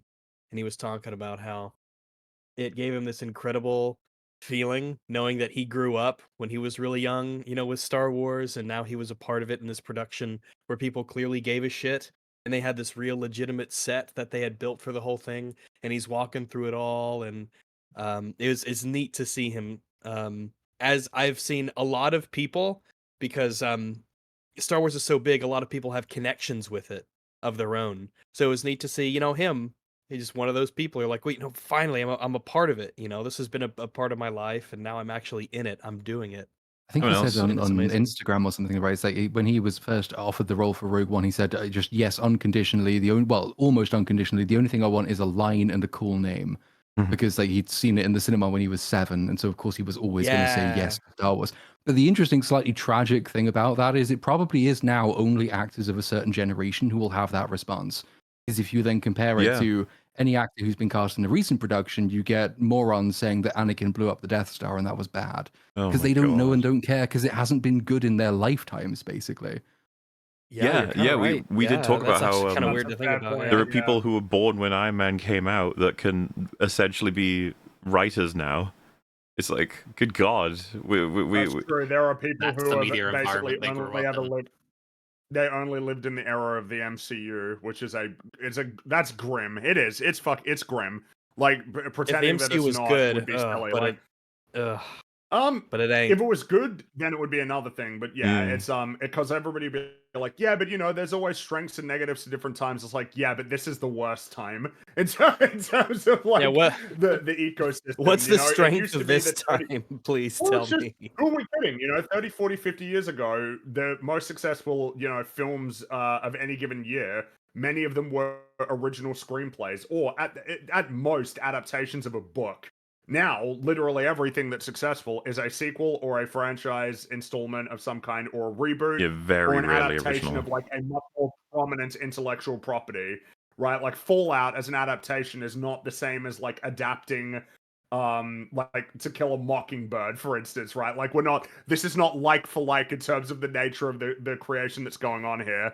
And in the case of Star Wars, right, it's like, yeah, Star Wars has only been a shit sludge franchise. It was a franchise for sure. There was a lot of franchising even, for the prequels, but hey, there were like cool video games and stuff coming out. There was a degree to which you could attribute it to having some sense of earnestness, whereas now it's entirely Star Wars Battlefront with EA's logo prominently there on it, as a clear indication of the change of the times. I was going to say as well, from the declassified, they mentioned this hangar when they were building it, that they had a concern, I think maybe in an earlier version of it, or that just in general, that they didn't want it to come across as a Star Wars museum, but instead they need to get everything in there at least somewhat functional to the point where people can just walk in and do things, so that it looks like it's being used, it's active, and that this is a hangar that is in use, not a little room in which a bunch of Star Wars things exist. Because they were saying how exciting it is to just make some X-Wings for it. Like, yeah, I could imagine. Oh yeah, they'd say, course. "Oh yeah, we get to make an X-wing. Awesome." That's really cool. So, we see that Hiet is visiting Dedra's cell. She's looking a little bit more haggard, a little bit. You know, we're gradually getting She there. doesn't have any of her insignias And, or anything on. It's very the uniform's she is. extremely It is not as plain well now. kept. No Yeah. belt, You- yeah, no notice belts, no how insignias, none of the little she- pins. She sees someone's coming, she like gets up, adjusts her collar and everything, then sees that it's here, and all of that like Yep. professional energy just goes away, and she just sits back down, like, "Oh, it's you." Like, I think she was And, hoping for Hiet another is- chat with Krennic, maybe. Hmm. Maybe of course, Partagaz. something that could help her. And it's kind of funny because she doesn't seem to realize that, like, because Hiet asks for help, and Dedra is like, "Why would I do that?" But then Hiet points out, like, "Well, you know, if you help me, that could help you. So you really have no reason not to, right now. Like, it doesn't help you not to help." And she eventually comes up with the idea of investigating the communication system, calling back to the one that they found on Ferrex, right? That there is a network that he was using of Yeah, old, it's really archaic cool. sort of means of communicating. They even mentioned they found it with Anton Krieger, the guy in that ship, that whole plan that they constructed with like the related to the Krieger stuff with Saw and Yeah. Luthen. But like she was saying, like they were using tech that relates to this thing. Basically, just it's not that she's just suddenly amazing and offers things that no one else could find. It's like it's there. You could figure this out. These are the pieces, and she just labels them, and then it's like that is a good idea, actually. And she was on it at that Yeah. time, so it would make more sense that that is like the side of things that she would be more aware of. That's right. And Hiet thanks her, but she remarks that it's probably too late, which it's not actually, but you know. She don't Yeah. know About that. that, Yeah. I was gonna ask, why isn't Claire off-world yet? Essentially, Well, Too so risky would probably. I was be going the to say she's going conclusion. to spending any time outside of the safe house right now is considered extremely dangerous for her. I would assume, especially with her face everywhere. oh, I mean like You know, directly it from has- hospital to like some pre-prepared like vehicle stashed away. I guess calling in help or trying to get the message out versus trying to escape and risking. That's just a decision to weigh up. I guess she considers herself uber safe in the safe house.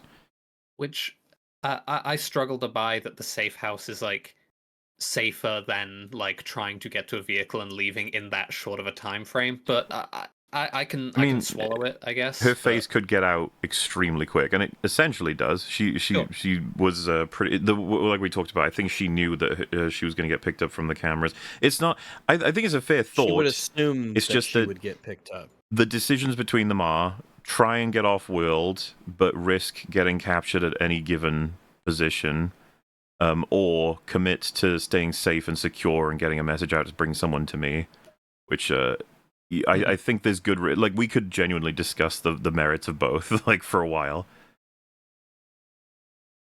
But that is the decision that she's made. We're back on Yavin briefly. Willman explains to a very fucking mad Draven that Andor went to Coruscant to help with Luthen, because that's basically that's the information they have is Luthen needs help. Yeah, and not Clay needs help. You can tell this tension because we'll get to the scene that's almost the payoff for all of this, but the tension between people who know Luthen and people who don't, I quite like it because I believe Draven's point of view is completely justified, but Willman's is too. Like this frustration of like you're shitting all over him, but he's the reason all of us are here, and you don't know him. So, and it's like, yeah, but you keep fucking with our rules. Like, what the hell's going on? Yeah, So much exactly. disrespect. It's a good Like- way of writing conflict because both sides have their points. And like in the more selfish sense of like, if he's so valuable, the fuck's he doing now? Yeah. What that is so important that like you will go wherever he says at the drop of a hat in violation of all of the rules and principles that we've set up to like fight the Empire as an army. Yeah, exactly. It's Oh yeah, and you know, I mean, he gets the response that is he orders him to be confined to his quarters. It's like, yep, I mean, whatever, you fucked up. you're not going anywhere. I thought this was funny, by the way, because I saw someone reference it. There was a comment from Tony Gilroy regarding like the lack of Yavin content, and he generally didn't want to do a lot of Yavin because he, as a writer, doesn't believe it's coherent very much. Like that Yavin couldn't have been easily found by the Yeah. ISB at this point. And you think about it, and you're like, oh, of course he would think that. Like, look at what he did in season 1. Everything is done by like individuals, and it's hyper secret, and it's all got fronts. Like, it's super duper hard to find it, and yet there's still always a concern that it might be. Yavin's like a full-on planet base with people coming in and out, and they do have lines, people saying, like, you gotta be careful about this, you gotta be... But it's like... Yeah, it's one of the first things they said about Yavin. Is I forget who it was who was really, really concerned about the risks that they have to take now that they're at this scale. Yeah, they really need committed, loyal people that they know the backgrounds of, but as pointed out, it's like, it's an inevitability that Yavin is found. Isn't like the Mon Mothma speech in Rebels basically like an invite to a whole bunch of people to go to Yavin specifically? Yeah, people start popping out of hyperspace like over Yavin, like Really? split seconds after she stops speaking. Like What too the fast for this to be fuck? possible. That's a good And, speech. yeah, I just imagine the Empire watching that. What's with all these ships suddenly showing up in this? That's Well, this and I star think, system. just for Yeah. the record, like I think it's really cool that despite having those misgivings, he did I think an excellent job of streamlining the conversation, the conversion, I was about to say, of the rebellion from piece to piece to piece, despite the fact that he thought this was probably untenable as a portion. I imagine that probably informs some of his unwillingness to show like the development of Yavin, as in like from the very ground up, just because he would have having that perspective, he would have a very hard time like Yeah. justifying writing decisions that create it, you know? There's that. There's also, you could go the opposite direction and say that would encourage him to be like, right, let's explain this. How does this possibly work? You know, you have a group of 5 people that turns into 10 people, that turns into 20 people, and that they develop these systems of like great trust. Hey, you could make it like a cult. What's the one that the girl from Smallville was in? You had to give collateral to enter. You had to give them something Oh my god. that they needed Jeez. something that they could destroy your life with in order for you to enter the cult. But you know, I mean, it is a And you're cult, saying so that's what they should have done on Yavin. absolutely yes. You can't join Yavin unless you give us what's the horrible thing you did in your past that we can cancel you for. I think the implication is that So, very few here- people leave oh. Yavin once they sort of got there, Well- right? So besides anyone who arrives on a ship who's kind of involved militarily, it's notable when Andor leaves without permission, because the implication is very few people will Yeah, do that. which It's not allowed. Completely which helps makes sense. a little bit. In terms of, I almost, we need to know where people go, for how long they're gone, and for when they're coming back, so that most leaks are accounted for, or at least the potential leaks. Yeah. And I think that they don't have like hyperspace trackers, obviously, yet. So that kind of helps. Ugh. You can't trace those things back. But it might even have been interesting had they done something like, as part of Dedra's investigations, like she was picking up on rumors of this place, and she throws it out kind of toward the end in a bid to redeem herself. But because she's been trashed and no one believes her, in particular, Krennic doesn't believe her, that like rumor chain is just completely dismissed almost by chance, like because the Empire has made it in such a way that the person who knows the most is the least likely person to be believed. And it's like this tragic irony that she's so good at her job but will never ever be listened to again, and that has these sort of reverberations downstream because they didn't listen. It ends up being their downfall. If you did want to address it in some way to explain why the Empire isn't more aware than they are, that might have been one way to do it. So we head to Luthen's shop where a whole bunch of the ISB people are still investigating the scene, and here it's talking to a technician who's been working on the radio system, and she sort of walks him through it, and she starts gushing over how ingeniously designed it is. And like Hit's sort of expression is like, "What are you doing?" And then she looks over to her colleague, and he just sort of shakes his head like, "All right, calm down." Yeah, it's such a great little moment because, again, it's just a sense of these are real people, and she's just being honest. And this guy who probably knows her is like, no, don't say that. That's really bad You're right now. getting No, just don't like say a that, brief tour of the ISB going, and the Empire behind it going around, just like quashing people's humanity. Like they're just trying to get on with their lives, and Yeah. someone wants something from them, fair enough, or whatever it might be, and then they try and just continue to live as a normal person under the watchful eye of the ISB, and it's not having it. They're not having it. Well, it does cut back to Hirt, who's like, "What the fuck did you just say? Like, what? They were. It was impressive that they were using our own signals to send their own messages. What the fuck? No, we hate them. Get it right." No, Also, but yes, that she was pretty in cool. Doctor Who. She was in the sequel to Midnight. That it was Okay. horrendous. We don't need to talk about that, all right?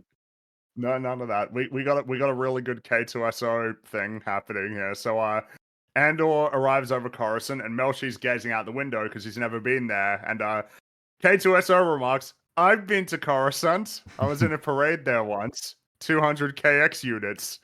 The Emperor was there." This is what I mean about he's such a unique droid because there's so many.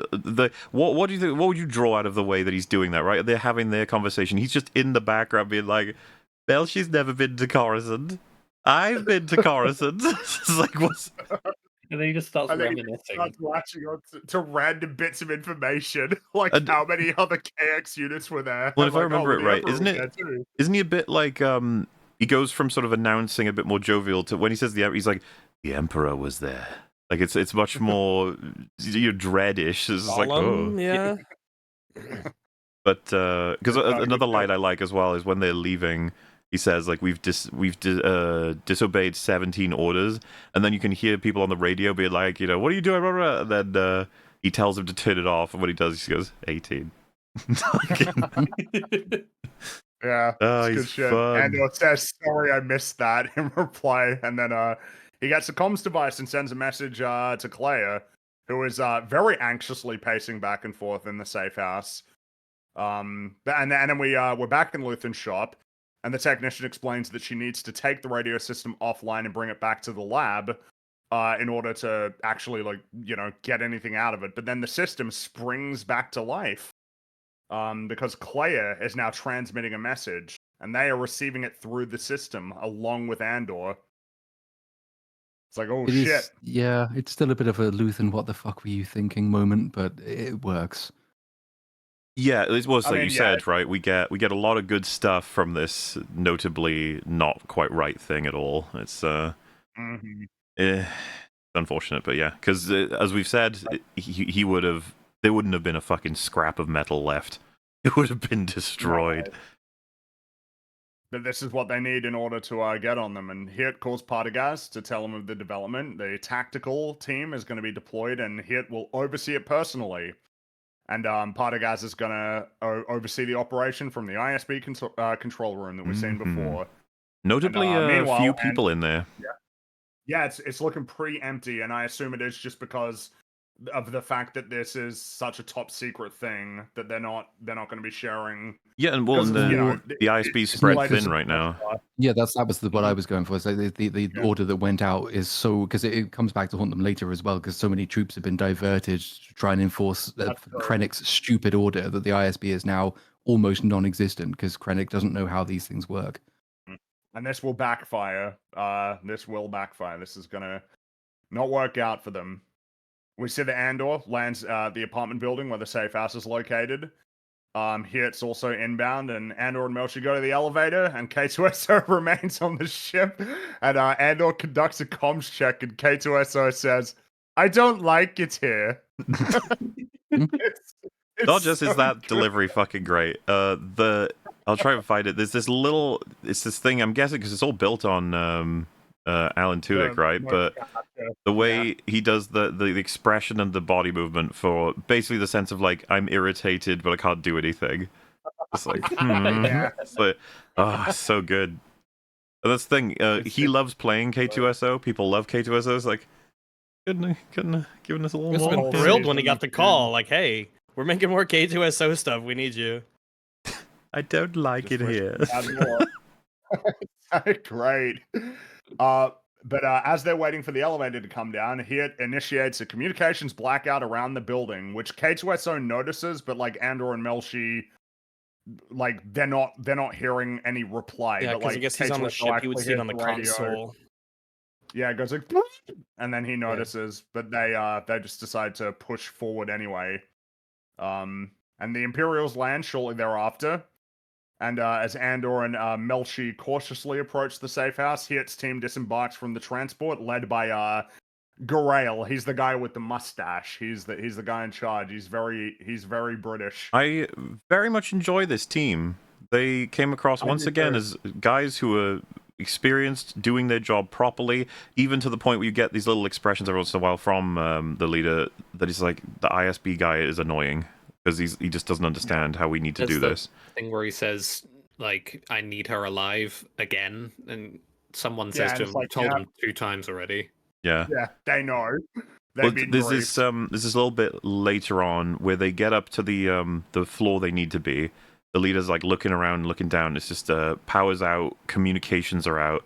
It's looking pretty fucking dangerous. And then he's like, "Yeah, the apartment's down there." And he's like, "Yeah." Like, just, I know Yeah, we got to be he fucking has- careful. And they're all wearing stormtrooper armor, but it feels like it's, like body armor. Basically, it's like it feels like it's being treated like actual They- body armor. It's They kind give of- Hiet some of it, It is a tech Yeah. team. I wish that, body armor like- did shit in this world, but all right. but alas, I guess blasters are just too good.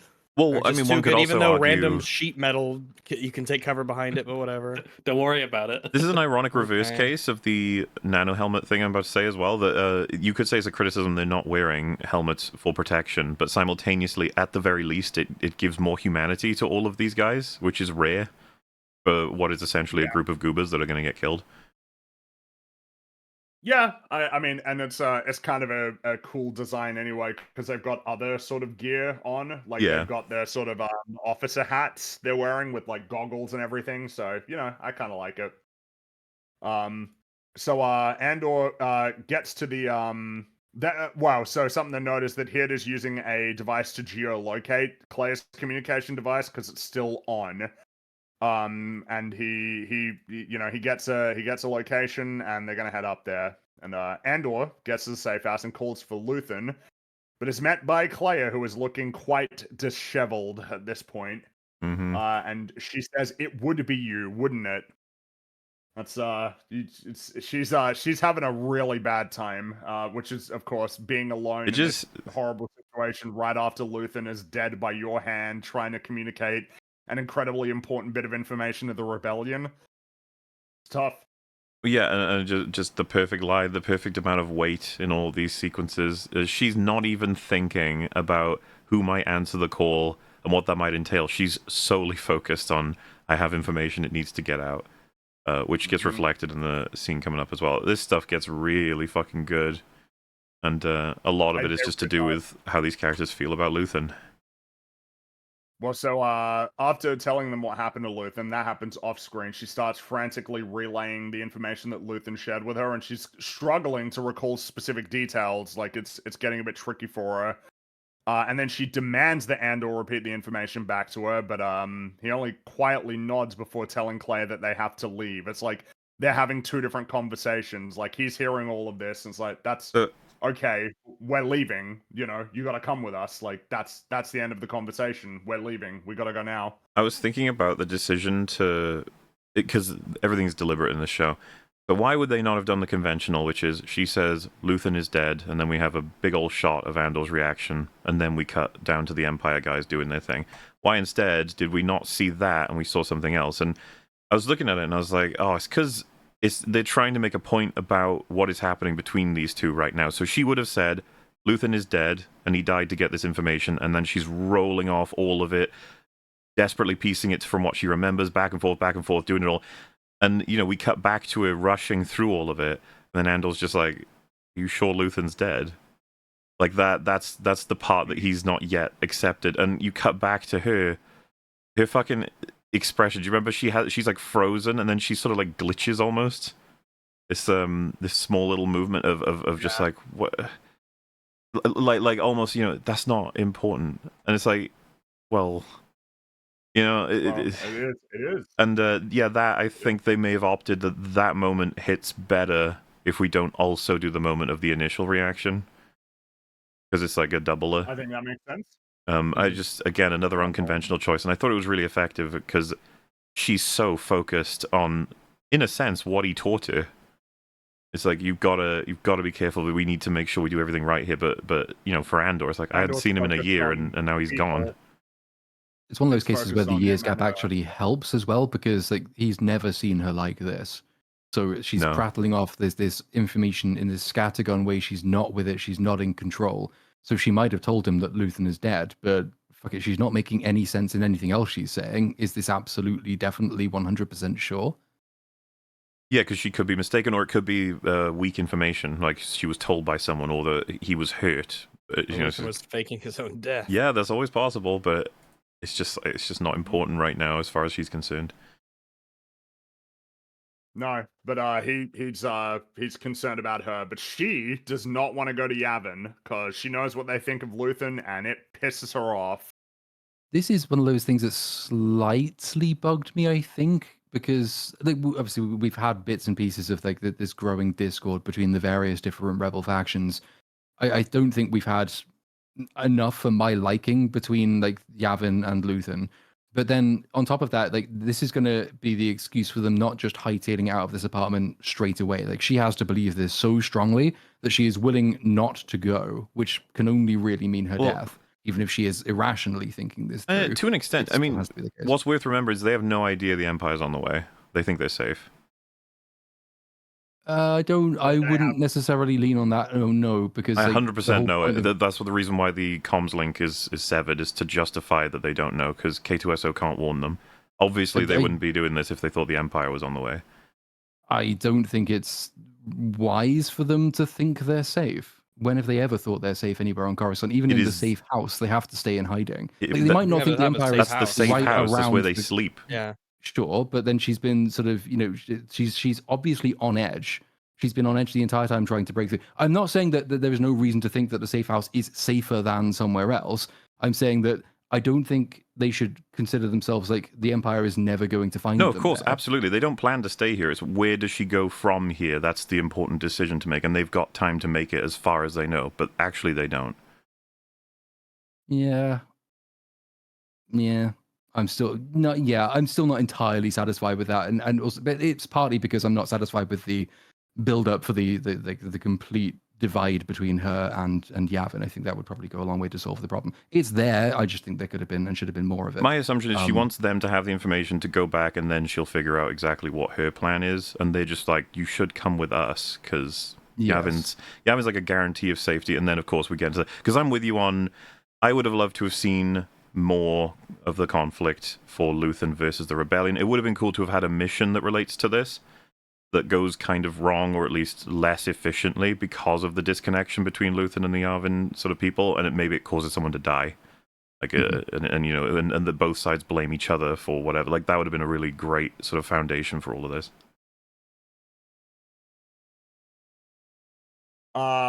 Andor asserts basically that that Clea should be the one to tell the rebels about what she's learned about the weapon, and that he just outright refuses to leave her behind. Which, yeah, I mean, I believe that he would definitely want her to be brought back. That's the kind of guy he is. He's a bit of a hero. Oh yeah, for sure. And then a member of Hurt's team contacts the control room and asks them if they dispatched an enforcement droid. And K2SO is walking down the pathway, and he approaches a very confused soldier who asks, "Are you with us?" And K2SO replies, "No," before slapping him across That was a like good off moment. the bridge.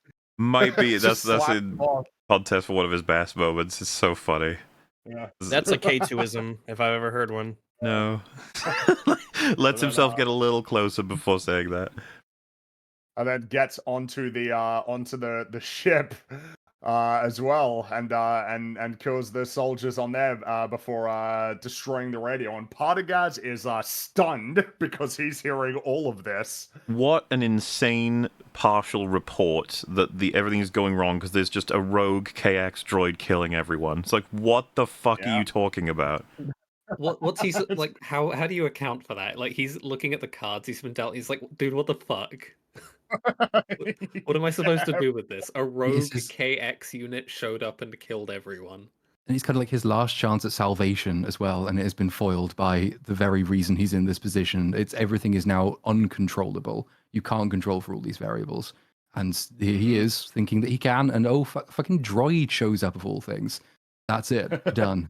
You especially can't control for all of this shit when Krennic has decided that your resources are now all over Coruscant because he's mad, essentially.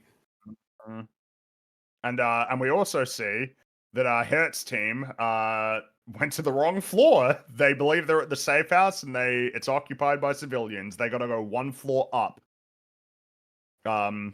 So back in the safe house, Claire tears into Andor for leaving Luthen and her behind, but Andor insists that he made the right choice and that nobody could do it alone, and even Luthen knew this, but simply couldn't swallow his pride, which makes her pretty fucking mad.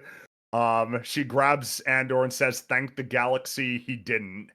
He stayed for this. He stayed for what I just told you. He stayed to figure this out, and you need to tell these people in Yavin what they're up against." And then she says, after tearing up, "You owe him that." Really good performance, and obviously contrasts heavily with how she usually behaves. And she had plenty of criticisms of Luthen, but it's that thing of he's dead now. You're not allowed to say mean things about him, ever. Exactly. Yeah. It's not those instances where like you wish that they'd had more time for more scenes between Claire and Andor, because they do sort of have that sibling, or at least foster sibling thing going on. Like Luthen is kind of the father of both of them, but they have very different outlooks on this parental figure.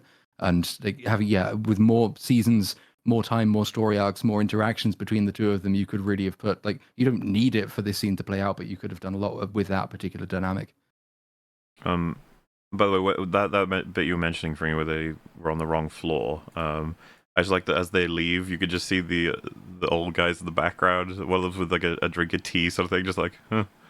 Like, because they burst into the wrong room, so they're just like, all right, bye then. It's like, okay, next floor up.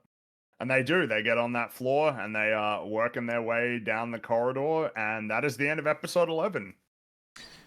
Yes, of which, again, I was like, oh god, it's going to be like a good fourth or even more of the next episode to resolve this before we can get even to...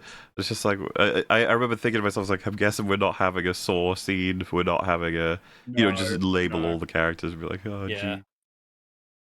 But that's kind of the function of Rogue One's place, right? Because, like, arguably, this is not the final act. I mean, well, it definitively isn't the final act, but it's almost not even written to be the final act, except for some of the side characters who've been sort of in and out of the story. Some of them are very important, but Rogue One is the end of this, and that does have a bit of a structural impact in terms of who you're not going to see, who you are going to see, in what capacity, what time is given to who. It's an unusual thing to have a show kind of deliberately not end in that way. But they give a lot of satisfying payoffs to the characters we aren't going to see again, but they can't be too definitive for everybody else. Yeah, it is something of a thing that they just have to deal with, is that they are writing for a film that actually is the conclusion, particularly with the fact that this episode will end with essentially the setup directly for Rogue One. Yeah. We might as well get started because it's just right into it's almost the first instance of a part 1, part 2. It feels that way anyway. Yeah. Claire remarks, "Yavin, after all of this, what a bitter ending." And Andor retorts, "Nothing's ending. You're keeping Luthen alive." This feels particularly pertinent given the final scene of this show. As an just the phrase "you're keeping him alive" when she was the one who killed him is an interesting sort of pairing of phrasing. That's true. Yeah. And Claire expresses that she believes she'll be detained as a prisoner, but Andor and Melshi assert that she'll be welcomed as a hero. And Andor again makes clear that he will not leave Claire behind. And we see as well. I like that he says you need to see the place you helped build. Yeah. Cool. Because that is a good way of putting it. Yeah, exactly. And it's a thing that's going to achieve an amazing thing in a few days. Well, a couple of amazing things, I suppose, back to back. So in the ISB control room, none of Partagaz's technicians are able to resolve the disruption to comms. Meanwhile, Hertz's team is pushing ahead. They're making their way down the corridor, but they don't have any, I love means of communicating. Partagaz fiddling with that switch. He's like, yeah, just do something. There's got to be somebody. Oh my god. He's getting pretty desperate. And so Andor at this point destroys the communications device and confirms with Claire that they've retrieved everything because they are leaving. But outside, here it takes cover as Garael and his men take point, and they hear the door opening, and they stop, and Melchi just steps into the hallway and freezes as they all as he just starts getting shouted at. Definitely a deer in headlights sort of moment. Yeah, just like, oh, all right, hello, and then he just scrambles back into the safe house. But they're ordered to hold their fire. That is some they announced restraint too, themselves- right? Like it came across to me as very trying to show a level of competence that isn't just mindlessly killing anything they see. Well, they've been told, right? They need to take her alive, so I suppose they would. That's be what I a mean degree is, which like, they'd be like, well, let's not be stupid here, right? With other shows, they would obviously take the chance to have one of them shoot wildly. He's like, "Oh my god, action!" Then he's like, "Hey, I told you not to," just like, but no, God they forbid we get some discipline. very disciplined, yeah. No, it is because they announce themselves and they close in on the safe house and demand their surrender. And he grabs a stun grenade and tosses it into the safe house in order to try and take them out. And it's pretty effective because Clay is. I love the knocked effect of the unconscious stun grenade. It By the looks way, cool, yeah. Yeah, it does. And Andor is momentarily blinded, which leaves Melchi alone to fend off the soldiers. But then we see that K2SO made his way to the elevator, took out a couple of guards, went up onto the floor, and he's got a blaster now. There is something very funny about the elevator opening. Just K2SO with a rifle, like, "Hello, I'm here." And he now he I makes have the pretty quick blaster. work Ho, ho, of ho. them. Something like that. And he takes out the soldiers. He uses Heat as a human shield to close the distance. Oh, on it's the so leader. fucking cool. It's really pretty is horrific. cool. It's like there's probably an idea they did take from that planned episode that they never got to do. With the horror one, with him sort of going through the interior of the ship being unstoppable. Because there is a kind of horrific dimension to having this effectively corpse puppet dangling from your droid. Yeah, a little Absolutely. bit. Feels a little symbolic, doesn't it? As he's approaching, Andor, they see him fly into the wall, and K2SO reveals himself and says, "Cassian, I've cleared a path." I want to appreciate He's so again proud of himself. Alan Tudyk's choice, because you can deliver that line in so many different ways. The way I heard him say it felt like he was wearing shades. He was like, "Cassian, I've cleared a path." Like, oh, I love it. It's very cool, very very cool. But it's not cool for Partagaz though. He's done. Look at him. Yeah, He and knows. it's just a simple bit of he was saying at one point to like flood it, get anyone you can to help them in there. It's like nobody's available. I You couldn't- sent them all on Yeah, missions. nobody could do it. So that's it. It's over. They've lost. Andor and Melchi I think, escaped Coruscant with K2SO. Isn't what they say is you've sent everyone to deal with the plague outbreak or the something Yeah. like that? The cover story, they're referring to it by what the cover story is, not what it really is. Well, yeah, because again, there's a story, Well, like, right? And not yeah, the everybody idea is needs just to know. trying to find her, and then it's like this group have a pretty good lead, and then it's like, can we get anyone to support them? It's like they're all busy doing the thing. And And so to an you've extent, lost. you can say like, oh, it's not Partagaz's fault. But it's like, to an extent, it kind of is. Like, this was the choices made. He's got to be responsible for this. It's his idea, essentially. So, that's him done. And it's when they're leaving Coruscant, K2SO kind of fishes for a compliment, but he doesn't get one. Yeah, It's a little the bit rude. Even though he does deserve one. I imagine Cassian is still a little bit horrified after what he witnessed on Yeah. Gorman. yeah, there's that. There's also just this is the thing that could have been explored, right? What does Cassian truly think about Kay? It's like, how does he feel about him as an agent? And I think that's something that would have been wonderful to explore. That Kay was always looking for Andor to think of him as more of a droid, maybe. Or more than a droid, because you definitely understand. By the time you hit Rogue One, Cassian cares about him a lot. Like, and you know, his end scene is meaningful and perhaps more so with these scenes. But yeah, each time there's an interaction, it's usually benefiting the whole relationship. Because, like I said about even the expressions, right? He doesn't give him the compliment he's looking for. Just says, I think, hard right or something, and you see him, look at him, look forward, look at him. It's just Look like, it over. Yeah. okay. Like, You're come welcome. on, give him a compliment. So, Looking for even just a on Yavin, response to "You're welcome." Like, really, Yeah. nothing. come on, bro.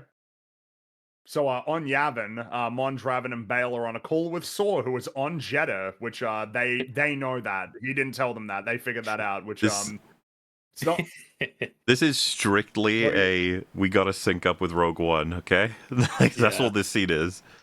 Which I don't hate it Yeah, or anything. pretty I'm just saying that like it doesn't exist for any other reason. There's not really much to gain here other than the situation as you knew it in Rogue One is now the case, because it can't be that the case was what we last saw Saw with. So that is the case now. The only way you can talk to me is if you find someone from my past. That's the only way. Yeah, I mean, it's, I mean, that is essentially, but it's showing that Mon is, taking No, I like on it. the leadership role. Yeah. It's, and it's necessary. But dude, and it's good that they're actually making this effort. We said it before, but like, what a cool idea for a long show where there's 3 major structures or pillars of the rebellion led by Saw, Luthen, and then Mon and Bale. Like, and they're all different degrees of operation. They all have different leaks, problems, but also achievements, and they all have to have an uneasy alliance. Like, that shit would have been awesome over loads of seasons. Oh yeah. But yeah, that's basically the gist of it. Is it doesn't end well? Saw disconnects. We You know have that he's no on Jeddah, idea and he where don't- I he don't am. leave. Yeah. That's like, for some reason, that's one of the most potent memes from the whole episode. Yeah, everyone's been going for that one. And so a rebel enters the conference room and informs them that Andor. Well, they don't know that Andor is inbound, but there's a U-wing that's coming in. And it's probably Andor, but who knows, right? And it's like, yeah, that's kind of the problem. Who knows? And we see Radis, Admiral Radis. If you guys remember, he was the one who was. He is a bit of a Chad. He was the one who was instrumental in the Battle of Scarif. He led the fleet. He dies there, right? He does, yeah, because the ship gets disabled, and then Leia's ship detaches from his ship to escape. So he dies in Rogue One. The one But he's detail about TLJ calling the major ship the Radis is like, okay, I like that. Whatever, I still hate you. I like Radis. I just like the Mon Calamari like all the time. I'm a big fan of them. Yeah. Like I really like what the I can't believe my brain. What is going on? My brain has ejected his name from my mind for some reason. Akbar? I don't know what's going on. Yeah. I don't know why. Like it literally, it's just just gone. I love Admiral Akbar. He's great. I will never not be unhappy with his demise that is non-canon in the Last Jedi. His pathetic nonsense treatment that nobody fucking considers canon. No way. It is funny that you ejected him from your mind, but Ryan Johnson just ejected him straight out of the ship. Yeah, I think Ryan did it worse. What a jerk. You know his double jerk thing is the fact that it's not just that's how he dies and that's how it's appreciated. It's like, no, his death is completely overshadowed by the concern of Leia's death, which isn't a death. You know what I mean? Yeah, like, we don't get to appreciate. A lot of people didn't even know that's where he died. By the way, they were like, "Oh shit, that was his death scene." It's like, "Yep." Admiral Akbar, dude, Admiral Akbar, for the rebels. He's one of the most important people. He's an he led the incredibly fleet important during person. the final victory over the Empire. He's the admiral. He's Like, organizing all the ships. Force of the fleet. And again, I'd say Admiral Akbar is a good example of, again, what I want to see more of Star Wars, which is, yeah, he is a silly alien fellow, but he is an important leader. You know, he's an important character. He's not treated like a meme or a joke. Like, remember the reaction that he has? I think it's a reaction when the Superstar Destroyer gets taken down and everybody's celebrating, and he kind of like sinks into a seat and like lets Yeah, out like yeah. a sigh of Relieved. Yes. He's relief. like, oh my god. Like a yeah, oh shit. geez. And you know, there's a lot of cool moments as well for Raditz in Rogue One, right? When the plans get sent up and he sees the explosion destroying the base, Yeah. and he takes a moment to, you know, Rogue One, may the force be with you. It's like, yeah, this is what I mean. This is what I need, man. So I'm really glad that Raditz is here. I'm very happy to see him. And he orders 3 X-Wings to be scrambled to meet the inbound U-Wing. And on board, Andor and K2SO aren't able to establish contact with the base, with K2SO noting that from the perspective of the rebels, they could be anybody, including a hostile. And he remarks, I suspect we'll be shot down as an enemy probe, but disobeying orders is so refreshing. I planned to tell them I was kidnapped. And then waves. That was Yeah. good. I love the And he wave. waves at the he waves at them. And they get brought down, and there are dozens of armed rebels amassed. And Andor emerges from the ship. Draven orders them to stop, but he pleads to get Claire to a doctor. And, you know, Draven has kind of this sort of, you know, he's a bit of a hard ass, but he, you know, he'll give some leniency and some leeway because he thinks about it for a moment before agreeing to get her Dude. to a doctor. The who else is with you? And then he just hello. Yeah. It's so great.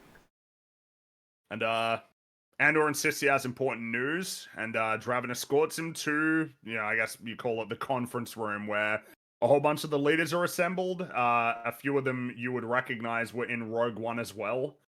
I'm not sure if all of them are, but it looks like, I think it's all of them, the entire group in Rogue One. Probably, yeah. Because even Bale's wearing the same, he's wearing the same costume, Mm-hmm. even though obviously, you know, different actor. And Slightly, yeah. and Andor, you know, there's a lot to go over. So Andor admits basically that he did leave Yavin to help a friend. Like, that is why he left. That was the only reason, is because he thought he needed to go and help Luthen. But that his hasty return is a consequence of what he learned. And he tells them that Luthen is dead, which provokes an array of different reactions, with Mons, I'd say, being kind of the most noteworthy one, given that she has the most history with him out of anybody there besides Andor. Well, actually, She's even kind more of the than only Andor, one, potentially. right? She's almost the only one who Yeah, has any that's what real makes history it- with him, except that it's not oppositional. Yeah, that's what makes it so lopsided here, is that she's the only one with a personal experience outside of Andor. The rest of them only know the stories, which are not good for Luthen. Yeah. Like the look And Andor Draven gives is explains- like he almost doesn't seem to know what to make of that. It's like, okay, Yeah. but I don't know if that's necessarily a bad thing. So Andor explains that Luthen's source in the ISB told him that the Emperor's energy project was a cover-up to build a superweapon. And Bale doesn't really consider this to be like a revelation, like the energy project, but Raditz kind of, like, he sort of interrupts and asks, what kind of weapon are we talking about? Like, he's definitely showing, like, I want to know what this weapon is. Like, it's very much a gesture of, wait, hold on, what is this? Don't interrupt. Which I kind of like, since he was the one who jumped into action in Rogue One, basically like of his own accord. He's a bit of a go-getter, you know? And Andor can't answer that question, though, but he says that there's a connection between the destruction of Gorman, the mining of Kyber on Jeddah, and an engineer named Galen Urso. But some of the rebel leaders, they don't really buy into this. They call it a paranoid fantasy, and Andor states that Luthen died for this, which prompts one of them to ask if his death was verified. And pretty livid, he asks, "Are you serious?" And Draven like silences him before shaking his head, which I thought was kind of an interesting little exchange. Mm-hmm.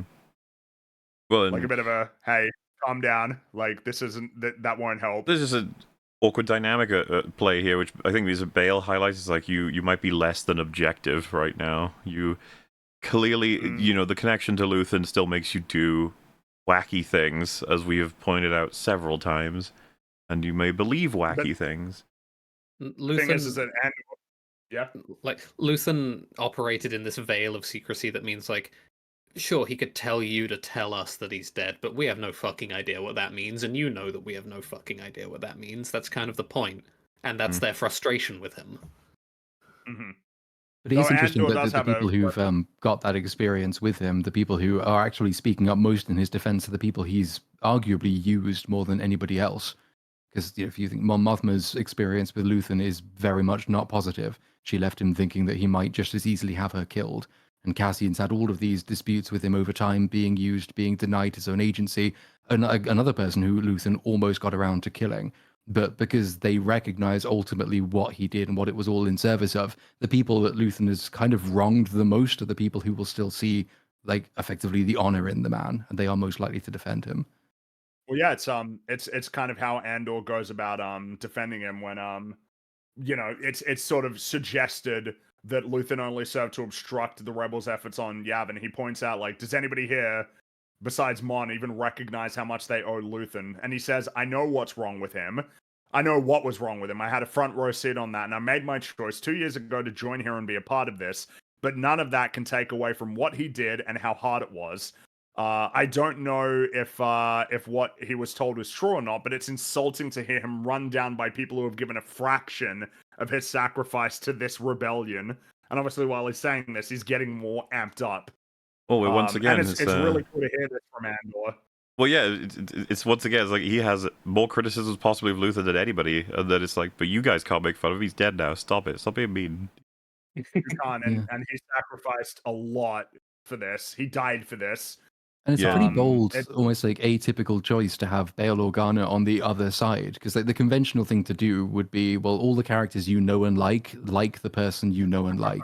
But to have Bail Organa be sort of, obviously, like, he's circumspect, he's not completely denying it, but he's very distrustful and he doesn't like the idea. He's not going along with the suggestion. That could quite easily have been played badly in a way that makes people think, oh, I don't like what they did with Bail Organa in this particular scene. But they handle it pretty well, not only because like he's sort of slightly on the fence, he's understandably cautious. Yeah. But then they give him a moment later on where there's that sort of mutual, well, vicarious recognition.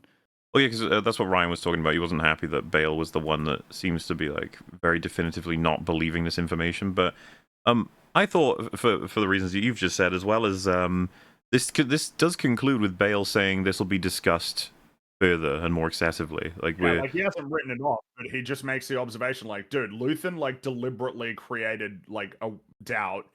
Like it makes him unreliable, and he kind of did that on purpose, and this is the bad outcome from it.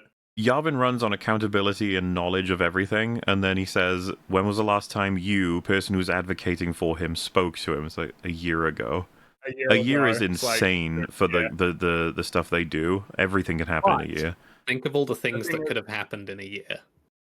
Something that does help, though, is that he says it's been a year since he got Andor to save Mon from the Senate, which makes some of the other leaders kind of like quiet down a bit. It's like, yeah, guys, like Mon, who you like, is alive because of Luthen. And, you know, even that Bale sort of because Bale would know, like, he acknowledges that because his team was compromised. It's like, yeah, that's a fair shout, you know, good point.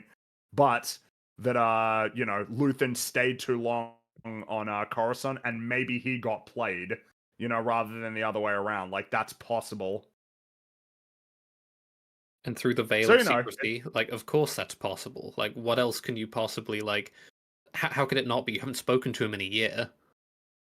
Mm-hmm. He could very easily be, like, being fed information to get across to these people to lay a trap of some kind. Yeah, or as Radis says, or worse, it could be that he's just Empire now. It could have been that they got him, you know, or whatever. Mm-hmm. Mm-hmm. And basically, they you know, Mon asks, like, so wait, are we doing anything? And Bale says that they'll follow up on it tomorrow night when they have a full session, because there are a few people who weren't there, a few leaders. But in the meantime, Andor is grounded. He cannot leave. But before he leaves, he asks for permission to visit the infirmary, and Mon immediately stands up and says, "Permission granted," like beating everybody to it. Like, yes, you can go, and nobody can stop her from doing it. It's like, yeah, that's cool. Well, it's because Andor's the only person Claire's going to want to see on this planet. And, you know, she wants, obviously, you know, that there's something to, if he can talk to her, maybe there's more information, maybe there's more that can be gleaned. Like, she wants to, she's kind of on Andor's side, basically, with this. Like, she's more leaning towards him than everybody else is, Well, you just, for fairly obvious reasons. you know, we talked about the efforts in these past episodes to show Claire out of her comfort zone, so to speak, and all these different expressions. But I love that we're essentially back to normal, where she's waking up, seeing it's got like a blood pressure machine on her, and she's just fucking frowning at the girl who put it on, like thorough disdain because she hates being here. It's like, yeah, there you go. There's Claire not smiling. Andor sits down with her and promises that he's doing all he can, but she doesn't really have anything to say to this. She's silent the whole time. Lot on her mind. And then we have a scene with Mon heading to Vel's home and pouring some tea, some space tea. And Vel pretty immediately concludes that something is wrong, and Mon tells her that Luthen is dead. Which, of course, this is a character that we want to see a reaction to that information. And it's fairly subdued. Yeah. And she's also told that Clay's been brought to Yavin, that Andor is grounded. And to this, Vel says he should stop saving people. It's like, he does make a habit of doing that, doesn't he? He just all the time. And Mon asks Vel for a favor. She wants to believe that what Andor has said is true, and she needs Vel's help to do that. And then we get another important reaction to the news. Andor finds Wilman, who is probably the strongest supporter of Luthen, in that he really never says anything negative about him. To tell him that Luthen is dead, but that he made it worth it. Yeah. And yeah, his reaction is pretty stoic, but the two hug. It's just crazy like, that yeah, that's it's such a waste of time. Why are you showing us all these people reacting to Luthen's death? I don't care. Yeah, we would know what their reaction They'd would be be. They'd be sad. sad. Yeah. Yeah, they'd be sad. Yeah. Something to note though, that I when Andor was before he met with Claire, was that Draven told him that Tivik, who is Andor's contact with Saw, who you might remember was in Rogue One, has sent 3 urgent messages from Kafrene in the past 10 hours. So that's something as well, in terms of a thing that we need to, get going on, essentially, because that's Andor's first scene in Rogue One is meeting Tivik and blasting him. And one of Draven's subordinates grabs him later and explains that Tivik is still sending messages, but that he won't talk to anybody but Andor. Oh, there you go. So, yeah, Set up. right, so something serious going on. So Vel heads to Andor's home. She has a drink with him. And she does toast to Luthen, but just this once. Vel has a much more negative view of Luthen than Andor does, it's safe to say. Perhaps the most negative out of all of the living characters who are still, were interacting with him. I'd say there's probably a lot of animosity with the Cinta thing. Time they didn't get to spend together. Yeah, that's safe to say. And then we got something that I super appreciate, which is that she starts naming those they've lost, including Gorn, Nemik, and Taramyn. And Andor adds Cinta as well. And then she continues with the Gormans, Ferrix, Marva, which, gets a reaction from Andor, of course, and the Darnies. So all of the people. Notably, though it's no game, yeah. Well, what were you going to say? Of? I was going to say Kino Loy, but it wouldn't mean much to her. Well, he's not dead. But, We don't know he's dead. Oh, well, yeah. Well, maybe just the Narkina, whoever didn't make it out of the prison. Yeah, sure. I mean, there's going to be countless people you could probably actually find a list for. As someone just mentioned, Brasso doesn't come up, which is a bit of a fail. I guess he folds under Ferrix. Yeah. But surely he gets named, Marva got named, Marva got singled out. So exactly. What I was going to say is, they went through the team on for Aldani, and there was no Skeen, which means she's probably come to completely believe Andor's what he said about that. Yeah. It's like, probably was a piece of shit. Okay. Yeah. I wonder if it is again because maybe this part was figured out before they well, I don't know, because Brasso's not here. They must have known. Like, I'm just trying to figure out if there's any reason why he would have been omitted. Well, it's like you said, the reason really could be that he counts under Ferrex, but I just think that's a little bit weak. I think he Especially deserves. since like, they lived with him for ages. Yeah, he on deserves a a place name that wasn't mention. Ferrex. Honestly, Yep. Yeah. the handling of Brasso is probably one of the bigger mistakes of this season. Agreed. I would agree. Brasso was super cool, and it's really a shame that he got ignored, basically. it's- But oh well. In a very literal sense, didn't know what to do with him. Like they had been left with this element, like coming off of the affairs on Ferrex into the start of this season, and they Yeah, the story just didn't have did room. not know what. Yeah, like we have a place for everyone else to go, things for them to do, and like meaning for all of it. But then there's Brasso. So yeah, they share a drink, and then Vel basically just admits that Mon sent her to speak with Andor to verify Luthen's information. And Andor says something again because he feels very compelled to defend Luthen at this point. He says he died for it. Doesn't matter what he did to us along the way. Doesn't matter how it twisted him. None of this exists without him. None of us are here. And Vel is quite upset hearing all of this, and she even nods very faintly to this. It's like she, regardless of the animosity, she has to acknowledge that what Andor said is very true. Doesn't want to admit how large of a role he had in it, in a way. Mm-hmm. Yep. But yeah. And Andor just believes that Clay wouldn't lie about this, which safe to conclude based on everything that he knows and what he saw, the state that she was in. All right, so we're up to dude, this scene is so fucking good. So we see that Claire sits up and she disconnects the medical gear attached to her arm and steps out into the rain, and you hear a song playing, and I'm like, I this song sounds familiar. I know this one. And then we hear Nemec's manifesto being played. And of course, I will read all of what is played in this because it is cut off before it ends. But Deliberately. there will be times when the struggle seems impossible. I know this already. Alone, unsure, dwarfed by the scale of the enemy.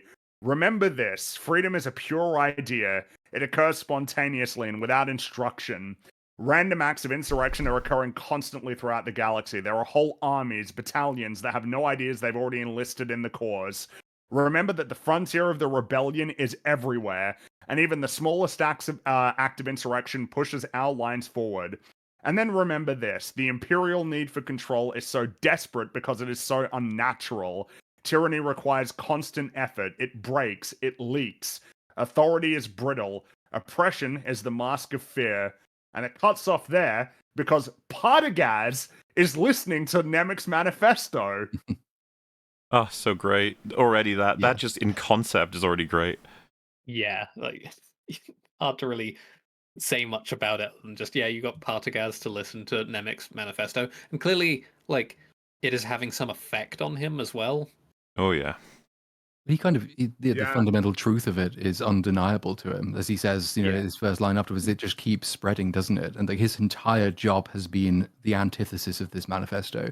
And here he is about to fall on his own sword, and the manifesto is still spreading. And you kind of wonder, like, in a different universe or a different set of circumstances, that he managed to, like, if he was just teleported out of Coruscant at this moment and plopped down somewhere else, what would he do?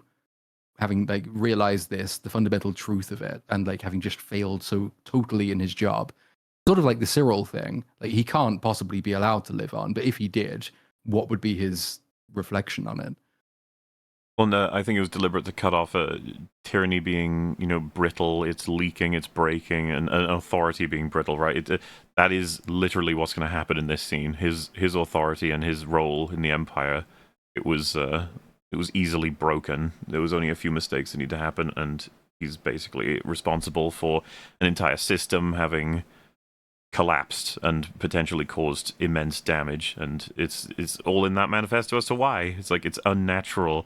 It has to put in maximum effort to maintain because it's against like the flow of that natural instinct of freedom that arrives spontaneously. Such a meaning. How did they manage to make an already meaningful speech have like a double reflection now with Partagaz listening to it and the effect of it, asking the question of how does it spread? What is this infection? How can we stop it? Who is this guy? It's like all the answers to those questions are in the fucking speech. They're in the speech, exactly. You know, it's just if only Partagaz had actually heeded, you know, the words in Nemec's manifesto, maybe he wouldn't be the person that he is in the situation that he is right now, But it's about also to completely collapse. like it's Luthen's ultimate sacrifice as well, in the sense that like, for as long as there is an access to all of this, as long as there is a man who is responsible for it, it's theoretically possible that a man working against him could figure it out and capture him and end the entire thing. It's controllable when it all stems from one man. As soon as Luthen is gone and the rebellion leaves, and then it becomes everywhere, Partagaz, the entire reason for Partagaz existing disappears as well. Because you can't, as one man, control like the infinite rebellion. You can only hope to do that so long as there is one person you're aiming at, and he's now dead, so the other one dies as well. Yeah, if They you'd- summarily failed to treat the disease, and I think part of what's going on here is like he's having this realization that they never really could. This is because of the nature of Nemec's manifesto and everything that is outlined there. Like they never really stood a chance at really keeping this down. It was always going to keep spreading. When he's referring to Claire as an infected person that needs to be stopped, or she could kill thousands, kind of interesting that that isn't even a lie. She is infecting everybody with information. That the more it spreads, the more likely it can be used to then kill what would be thousands of Imperials in the Death Star, as well as what happens as the extension of the war. He, as the antibodies, the immune system of the Empire failed, and the Empire will die as a result. This was you needed, as Platoon just said, if they had killed Luthen in like halfway through season 1, the rebellion maybe would have, reformed time later, but as it stood, it would have fucking crumbled. It's too late now. Yeah, it is too late, and it's Legret has come in, and it's to him he asks or whispers, it just keeps spreading, doesn't it? And he wonders like, who do you think created it, basically? And Legret doesn't answer, and he instead says, "I'm afraid they're waiting for you, sir. I told them I'd bring you down." And Partagaz takes a deep breath before asking for a moment to collect his thoughts. And Legret nods and very slowly takes a few steps back before exiting the room, because he knows what's about to happen. And Partagaz sits at his desk, very emotional, but then steels himself, places his blaster on the table, and from outside the room, a muffled blaster shot echoes through the hallway, and the two stormtroopers standing there prepare to enter, but Legret stops them by gently raising his hand. Yeah, just letting us know. And that is the end of Partagaz. It is the end of Partagaz, but it's nice even in that moment, like the Grets, they've been sort of rivals in the sense that Partagaz has, chewed him out several times for being incompetent over the course of it. They've not been on good terms. He's been an underling sort of champing at the bit. But even then, though these are villains, one of them is giving the other one enough respect to allow him to go out in this manner of his choosing. It's like he sort of recognizes the situation that it is. He's not going to forcibly drag this guy down to meet justice in a way that he didn't really think he deserved. And yes, rip to another goat. Mm. Partagaz is an excellent fucking character, and the huge immediate sadness I feel of the fact that his death is literally the death of a character that could exist like this. It'll be a long time before we see anyone this interesting, layered, complicated, fucking competent, interested in like a particular set of order and ideals that gets collapsed and ruined by a competent enemy. And all this, like, every last line he said, like, if you've noticed anything from our coverage, almost everything he says is really interesting, commenting on meta. He's, we'll never get it like again. And as was mentioned on one of these streams, he was, like, one of the characters that people would tweet about how they thought he was a random officer. They didn't, like, follow the story at all, which is baffling, because the performance alone is more So than standout. enrapturing. Yeah. Yeah. Excellent fucking job. And I, again, to parallel with Luthen, the idea that Luthen's taken himself out so that he protects and builds and allows to grow a rebellion that he, created in a sense, versus Partagaz, who's killing himself at the notion of knowing the future of the organization he's a part of, is its days are numbered, it's collapsing, it's all going to fall apart, and recognizes that, and is getting out before those repercussions are gonna hit him. It's like those are complete fucking opposites, while simultaneously both being very respectably written and executed characters. Top tier. It's a nice little asymmetry as well in the whilst Luthen's legacy is carried on by his surrogate daughter. Claire is the one who was able to bring this information, well, she and Andor, to Yavin. Letting her go is kind of the thing that allows the rebellion to flourish. On the antithesis of that, you've got Partagaz, who's kind of been brought down by the closest thing he has to this surrogate daughter in Dedra. A lot of this is kicked off by her trying to do the same thing, being her own independent person, but because of the nature of the Empire, that is just not possible. The entire system crumbles when you have any kind of independent agency. And that little juxtaposition is quite a nice, emblematic of the difference ultimately between what makes the rebellion, and the Empire, the Empire. Goodbye, Partagaz. An extremely effective agent and his entire institution essentially crumbling under the weight of an impossible task foisted upon it by someone else. I wish all random officers were this good. Yeah, I mean, it's come up a few times though. This is what Thrawn should be, right? He is hyper intelligent, hyper competent, not mustache twirling evil, someone that you are supposed to take seriously. And the massive opportunity cost of having Thrawn as kind of the anchor evilman of your broader Disney TV universe, but writing him to be an absolute tard is just God. Why couldn't he have the same treatment? We'd suddenly be taking so much of everything else they built more seriously. He can't write. That's the thing. You can't even hope maybe Thrawn will get better. It's why would he? Why? It's still written by Filoni. He already thinks he's great, probably. Yeah, that's true. Well, yeah, I mean, he's happy with him. And I mean, what's going to happen in, a couple of years that would, make it to where Filoni becomes considerably more mature in terms of his ability to tell a story? That ain't happening. As far as, all of the feedback that he gets, he's doing a great job. So, yeah, don't expect any better. Be thankful for what you got. Yeah. I was super thankful Partagaz was treated this seriously by Andor. As in... They wanted to make sure he had a very meaningful ending to his story. I was a little worried he might not get an ending scene. Yeah, he's doing his thing. He's operating somewhere. He's doing something in the Empire. It's but this was way better. Mm-hmm. We got a few more scenes left. Just wrapping up basically at this point. So, Claire walks out in the pouring rain. Meanwhile, Vel is about to leave, and tells Andor that he should reconnect with Bix. And he says, she's safe, isn't she? She wouldn't be safe with me. It's too late for that. And Vel replies, she might disagree. And so Andor lets out a sigh and says, once this settles down, maybe. And just before Vel leaves, she adds, don't wait too long. Which, of course, all of this is, it's yeah, but... we know what's about to happen. He actually has a couple of days. He has a couple of days left, tops. He is very soon about to die. This is an impossibility. And I suppose the thing is as well is that the stuff that Vel's saying, it's well, the thing is that if he does that, he doesn't actually get to essentially fulfill his grand purpose. He can't do this stuff. Otherwise, he doesn't get to contribute what he does to the empire, to the rebellion and broadly to the universe. But Vel bumps into Claire and removes her hoodie because I guess she was wearing more than one, and gives it to her and escorts her back to her home, where she provides her condolences. And Claire says, Luthen always used to say, know your way out before you go in. I don't even really know where I am. And to this, Vel says, I have friends everywhere. You're here with friends. It's kind of cool how the line I have friends everywhere. I like how multi-layered that phrase is. Incorporated in that way. Yeah, they used it as a threat at one point. Hopefully, yeah.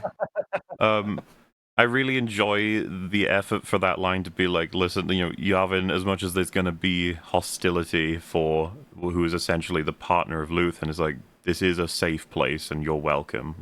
That is the vibe that this rebellion is supposed to give.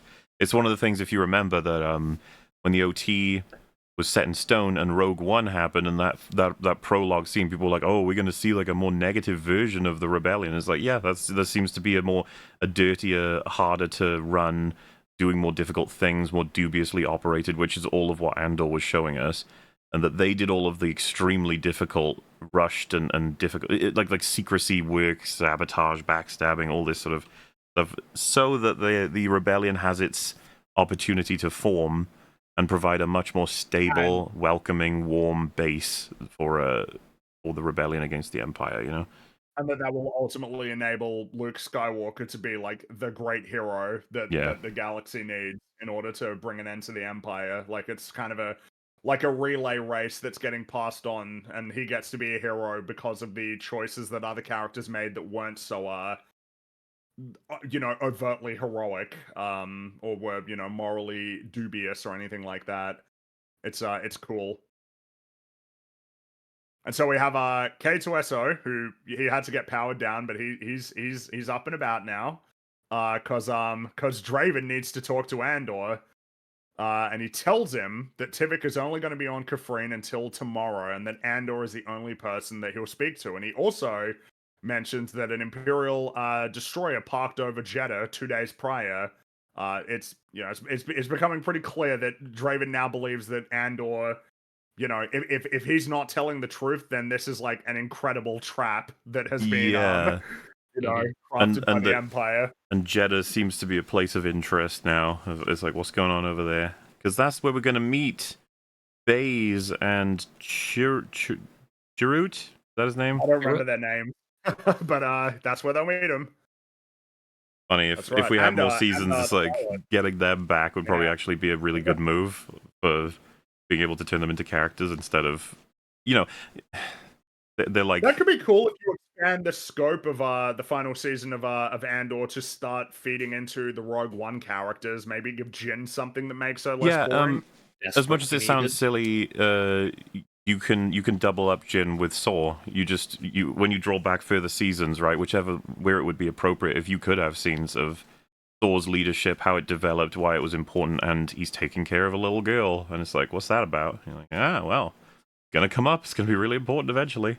And I think that's cool in terms of binding, Andor from Luthen's side into the Alliance, Jyn from Saw's side into the Alliance, and then, these characters that play major roles. That could have been very, very meaningful as the three pillars come together to create the primary resistance.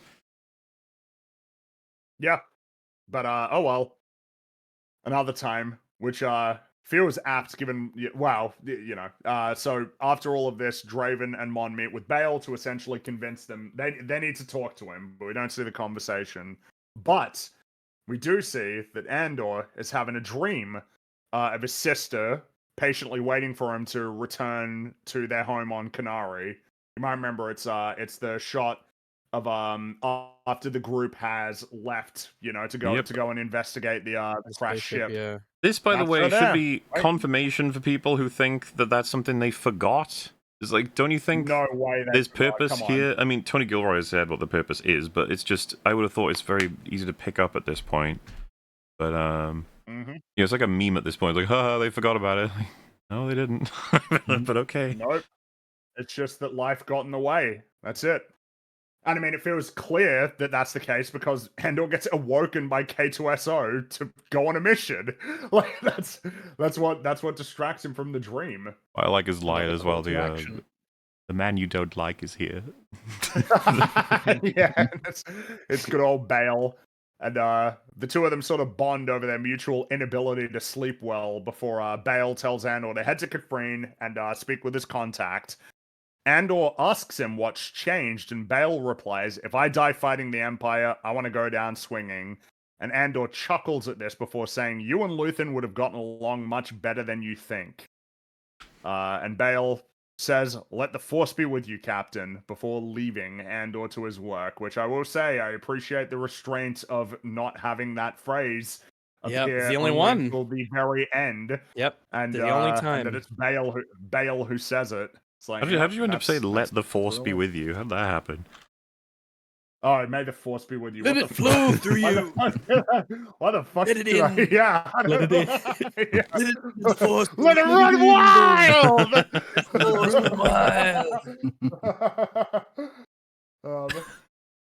But yeah, that's and this provides us with you might remember that in season 1 episode 3 it's a song called Past Present, which plays when Andor is leaving with Luthen, and we're seeing sort of a recap of all of the horrible shit that happened on Ferrix, but also intercutting with Marva rescuing Andor from Canary.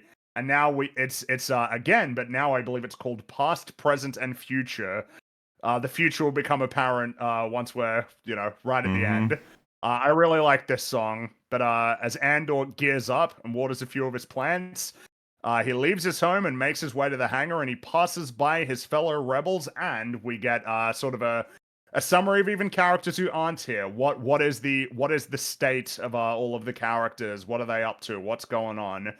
So we see that Melshi.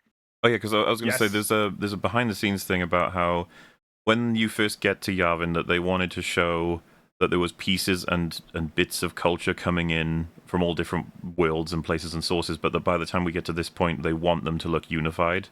So like Melshi with his little mini army there is supposed to be sort of like a signal of Yavin's truly entered like a phase of being quite the force to deal with, which is appropriate considering where we're about to be. And I like as well that a lot of them are recognizable from Rogue One. That's just cool. Good effort. Yes. It's neat, particularly for a movie that, again, very few people would have, singled out as being like, man, that's like my favorite Star Wars movie, but I appreciate the effort. And we see, I definitely appreciate Melshi, it. who was a minor character in Rogue One, getting, this background that we know where they met, but he's out and he's training some recruits. And we see that Willman is having breakfast with Drina. They're having a good time. And Mon and Vel are having breakfast amongst, like, a whole bunch of other rebels at, like, the cafeteria, and Mon spots Andor heading out on his mission. I think, and we see that Perrin. Good contrast there for Mon being that she looks a little bit, like she we've seen her throughout the 2 seasons as very like opulent and almost regal, like the way that she's presented is super high class all the time. This seems a lot lower, but a lot more comfortable. She's with the people. She's with her sister. It just feels like people here are honest. There's a nice thing as well about having her so close to the sister, because they've sort of been they've lived in separate worlds basically until cousin. They've lived in separate worlds basically until this point, and now they are completely on a level. There is no difference in like class and background and experience. They're both here sitting together eating breakfast with rebels. That's what it's come to. And I think Genevieve O'Reilly said that this is like her favorite time for Mon, being that it's where she should be. It's where she's safest and can make the most difference. And then it seems noteworthy that what we see next is that Perrin is in his car with Skolden's wife is there, and he's looking pretty sad. And he pours himself a drink, which would mean so much more I'm sure with that bonus scene, man. Yeah, of course it would. Really unfortunate that's deleted. Yeah, I mean, it's safe to assume that he would be sad, but at least we got something for him, There's also like the implication he's probably coming back from yet another party where they've just been drinking all night. So life goes on in a very, very different way. Yeah. And then we see that Clea wakes up and she watches a group of rebels passing by. This is her new home. Meanwhile, Dedra's new home is a fucking Imperial prison. Infinitely satisfying, this shot. I was so happy. And then as soon as the lights go out, she starts sobbing. She's got that look of like existential horror that Cassian had when he was in Narkina 5 for a bit. Very satisfying. Yeah. Very much. This is a very fitting end for Dedra. She has been gobbled up by the system that she herself callously perpetuated. And she's a monster, and it's just like, God, she's like one of the most evil people throughout the whole season.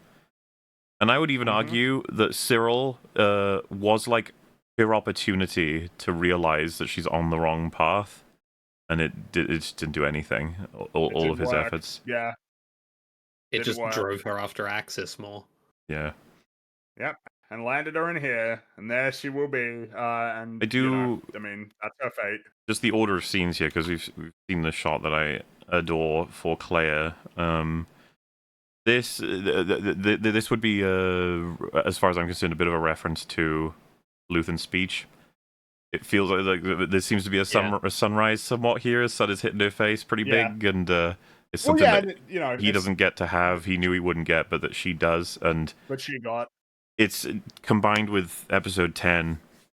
The amount he did for her is insane. Like, basically gave up his life to ensure that she got the life she deserves. Yeah, and she is with friends because one of the rebels that's passing by throws her a nod because it's like, yeah, whatever the problems are, these people are ultimately on your side, and they're good people, So she does have a home there, and it looks like she has a very faint sort of smile, very, very, very faint. Yeah, because it's not as much as it would have felt it. It wasn't over for her. She's got a whole new life to be able to live, and all the experience that Luthen gave her, as well as the chance for the rebellion. It's like, it feels, that scene, even if it is subtle, feels very celebratory of what Luthen did. I very much appreciate that a lot in this episode, is the handling of Luthen's legacy. Essentially, it's very, very subdued from basically everyone whenever he's mentioned or whatever. Like, Luthen is celebrated in like single character interactions that last very short amounts of time and are very quiet and subdued, and that's about it. And back with Andor, he's walking towards his ship, and he sees the force healing woman, and gives her a nod. But she stares at him in a manner that I feel like can only be described as that it feels like she knows his fate, like she knows what's about to happen. Basically, even in just like vague terms, right? Yeah. It's sensing some kind of path. Yeah, you wouldn't want to go further than that with even with Star Wars, because like, you gotta be careful. Yeah, if she's seen it, she just yells over, "By the way, you're gonna die," then it would kind of ruin. None of that. And then we also see that Saw is overlooking Jeddah, and Krennic is overseeing the construction of the Death Star, which is very nearly complete. And a nice little bit of continuity is that the amount that it is finished with construction lines up really well with when you see the dish getting installed. You know on what it else? is the thing that you see. Huge bolster to Rogue One. There are lines, I'm going to admit, that get kind of maybe even worse with the addition of Andor, depending on what you think and stuff. But there's one. Certainly, Tarkin says something like, with all the recent fuck-ups and failures, it's like a miracle you've gotten this far with the Death Star. That didn't really mean or reference anything. But now, it references nothing but substance. It's like, holy shit, he's talking about all the mistakes that were made with the ISB, the construction of the Death Star, all the like, leaks that have been happening. It's like, oh, that line is way better now. And it's more meaningful in terms of, like, maybe Krennic isn't the man for the job. Head's got to roll. And even Saw Gerrera, because like seeing him standing there looking at the Star Destroyer over it. In Rogue One, he is like kooky, slightly mad, obviously not a team player kind of thing. But you get a lot more to sort of flesh out the reasoning. Well, not necessarily the reason, but there's more understanding of him when you see him sitting there and watching it, how he could never fit in with the rebellion, because he sees that flying over the city. And he just he's going to go at it. That's what it is. That's what his job is. He sees things he doesn't like. He very cleverly, militarily, but quite recklessly in terms of grand strategy, will just go and attack them. It's like he's consumed almost by this point, by this rage at the Empire. He could never have this mindset of we play to win, so we lose and lose and lose and lose until we're ready. Essentially, that's not the kind of person he is. Yeah. He just wants to win in minor ways, even if it doesn't actually lead to winning overall. But that's like how he'll do.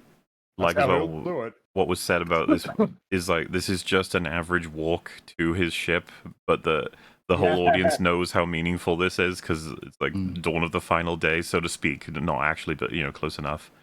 But close enough. I will say it was kind of a strange experience watching just Andor making his way to the ship and going, dude, I like you a lot. Like, yeah, I do. I really like this character. He's like such a cool protagonist. I really like quite jazzed about him as a person. It feels like you really get to know who he is, and then you're getting I'm getting a little bit hyped. Just like, look, there he goes on his it really is Like they really did try to make a build up and pass along to Rogue One, being like, if you watch this whole story unfold, we've lost several characters, and Cyril, Dedra, and Partagaz all out of the story, so to speak, and it squares Krennic as absolutely the next villain to defeat, you know? Yeah. And he will be, and He's then the last Tarkin's, involvement, as regrettable as it could be in Rogue One, he is then, poised to be, he's essentially the main villain of A New Hope. And then Vader takes the Pretty baton, much. and in Empire And doesn't. the Emperor. Well, and I was going to say then the Emperor in Return of the Jedi. It's such a crazy little build up all the way, like, because we've talked about it on other stuff, I think, but just starting with, it's not even necessarily a member of the Empire. It's like Security Bureau or whatever, right? Cyril being the lowest level, and we just watch him trying to climb the ladder, and then it really neatly moves all the way up to defeating the Empire. But by tossing the Emperor down a big hole. Mm-hmm. And so Andor gets on his ship where K2SO has been waiting, and he says, "There's a rumor we have a flight plan." Yeah. Sorry, I just laugh every time I think about it. And Andor says they're heading to Kafrene to speak with Tivik. He sits down in the pilot seat and says, "We'll take the quick way." And K2SO replies, "It's so much easier when I know what we're doing," which I really like that line. Feels like there's a lot to be made of it and what it actually means. Like, it's so much easier when you've got, like, a clear, vision of what you're supposed to be doing, like, what your purpose is. That's essentially what Andor's story is. Yeah, when you, like, actually, like, fit into the larger part of the machine and you understand the goals on, like, every level, essentially, rather than being this blackout deniable asset that has no idea what's going on anywhere else in the operation, but you know that you're doing something probably. Also, just Yeah, how fucking it's cool. high scoring K2SO's lines are. Just, he's They're got all like so a good. ratio is insane. Because every character will have lines that are just fine. That's totally normal. But most of his score higher than fine. They're all like they have like Every a time benefit he's to them. in Well, a scene, just good. waiting for him to speak. Yeah. And Andor lifts off. The ship lifts off, passes by the pyramids, heads out into space to lead directly into the beginning of Rogue One. But there is one last scene.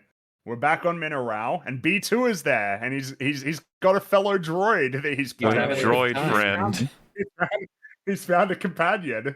It's great. Look at how happy It is they a are. cute payoff for as much as because Yeah. B2's always like a shuddering sort of terrified person who's dependent on all of his human companions, but it's like he's got a little droid friend. Oh, there you go. Very nice. And we see that Bix, carrying a newborn child in her arms, ventures into the wheat field and stares at the horizon. Notably similar composition of color to Andor's final scene as well. Yes. It's it has to be on purpose. While also being a great hopeful note of, I mean, yeah, it's just a beautiful sunrise kind of thing. And I can't help but see It's, it as a yeah. connection to the Claire scene as well. This is another life that's been made extremely, like a hell of a lot better by the sacrifices that have been made and are yet to be made by Andor. And the release of the Empire's grip on the universe will provide a much better life for these people thanks to his work. Mhm. Ignoring the fucking sequels, of course. Yeah. No, we don't which care we about do. that. We're not talking about it right now. we don't talk about the sequel. We're not The sequels talking didn't about happen. And yes, Ryan predicted this like 1-to-1. He said this was exactly what he expected the ending to be. What he doesn't want to happen, would hate, is if we see Bix return with her grown-up daughter, and they're both Force-sensitive Jedi people in some Filoni thing. Which, unfortunately, you can't I rule sure that hope out. that doesn't happen. You can't rule it out. That. This is Seems like an bizarrely ending, plausible. this final scene where we never see them again, but you're just left to know that they would have a better life because of what Andor and the other rebels accomplished. That Andor sacrificed himself for a future that he would never see, but that lives on through what is his family that he doesn't get to share in the life with. No, he That's, doesn't necessarily like, know about fantastic. either, which is the even interesting part know, of that, because it places a huge amount of weight on the amount of faith that Bix has in this sort of grander scheme of things. Because it could be conceived as a pretty, even shocking decision to go away knowing you're pregnant without telling the father, and in order that he can go and carry on fighting.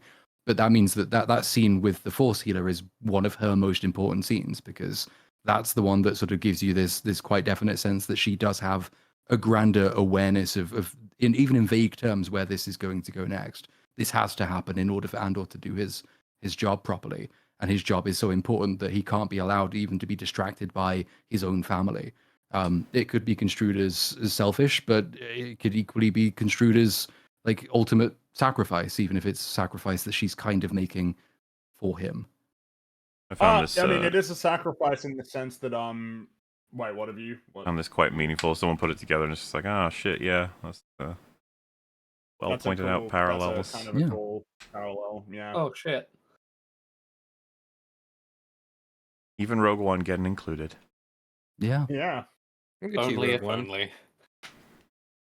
I mean, it does. It's again that like three prongs. It does feel appropriate. It's Saw's side, Luthen's side, and then if anything, Marva's feels like a much more core, fundamental like rebellion. It feels like she'd be more connected to like the Rebel Alliance form of the rebellion rather than the other two. For sure. And these three figures being super important to the whole thing. It's neat. That is neat.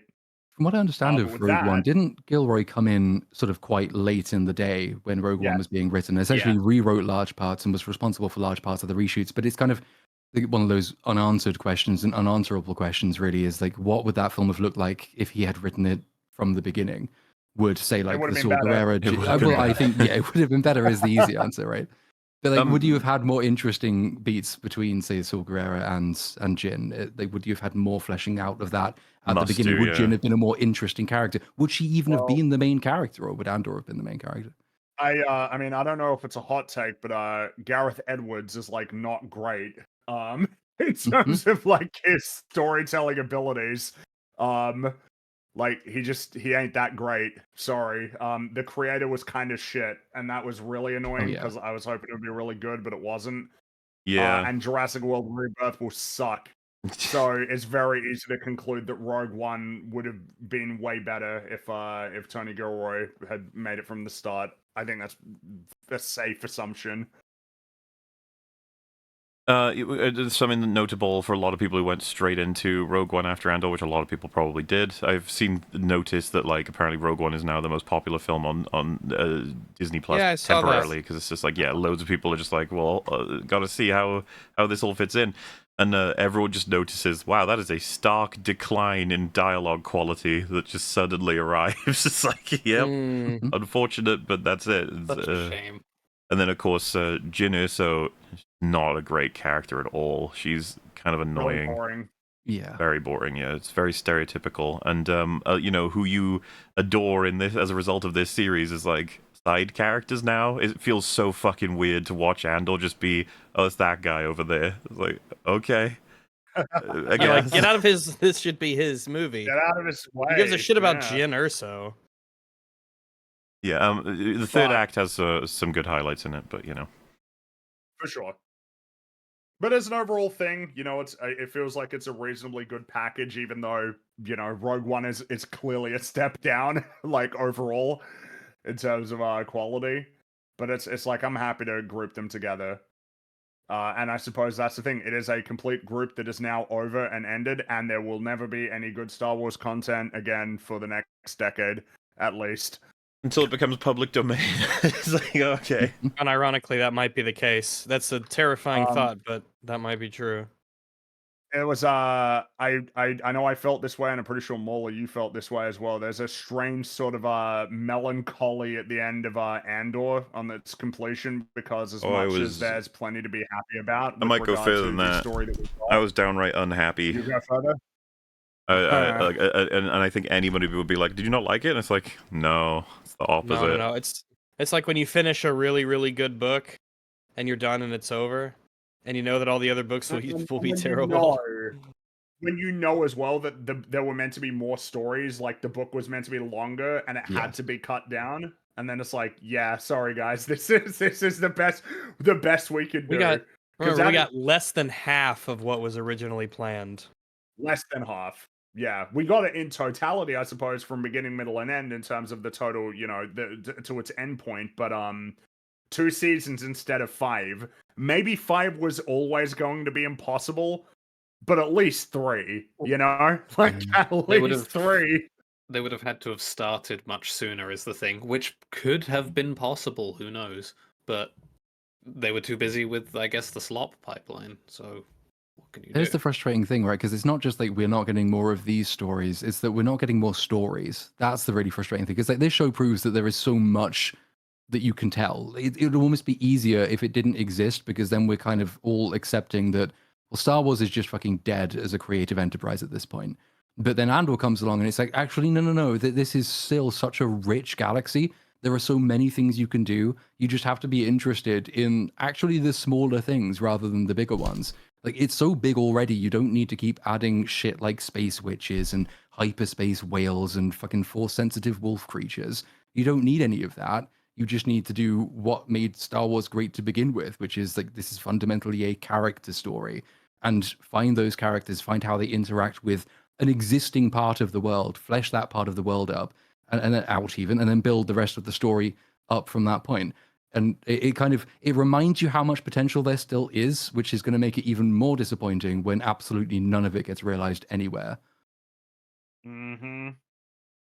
And it's just, and I suppose what's annoying about it is, it's like, well, who's to blame for essentially, you know, what we got here? And it's like, well, obviously Lucasfilm, for the horrible mishandling of Star Wars as an intellectual property. It is effectively, that is the reason why it took us a few months to get on board with it, because there was no reason really to think that Andor was going to be spectacular, right off of the heels of Obi-Wan Kenobi. You know, it's something we talk about with Marvel, right? The precedent points in one very clear direction to where it would be kind of silly to just assume that the next thing would be good based on the word of the company that created it. They want you to think it's good, obviously, because they're trying to sell it. But, you know, a sufficient amount of word of mouth made it to where we decided to check out Andor, and we're very happy with it, and we're very excited for more. But this show is somewhat underappreciated, which you might say is like, what are you talking about? Like, this is like the most critically acclaimed, like, it's like, yeah, but still, By how many people? why are we fighting over whether or not it's a Star Wars show? What are we doing? Why is this the conversation that's being had instead of it's great though? And like this stuff, I don't know, man. It has to contribute to the decision to not continue it. I think it's safe to conclude that it not getting enough viewership, some of which might have been the consequence of like, yeah, but it's not Star Wars though. Or like, well, it's boring, has made it to where we got less of this story. We could have had 5 fucking seasons. Instead, we got 2. Cannot trust audiences to give you what you want is essentially the conclusion, because audiences are how you get the sludge pipeline. That's what happens with fandoms. So someone says like, my friends won't check it out because of how bad Boba Fett was. It's like that. You know, it's like, yeah, but Well, that's the other But thing at as the well. same Like, time- besides the fan reaction, it's almost got like Solo after The Last Jedi. We've had so many absolute dog shit pieces of Star Wars media before Andor comes out. And it's like, well, what's the point? You do hear another reaction, which is, I'm just burned out on Star Wars. Like, Star Wars is dead to me. What's the point? Like, it's all basically fallen to shit. We know where it leads because the sequels jumped 30 years ahead to kick off the Disney era, which is one of the most insane creative decisions ever, given how interesting this has been with the 3 years leading up to something we already know. But people are already kind of thinking that, well, if the last one was shit and the last one was shit and the last one was shit, why should I even care? And then you're going to have It's a not way more unreasonable. difficult job actually getting people interested. Boredom is kind of like the reflex response, because you're going to assume that it's not worth investing in. That sort of goes back to the boredom discussion at the beginning of the stream. If you don't give people a reason around the show to make them think the show might be worth their time, fewer of them will be interested in it to begin with. And what they will say is, it's boring. But what they mean is they are bored. And they're bored with all the crappy entertainment that you've given them over the last freaking 10 years. Or they've been trained to just be used to the slop action mandate, and that's what they're used to. So when they don't see Well, yeah, a the shitty unfortunate action thing is, sequence every 4 seconds, they're like, "Oh, this is boring."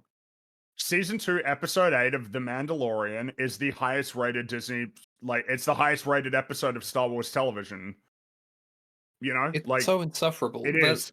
There's such a large contingent online of people who are willing to trot out lines along the line of like, we just want good Star Wars stories, but then Andor comes out and they just don't put their money where their mouth is. Here's your good Star Wars. Do you want it? No? Okay, cool. Enjoy more slop. You deserve it. That's kind of an important part of the equation is that there are many forms of what good Star Wars can look like, because I still agree that this was never, with the budget at hand, I would have told them, I was like, this is not going to get the result you're looking for, I don't think. This is a bit more contemplative. It's not going to be, like, the OT, for as much as we adore it, it's not like this. And this is not like the OT. There's a very big difference. Accessible. It's very accessible. Trademark. Yeah. Yeah, and I'm not holding that against either the OT or the Andor. The Andor. It's just like the Andor. It's just a reality, and so it would be like, it would be great if we had loads of flavors of good. This is the only flavor of good they have provided. It is not brown or mystery. In the absence of other flavors of good, you should probably make sure that is rewarded. Because the only metric that matters basically is how many people are watching it, and it's getting acclaim. Those are like the two things that matter, and really the acclaim thing is secondary to whether it makes money. They got to make money. When you spend $200-300 million on a project, it's got to make money. And if it's not making money, and Ahsoka makes money, they're going to make more Ahsoka and less Andor. Well, and part of the sadness there is the creative director is the one that's made a shit ton of slop. We're fucked. Yes, exactly. The people in charge of Star Wars are just being told over and over and over again that Star Wars fans do not want stories, they want brand iconography. They want to see familiar ideas and familiar people and familiar visuals like TIE fighters and Star Destroyers and what the fuck else, lightsabers. They want to see them trotted out over and over and over again in whatever the fuck permutations, in whatever the fuck setting, who's talking to who, I don't care. There's no story to be told here. That's not what any of them are really like interested in. That's the signal right now. So long as that fucking Mando episode has that top spot, it's over. Kind of. And on that point of like wanting to see, essentially old ideas repackaged, it's like Ferrix as a setting, which is one of the most like detailed and robust settings in Star Wars, like received criticism for the aesthetic that was chosen for it. Like to the point that it was actually like considered a severe detriment to like the show that it looked the way that it did. Yeah, I will say, I think it's fair to completely boycott any Disney style if that's your position. You want to maintain it. Sure, you boycott all of them as long as you make sure that you boycott all of them, and you're not like watching Ahsoka and you're not playing the Respawn Star Wars games or anything. Like as long as you are consistent and it's all off the table, then yeah, sure. Yeah, if that's the position you want to run with, because obviously it gets complicated then if you're like, Andor was shit, but man, that Mando season 3 was peak fire. It's like, holy moly. But yeah, man, Mandalorian and Grogu, I'll be there, seated for that. Ahsoka season 2, super duper hyped. Oh, Maul, Sith Lord, wow, that's gonna be great. It's like, if you're picking and choosing the worst stuff and then not picking the best thing, like, what do you think's gonna happen? On the note of Ferrix, that is like a large part of why I think Star Wars like cannot grow up, is because of this just incessant like inbreeding with the kinds of visuals. And I've been like shouting about it a lot throughout these streams, which is the idea of what Star Wars is never used for an exploration of like what it means for something to be a Star Wars show or to be a Star Wars property, what sort of like concept mean that you are a part of Star Wars. It's used to limit what Star Wars can be to what it is, because we're comfortable with what Star Wars is, because it's a familiar brand identifier that we're like attached to. Which is odd, then, because the same criticism, it doesn't excuse, like, they might say that in the one instance, but as we've covered, a lot of the time it's based on assumptions that haven't been examined. And so whilst that argument is trotted out to excuse not engaging with Andor, when something like the Obi-Wan Kenobi show comes out, or the Mandalorian comes out, or Ahsoka comes out, to the extent these people don't like it, they have to come up with some entirely new reason not to like it, because that has all of the things that we assume make up Star Wars, right? It's got the lightsabers, it's got the spaceships, it's got the intergalactic adventure stuff that we say that we're missing from Andor. But then it comes out, it has all these things, it's still shit. So what is the excuse? Well, It's got to be something else. There'll be a different narrative used to defend against the charge that you're just being hypocritical about this. But that ultimately is what you're being, because these things have the things that you claim Star Wars is. The fact you don't like them suggests, and it should alter your thinking, that that is because it's not all that Star Wars is. And Star Wars has always been rather a lot more than just swinging lightsabers around and having cool looking spaceships. Like there has to be some there, which you're not getting from Ahsoka or from The Mandalorian. Because these things are meeting with increased amounts of criticism as well, right? It's not like we're arguing with people who all think that The Mandalorian is still the best thing on television, because that ship has sailed. Most people didn't really like season 3. But it does mean that like people need to, I think, start reframing some of their criticisms and broadening their definitions of what they really think Star Wars is. Andor fits way more closely into the tone, the theme, and the style, I would say, of the original trilogy than anything that has been set after the original trilogy does. Because it actually takes its philosophy seriously and its character seriously, and it takes the rebellion seriously. How we taking World Between Worlds and pretending like that is something that you can integrate into Star Wars, but not Andor? That doesn't make any sense. Andor is working so fucking hard to like build into the payoffs of the original trilogy. Like basically all of Andor, like so much of the messaging of just people saying things along the lines of, you know, we have to win, this has to all be worth it, one single thing will break the siege. All of this is aimed at the original trilogy. It is paying respect to it because it knows that like all of this is built upon that. Remember the helicopter lightsaber? Oh, fuck off. Yeah, remember how when he got chopped and he vomited like green gas because he was a gas man, the Dark Souls fella? He was you the gas that? man, wasn't he? Yeah. And then remember, he just died unceremoniously. Hyperspace whales. Entire zombie fucking stormtroopers. Magic zombie stormtroopers. Zombie stormtroopers. Magic, that's right, from actual witches. Yeah, they're not even galaxy. secular zombies. But on I do think Mando, that's meaningful as a difference. The Mando season 2 episode 8 point, I think, is a really interesting one though, because like what the lesson that has been learned from that is that all you need to do is have recognizable character swings lightsaber against like evil guys. That's Star Wars, and that's what people resonated with. So more of that, please.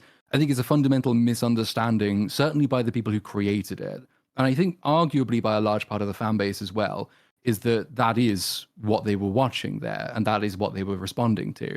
I think it's more the case that after, the sequel trilogy and shitting on heroes and everything like that, having a Luke Skywalker back on your screen doing something Luke Skywalker would do is reminding you of the type of Star Wars content that you used to like. And so you say, well, that's what I want more of. But it is just a shallow sort of jangle. It's not anything that's creating something new. You would then have to take Luke forward and actually do something with his character to tell you this is the same person, rather than effectively a Fortnite character, which is what he has been in Disney Star Wars since then. That's what people were kind of resonating with. It's like the memory of something we haven't had for ages, as opposed to something that is good in the moment and can be good going forwards. Or God forbid, something that creates memories for down the road. Yeah, I mean that's none of that. We can't have that. No going out. Not like the original Star Wars. It's not like that went out there and made something. And we're like, oh, Flash good. And it's like, come on.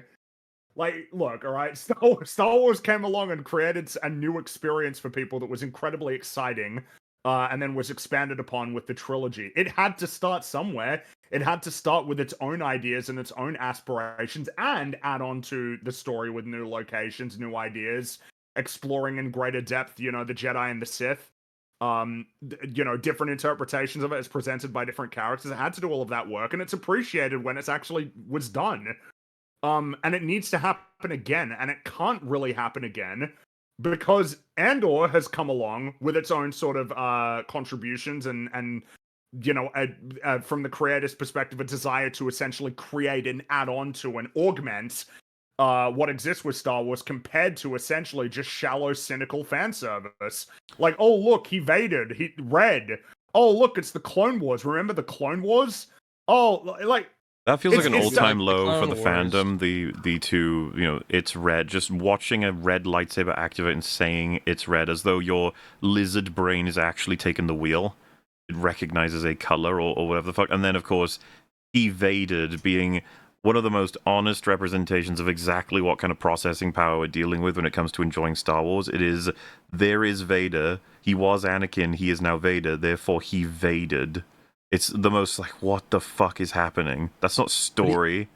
It's not a story, but it's funny to note because it's not a story. Like, it only really gets referenced now as a meme when people like us are shitting on it. Like, it was a huge thing because it was basically made for Twitter and fucking TikTok, and then it was And they big loved for it. a week, and then it went. No one really looks back on the Ahsoka scene. I don't even know that anyone can look back on the Ahsoka scene and tell me what the fuck was going on, because that entire sequence makes no sense at all. Whereas you can do that with something like Andor, that you can look back and you can actually say qualitative things about every planet you've visited, every character you've seen, every organization that's been introduced, how the Empire functions. It's filled in so much of the galaxy in a really substantive way that leaves you with things to talk about long after it's over. And it will probably mean that, you know, this show in the long run might be more popular, or at least more fondly regarded, because there's just more there to remember about it. Like, I know more about every planet we've seen in Andor than I do, I would say, even a planet like Naboo, like something from the prequels, which is not massively fleshed out in the same way. I think I know more about Ferrix than I know about Naboo. And because I know more about it, I find it more interesting. Yeah, natural part I mean, of it. I I'd often say. forget the names of the planets they go to in the sequel trilogy. I tend to Oh forget. fuck no, yeah, I don't know. What was the one with the Death supposed to, Star pieces on it? What was that called?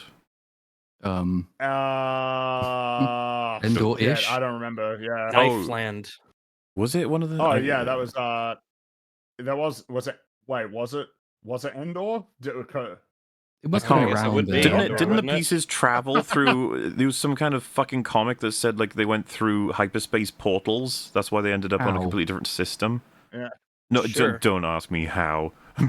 But you know, something that it feels like it's important and kind of highlighted by all of the he vaded red is like, what are we doing? Like, what is the point of art? Like, why is it something that matters to us as people? And it's like, well, I thought that the reason why we cared about art, whether it's, you know, films or video games or books or music or any of these things, is that they're meant to they're meant to enrich your life. You're meant to get something out of them. And it could be that it's as simple as just like, man, that was pretty fun. Like, that was super exciting. But obviously, a lot of the time, and this is definitely applicable for something like Star Wars, which is trying to be a fun and exciting movie, is meaning. You know, lessons, morals, values, characters that aspirational or even cautionary tales, that there's meant to be something that you're extracting from the story. What do you extract from He Vaded? What do you extract from something like that? Where's the meaning? Why is this exciting? Like, what do you get from how's that enriched your life that happened? Just look at a don't get it. PNG if that's what excites you. That's the No thing, though, reason isn't for it? it to It's be a more. story. It's more like approving or self-aggrandizing in a sense to see that your most meaningful things from the past are now being once again represented in new content, even if it's just the image evokes that feeling of what it actually meant to you with meaningful Yeah, content. but wouldn't it be nice to have new feelings that can add to the wealth of Well, but what you're talking about, though, is that a have been more- created for you through art? That's an involved way of really deciphering what it is. Because like, there are plenty of people that I don't blame at all for watching films very casually, any stories, and then, you know, getting on with their life, and they come in and out of that sort of thing. I think it's the people that do the in-depth sort of breakdowns and talk about why stories are meaningful, who, if they are still having that reaction of, oh my god, it's red, or oh my god, it's evaded, and they can't even explain what's meaningful about it, it's like, it's probably worthwhile, like, figuring it out. Why is one thing better than another thing? Why is one thing worse than another thing? Why does one thing mean And don't something? you feel like, well, I reacted positively, so that's good. It's like, is it good? Well, so- like, is that necessarily the right reaction to be You having? know, I'm trying to be like as fair as possible here. Seeing K2SO laid out, ready to be woken up, I'm already feeling good. And then if my brain was being nice and autistic, it'd be like, can you calm the fuck down? He hasn't done anything yet.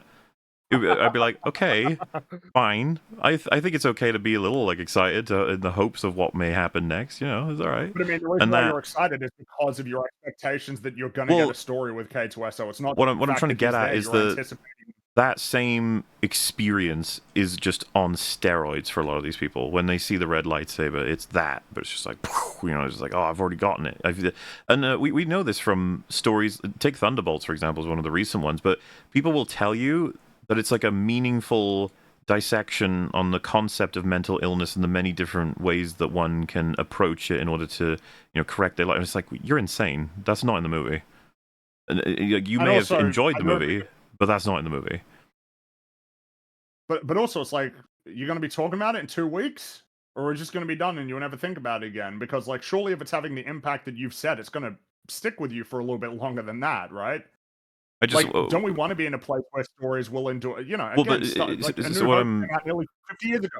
What I'm trying to get at is, like, I think everyone opts for preferring stories that make them feel happy, better, more of who they are, perhaps, and gain something from it. And so they'll opt for, like, biasing in favor of that experience. And so watching something that just requires a few gaps to be filled in or a few explanations to be made up, I think the brain sort of, like, drifts toward it as a preference. It's like, yeah, I can do that, and we can have more fun, and that can be pleasant and nice. It explains a whole fucking industry on YouTube, doesn't it? I guess so. But, this desire and need to try and get that most positive experience out of fucking everything, which invariably leads to the opposite as far as I'm concerned. It makes everything meaningless. Yeah. That's the thing. It's like, I don't mind that, except for that it seems to yield bad results for creativity. Like, just like it's totally fine to just be like pursuing those positive experiences, but when they reinforce like the creation of shallow art, kind of sucks because we're getting super meta now and fundamental. I kind of hate that, someone who really enjoyed, let's say, what's the sloppiest of slop in this case, like something like a Book of Boba Fett, say they just, I just loved the whole thing. It was so good. Like, I wouldn't mind convincing you that it's not, and I don't want you to take that as some kind of, you've lost something.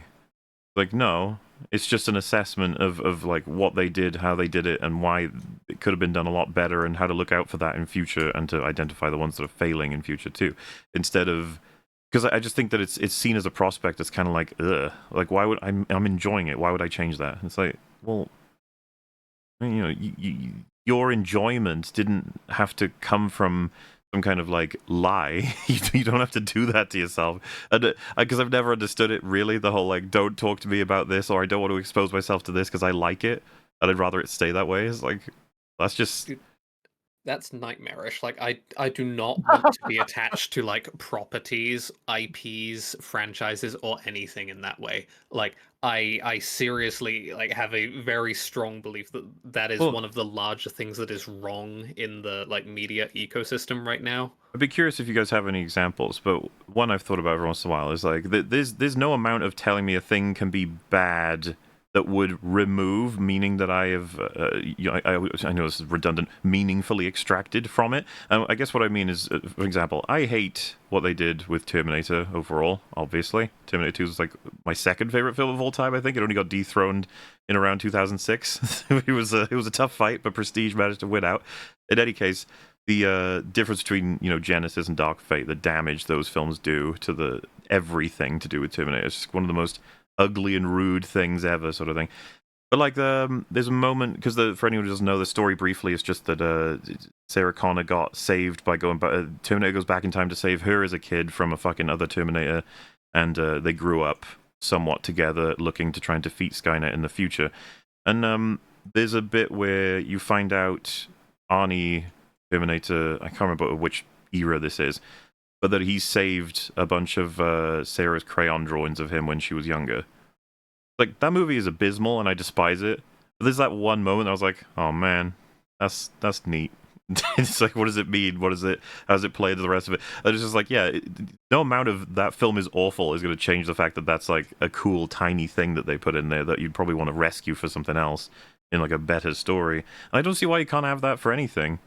Like, what is the meaning of he evaded, and what did you get out of it? And if they said, I don't know, it made me think about the nature of evil, or how we perceive masks or duality or something like that, you're like, well, keep it, it's fine, that's all for you. Yeah, if you can genuinely say that that's what it told you, and if you actually did take away what you're telling me you took away from it, then me telling you that the rest of it's bad doesn't change the point, right? But like with that example, or with Boba Fett as well, I think in particular, a lot of the time, like, the reluctance to engage with criticism is that what you're effectively doing is you're trying to shield what are just good memories being evoked by the show from criticism of the thing that's evoking those memories. So a lot of people who might like, I guess there must be 3 or 4 of them in the universe, who liked the Book of Boba Fett, probably, I don't think I'm strawmanning them too much, they like the character of Boba Fett, and they liked seeing him, and they liked seeing him do some stuff because the character they grew up with and they've liked for ages is now on the screen, and that's cool to see. But the reluctance to engage with the criticism is that, okay, but the story I've just seen him in is absolute shit and it disgraces that character. But as long as I don't pay attention to that, I can still just live with my happy memories having been evoked by what I've seen. The counter to that, obviously, is just, well, okay, but as has been mentioned, you could be making new memories with this character. You don't lose from having a story featuring Boba Fett, which is better than that dog shit. It could have been genuinely good, such that you don't fear engaging with criticism of the product because you know that what you've been given is the thing you like, as opposed to what you've been given just parasitizing your own memories of a character.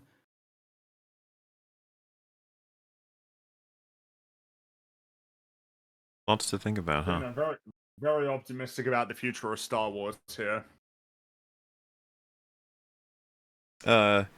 It's an exciting time. There's no reason to believe that anything good will like be made again until it's open, until it is open to the public.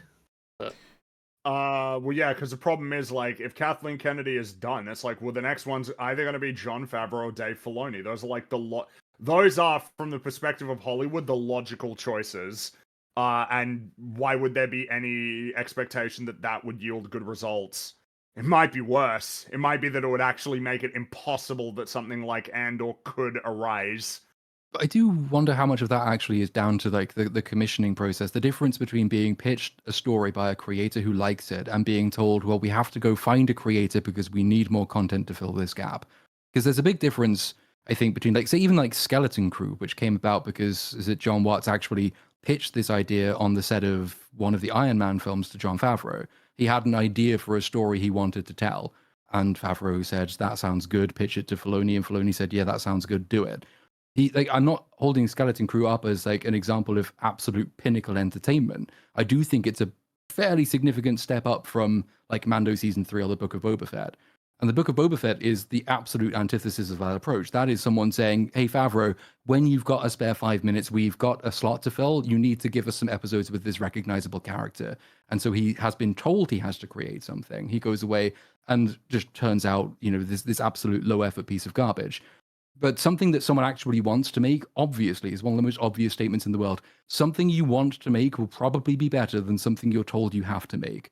And I think like Tony Gilroy had very clear ideas for what he wanted Andor to be. It makes it different. If he was told, hey, go make a season 4 of Mando, I think it would be better than what Filoni produced, but I don't think it would be the same quality. And that's like the studio system getting involved there, right? Because that's the studio saying, we have to have X amount of content, whether the story is there to support it or not, we have to have it. So go and do it. Until you've got a story that's worth telling with Star Wars, it should be a prestige brand. Don't do it unless you've got a story that really deserves to be told. Someone said in a super chat, strange to think Gilroy had to consult the wiki for context. His seasons were reduced from 5 to 2 and still wrote absolute circles around Filoni and company. And he gets shit on for using the wiki. Yeah, people criticized him for double checking to make sure that the story that he was writing was in continuity. How is this not incredibly commendable? There was stuff that he Most didn't know when he found. writers would laugh at the idea. They'd be like, I don't give a fuck what laser type is used in blah blah blah. In the behind the scenes for the third arc, he's talking about how there are events in the canon that he's locked into that he needs to provide explanations for and account for. The fact that he even says it like that, yeah, these are things in the canon that we had to, deal with. It's like, dude, that's like fantastic, essentially. Like, that's something that seems to be absent from a lot of like, do you think that there was any attitude like that at all for the Acolyte? That there was like, well, shit, we better make sure that this is fitting into continuity. They were like, well, no, you just get rid of all the characters. That'll do it. It's all good. Like, that's their answer to a problem that is raised by the story that they're telling at the time that they're telling it.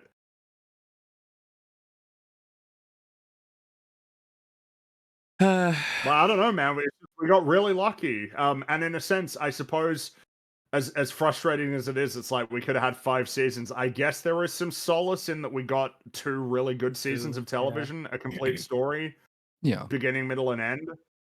That I mean, that it'll is get that as ends on a many, really if good not note. less, than what Ahsoka will get. So Yeah, Yeah. Ahsoka's got 2 at least, and then there'll probably be a least 2. movie. Yeah. Oh, fuck And then you'll me. get the Ahsoka movie, yeah, with Ahsoka, Sabine, and Hera, and whatever the other guy's name is, going on their adventures against fucking Thrawn and the zombie stormtroopers. That'll have a Mhm. $200 million budget. And it'll do gangbusters on Twitter, and everyone will love it On Twitter, again and yeah. again and again. And then, like, a few months to a year will pass, and people will look back and be like, man, this is actually like the starting point of so much that's wrong with Star Wars. The same way that like, the culture has gone against that Mando episode in season 2 with Luke Skinwalker, but it doesn't matter. And The Force Awakens. But it's Yep. they made their money. That's it. They got the money. They have it. They got they you got for to just take it to as the long as they bank. needed to get you to be successful. So you got. It doesn't matter that You keep you've getting soured on got them now. constantly, over and over. Fell for it again award, I guess. Some of these And, people need to have a Cyril moment where they realize that they've been used by an evil mega corporation for It's- nefarious The purposes. moment where he's looking around all the deaths, just all the franchise, like episodes of TV and the movies and scenes, it's just all them appearing. It's like, oh my god, this is what it was the whole time. It's like, yep. I mean, they'll learn the lesson go. eventually, in the sense that like TFA made a huge amount of money, and then TLJ made less, and then The Rise of Skywalker made less. Like it goes down and down and down. The Mandalorian season 1 viewership was great. Season 2, I think, was still pretty good. Season 3 was not very good. But they learned the lesson of like the thing they want to hear. This thing we did was really successful, and it will be successful forever. And it takes like 3 or 4 seasons of television, it seems, before they start realizing, oh fuck, maybe it wasn't what we thought it was. I wouldn't be surprised if Ahsoka season 2 barely made an impact at all, because season 1 was like not even that massively well received in terms of like viewership numbers. I don't think it was well enough received, No, it but wasn't like great. it wasn't great. Season 2 will come out. They're banking on a movie off the back of all of this. It's already looking a bit precarious because like it's going to try and tie the Mandoverse stuff together, and The Mandalorian season 3 was the least popular of those by far. But they've committed themselves to this long-term like how- project based on. As well, a lot of people might describe some of these choices as like, oh, they're going to do like, the movie will just be a safe sort of adventure with blah blah blah. And it's just like, I don't know, man. I'd be telling them this is a high risk putting out Mando and Grogu as a movie. Yes, it is. Yep. But the thing is what might become clear is that in much the same way that Marvel might be, it might be that they are like actually like chronically like the issue is like one that can't actually be recovered from, because Thunderbolts ain't doing well, fellas. It got What? really good reviews and people talked about it positively, and it's made about $300 million in 3 weeks with like a $180 million budget. There ain't that much time to make more money. And I feel like that Flop. has to be a bad omen for Fantastic Four. Not that it necessarily does like this, but it might be that Fantastic Four doesn't do as well as you think it might. Which might be indicative of the more fundamental problem, which is, oh shit, you're at like a point where it might genuinely be hard to recover, particularly when a big criticism that Marvel productions get is that the production values are shit. And the main way to fix that is to spend more money. But you can't be spending more money to fix that if you're making less money. And it might be that that Star Wars ends up in the same situation. You know, the viewership has been consistently declining. And then Mando and Grogu comes out and it's like, oh, it makes about 500 million. And you're like, oh, that's good, right? It's like, that's fucking horrible for a Mhm. Star Wars movie. Like Rogue One made, not Rogue One, Solo made like $400 million, and that was a flop. Yep. And even if it wasn't, even if it just broke even, like this is fucking Star Wars. Like the original Star Wars trilogy made like insane money, and the prequels made lots of money too. Like, I think Phantom Menace made like $1 billion. It was like the second highest grossing film of all time at its release. And Revenge of the Sith made like $800 million. It was guaranteed money, and it might be at the point where they actually can't solve it. Where no matter what they do, they still won't be making money. But at the same time, they don't know what they're meant to do, so they keep making crap. Which is like, well, I guess I was about to say, is that the worst outcome? It's like, well, maybe not, because then maybe it ends. Maybe the suffering ends, and we just stop getting crap Star Wars stories. Maybe. But I don't know. It would do I mean, everyone a lot of good if Star Wars went to bed for a while. Yeah, we're Star not getting Wars that. needs Like, to, like it used to. No, not Disney bought it. They're gonna milk it as much as they can. yeah, this ain't no Doctor Who it's that almost is only now possibly going on ice after all of its fucking disasters. So they will keep trying. And again, this is like one of those things of like, man, remember when like Star Wars when there was like a 20-year gap between movies? Like you remember how they, there was a big gap between the movies, and really the main thing that was going to be sort of sustaining Star Wars in terms of new releases was extended universe stuff, books, games. Like that was what you got. Now it's at a point where it's like, well, no, there's got to be lots of Star Wars stuff coming out, and yet less stuff overall in terms of there's way less games. You got what, one every 3 years? went from semi-regular releases that were way faster than how Lucas was releasing them, all the way to much longer between releases because they're terrified of what's going to happen next. It's like, God, you did both of the horrible things. Nice. Yep. And tomorrow, not tomorrow, next year is going to be, an interesting year for them, because they got to put it to the test. Can you make money with a Star Wars movie? And the fact that the answer might be no is so indicative of how horribly Star Wars has been handled as a franchise. It went from insane profitability to actually not being profitable in 3 years. Well, isn't that insane? That's we did say this would happen, by the way, at the end. Yeah, this was I know, inevitable. Yeah. It's I mean, to bring it back to Andor, I'm so glad we got it. I needed this. I really needed this to be good. It was very enjoyable to watch. It gave me a lot of like rejuvenated hope for Star Wars. Not like hope. Hope is not the right word. Hope is dead. But in terms of like, I think I'd mentioned it before yesterday. Whenever I think about like being in the Star Wars world and those idle daydreams and whatnot that we have about everything we watch, like I imagine it in like the Andor world. And it was nice because there's been a disconnect for a while with all the Disney crap that has been put out. You never imagine yourself in those places. You never imagine yourself going to the Acolyte spots or the Ahsoka spots or anything.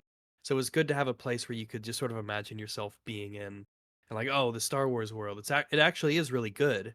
You just have to have a good writer and a good budget to sort of realize that again.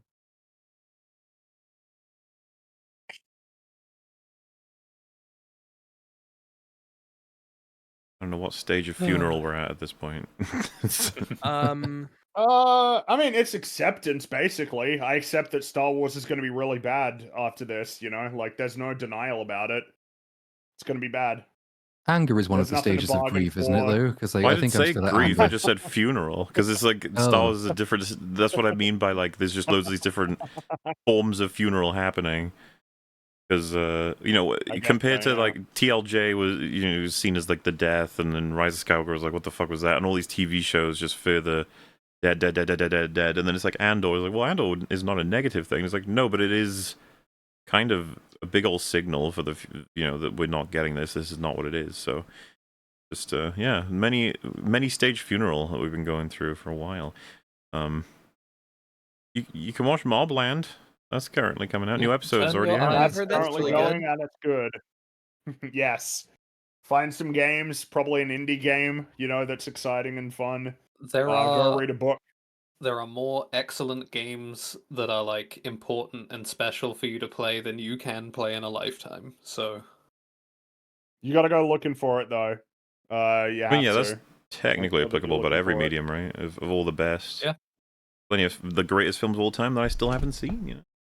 Gotta get around to them. Likewise, plenty of games, TV shows, books. Like, you got to keep looking for it because there will be enough to keep you busy. But you got to find it.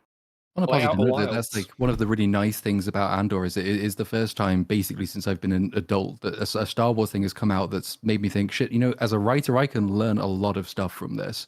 This is genuinely useful. It makes me feel better, or at least like it makes me feel inadequate, but in a really pleasurable way. Because then I get to go and learn what it does and how it does. And like talking about it on this stream helps immensely in that regard. Then you go and end up like ditching a huge amount of work you've been doing recently, which can be painful because it can be done so much better, which is a nice feeling. So, like, to be reminded that, yes, Star Wars can actually still set this example has been a lovely thing. It's a massive shame that we won't get that example again in future, but at least it might improve what I produce in future. Silver linings, from just Yeah, wherever you you know, can get them. where you can get them. And I guess, on conclusion of the meta of season 2s, it looks like we find out what the cost of all those other things was. We got, this worked out, Andor season 2, but at the cost of Arcane. Arcane, yeah. Good game to an extent. We'll see how that ends up House with of the season Dragon 3. to an Yeah, we'll extent as see. well. House of the Dragon to an extent. Deadpool and Wolverine, Jesus. Joker 2 was a sequel thing. Yeah. This Mhm. fuel has a really bad conversion rate. You need so much fuel to get anything. Super depressing. Yeah. Ugh. Someone did ask at one point, I think it was in a super chat on one of the streams, would you sacrifice Andor season 2 for Arcane season 2? Like, if only one of them could have been excellent, which one would you pick?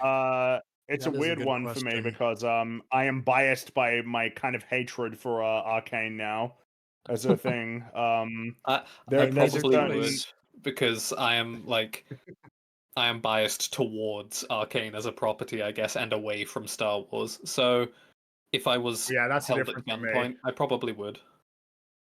Just making me think, if it it's were hard for me as to- effective as season 1 in season 2, it's like, oh shit, that could be something else, Yeah. It could be, but I mean, yeah. The problem is, I don't think I can separate from how negatively I feel about Arcane as a thing. There's a lot of things about it that really annoyed me. It's funny, we've been bitching about the meta here, but the meta surrounding Arcane season 2 when it was coming out was pretty painful. And it is hard for me to sort of divorce that from it, right? A question that's in a way crystallizes the problem here. If I said we have to make Andor season 2 awful, like pure sludge ruins everything, and in exchange you get an excellent 12-episode Obi-Wan Kenobi series, like top tier best Star Wars you could ever experience, like, would you make that change? That's a harder one. For me, I'd have I to mean, I say think- yes. But at the same time, I understand why it's so difficult, because we just had that excellent season, and now the Obi-Wan one is theoretical. But then I was like, well, no. The second I start to entertain it, like Qui-Gon is a significant role. A lot of it is just about ruminating on the events of the prequels and how he's going to move forward.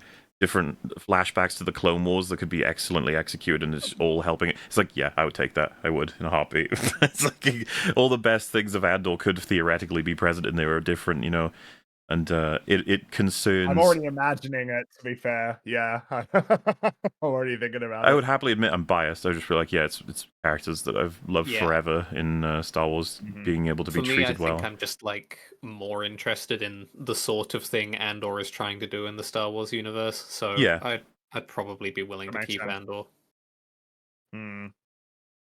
Why can't we have Man, both? the Obi-Wan idea, though, Ask Lucasfilm. yeah, I know, that'd be nice. I'm just imagining the flashback episode in Obi-Wan Kenobi where it's in the Clone Wars and it's just like a particularly horrible day that he had. Like a really bad day, that could be what the story is about. I mean, where there's it's no just the reason why casual- you couldn't do present, past, 6 episodes each.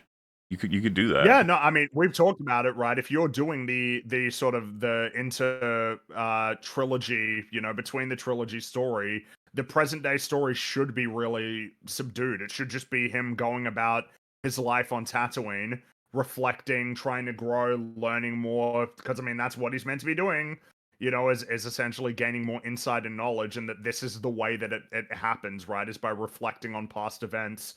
There's like a really cool idea there for sure of your what you propose there of going back and forth. Could be super cool, but yeah, I mean it's never gonna happen. And yes, it's worth mentioning We the got music. our Obi-Wan Kenobi show. The music at the end of the last episode of Andor, by the way, should be mentioned. The way it Yeah. Oh, yeah. evokes the OT deliberately. Very cool, Good shit. because it's obviously moving into a different era. The respect this has for Star Wars is unprecedented, because almost everything else Disney Star Wars make does not respect Star Wars in the fucking slightest. Most of what Disney makes is, when K2 is using Hirt as a shield. That's what Star Wars is doing with itself for the most of its projects. That's true, actually. Yeah, it's Working using out real Luke's well, isn't it? corpse to shield itself from the criticism. Man, like the public perception of the Luke cameo in Book of Boba Fett has just crashed. Like people think it's absolutely awful. And it's just like I remember when that came out, you guys loved it. I was there in the trenches.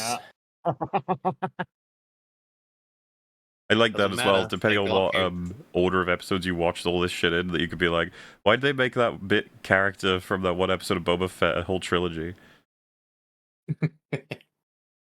Eddie. Well, that's the end of the adventure, I guess. Yes. Yep. Andor season Dead. 2. Thank fucking Christ. Dead and gone.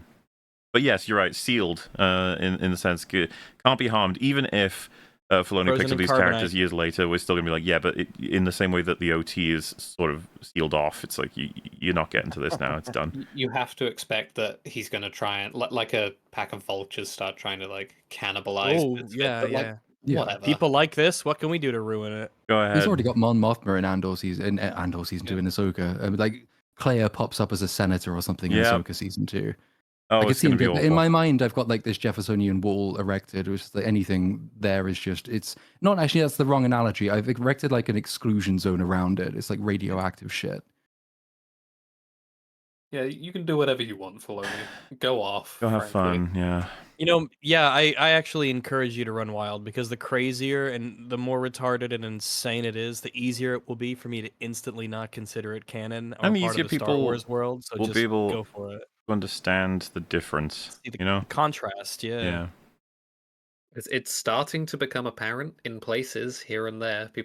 There is a notable difference between Andor and everything else as far as people are starting to be able to tell. I don't know. Maybe that can go somewhere. Maybe not. I should get Ridopium in the chat. Upload that. I don't know if we have enough members to allow it. I'll have to replace something. I don't know if we have a copium. I don't think so. I'll definitely get the Rido in there. Well, thank you all so At the much. end of the adventure. Yeah, you should go watch Lord. Andor, I suppose. Obviously, the idea was to watch it before we break it down. But if you didn't, then maybe now watch it so that you You'll watch can, it, yeah. Best Best Star Wars in a long time. A long time since 1980, some might say. Certainly my favorite Star Wars. There you go. Plenty of approval, and obviously you would have seen from the fact that we did, what was that, more than 20 hours, right? 25? Yeah, we thought this one was going to be shorter, and it ended up being the same length, if not slightly longer than yesterday. It's just that Cool, so the thing you can't anticipate necessarily is the meta topics that, take their Yeah. time sometimes. Of course. Yes, before we head off, Theo, what are you up to that's different from yesterday? Getting called a hater in chat again. I like things, I promise. Anyway. What do you mean? You like this? Like, what? Yeah, I really like this show. I This is really the like one, a lot of things. the one Come stream on. they can't throw that at you, all right? But yeah, pretty much same as yesterday. I'm working on things. They will be done at some point, presumably. Well, awesome, great. I mean, it's just not much. We were literally saying this like 24 hours ago, so it's like, yes, there are things. So I can everyone's- say yes. that words were typed between then and now. Clicks if were that's made, helpful. buttons were pressed, all that sort of thing. Yeah. Well, excellent. Calibrate your hatred. No. Well, is there anything you fellas, anyone else wants to mention? We have... No updates Nope. from yesterday, I suppose. I'm just working. Mhm. That's how it goes. Briefly delayed by this. Andor. Well, because of the next amount of week prep. we have the dreaded Mission Impossible is coming, and I say dreaded because I have no reason to think it's anything but bad. Unfortunately, Based on we the had things that people have said about it. a being guest on Open positive, Bar it's like, said "Ooh, that shit, it's okay." got serious AI problems in terms of like storytelling, and that it's worse than Dead Reckoning. And I was like, worse. Oh Jesus. Worse than no. Dead Reckoning. Oh no. So we'll see. Obviously, it's going to be not necessarily like a retrospect on Mission Impossible, but it will be something of that, it being the last one. It's kind of the end of an era. assuming they do end it. I think if it made like a billion and a half, fuck it, yeah, $1.5 billion, they would probably be like, so anyway, there's another one. It's on the way. Actually, this was Yeah, they actually would, Dead for Reckoning, sure. the final chapter, part 3. Final Reckoning Part 2 is something they would consider. I think they'd be like, no, there's something else. Actually, there's a big old crazy post credits. So yeah, there's that. There's also Saints and Sinners is grabbable. It is an anthology comic book in which I wrote one of the stories. It's going to be available for another, I think, 60 days. Link in the description if you have any interest in potentially checking it out. And I suppose I could add on an extra clue. The first was more than 1 hour. More than 2 hours came after. More than 3 hours came after. So as you've all notably predicted, today's clue is indeed more than 4 hours is the new video. I wonder when this will start getting particularly curious. Though, you know what I will throw out just for the sake of it as an extra clue, and maybe I'll add more to these as we go. It is not, I repeat, it is not about a movie. Bum bum bum. Oh my god. A dramatic foray into the world of book reviews. Hell yeah. Not going to rule out any other mediums. I might do that in future, but for now, not a movie. Who knows what it is? But on that note, we're going to go ahead and say goodbye, and thank you for watching, and we'll see you next week for wonderful coverage. Well, I guess you'll see me, at least on some other streams before then, and maybe some of the people here. Who knows? But till then, excitement abounds with Mission Impossible, Final Reckoning, and who knows what else. But for now, bye-bye. Bye, everyone. Bye bye. We will Bye-bye. see y'all later.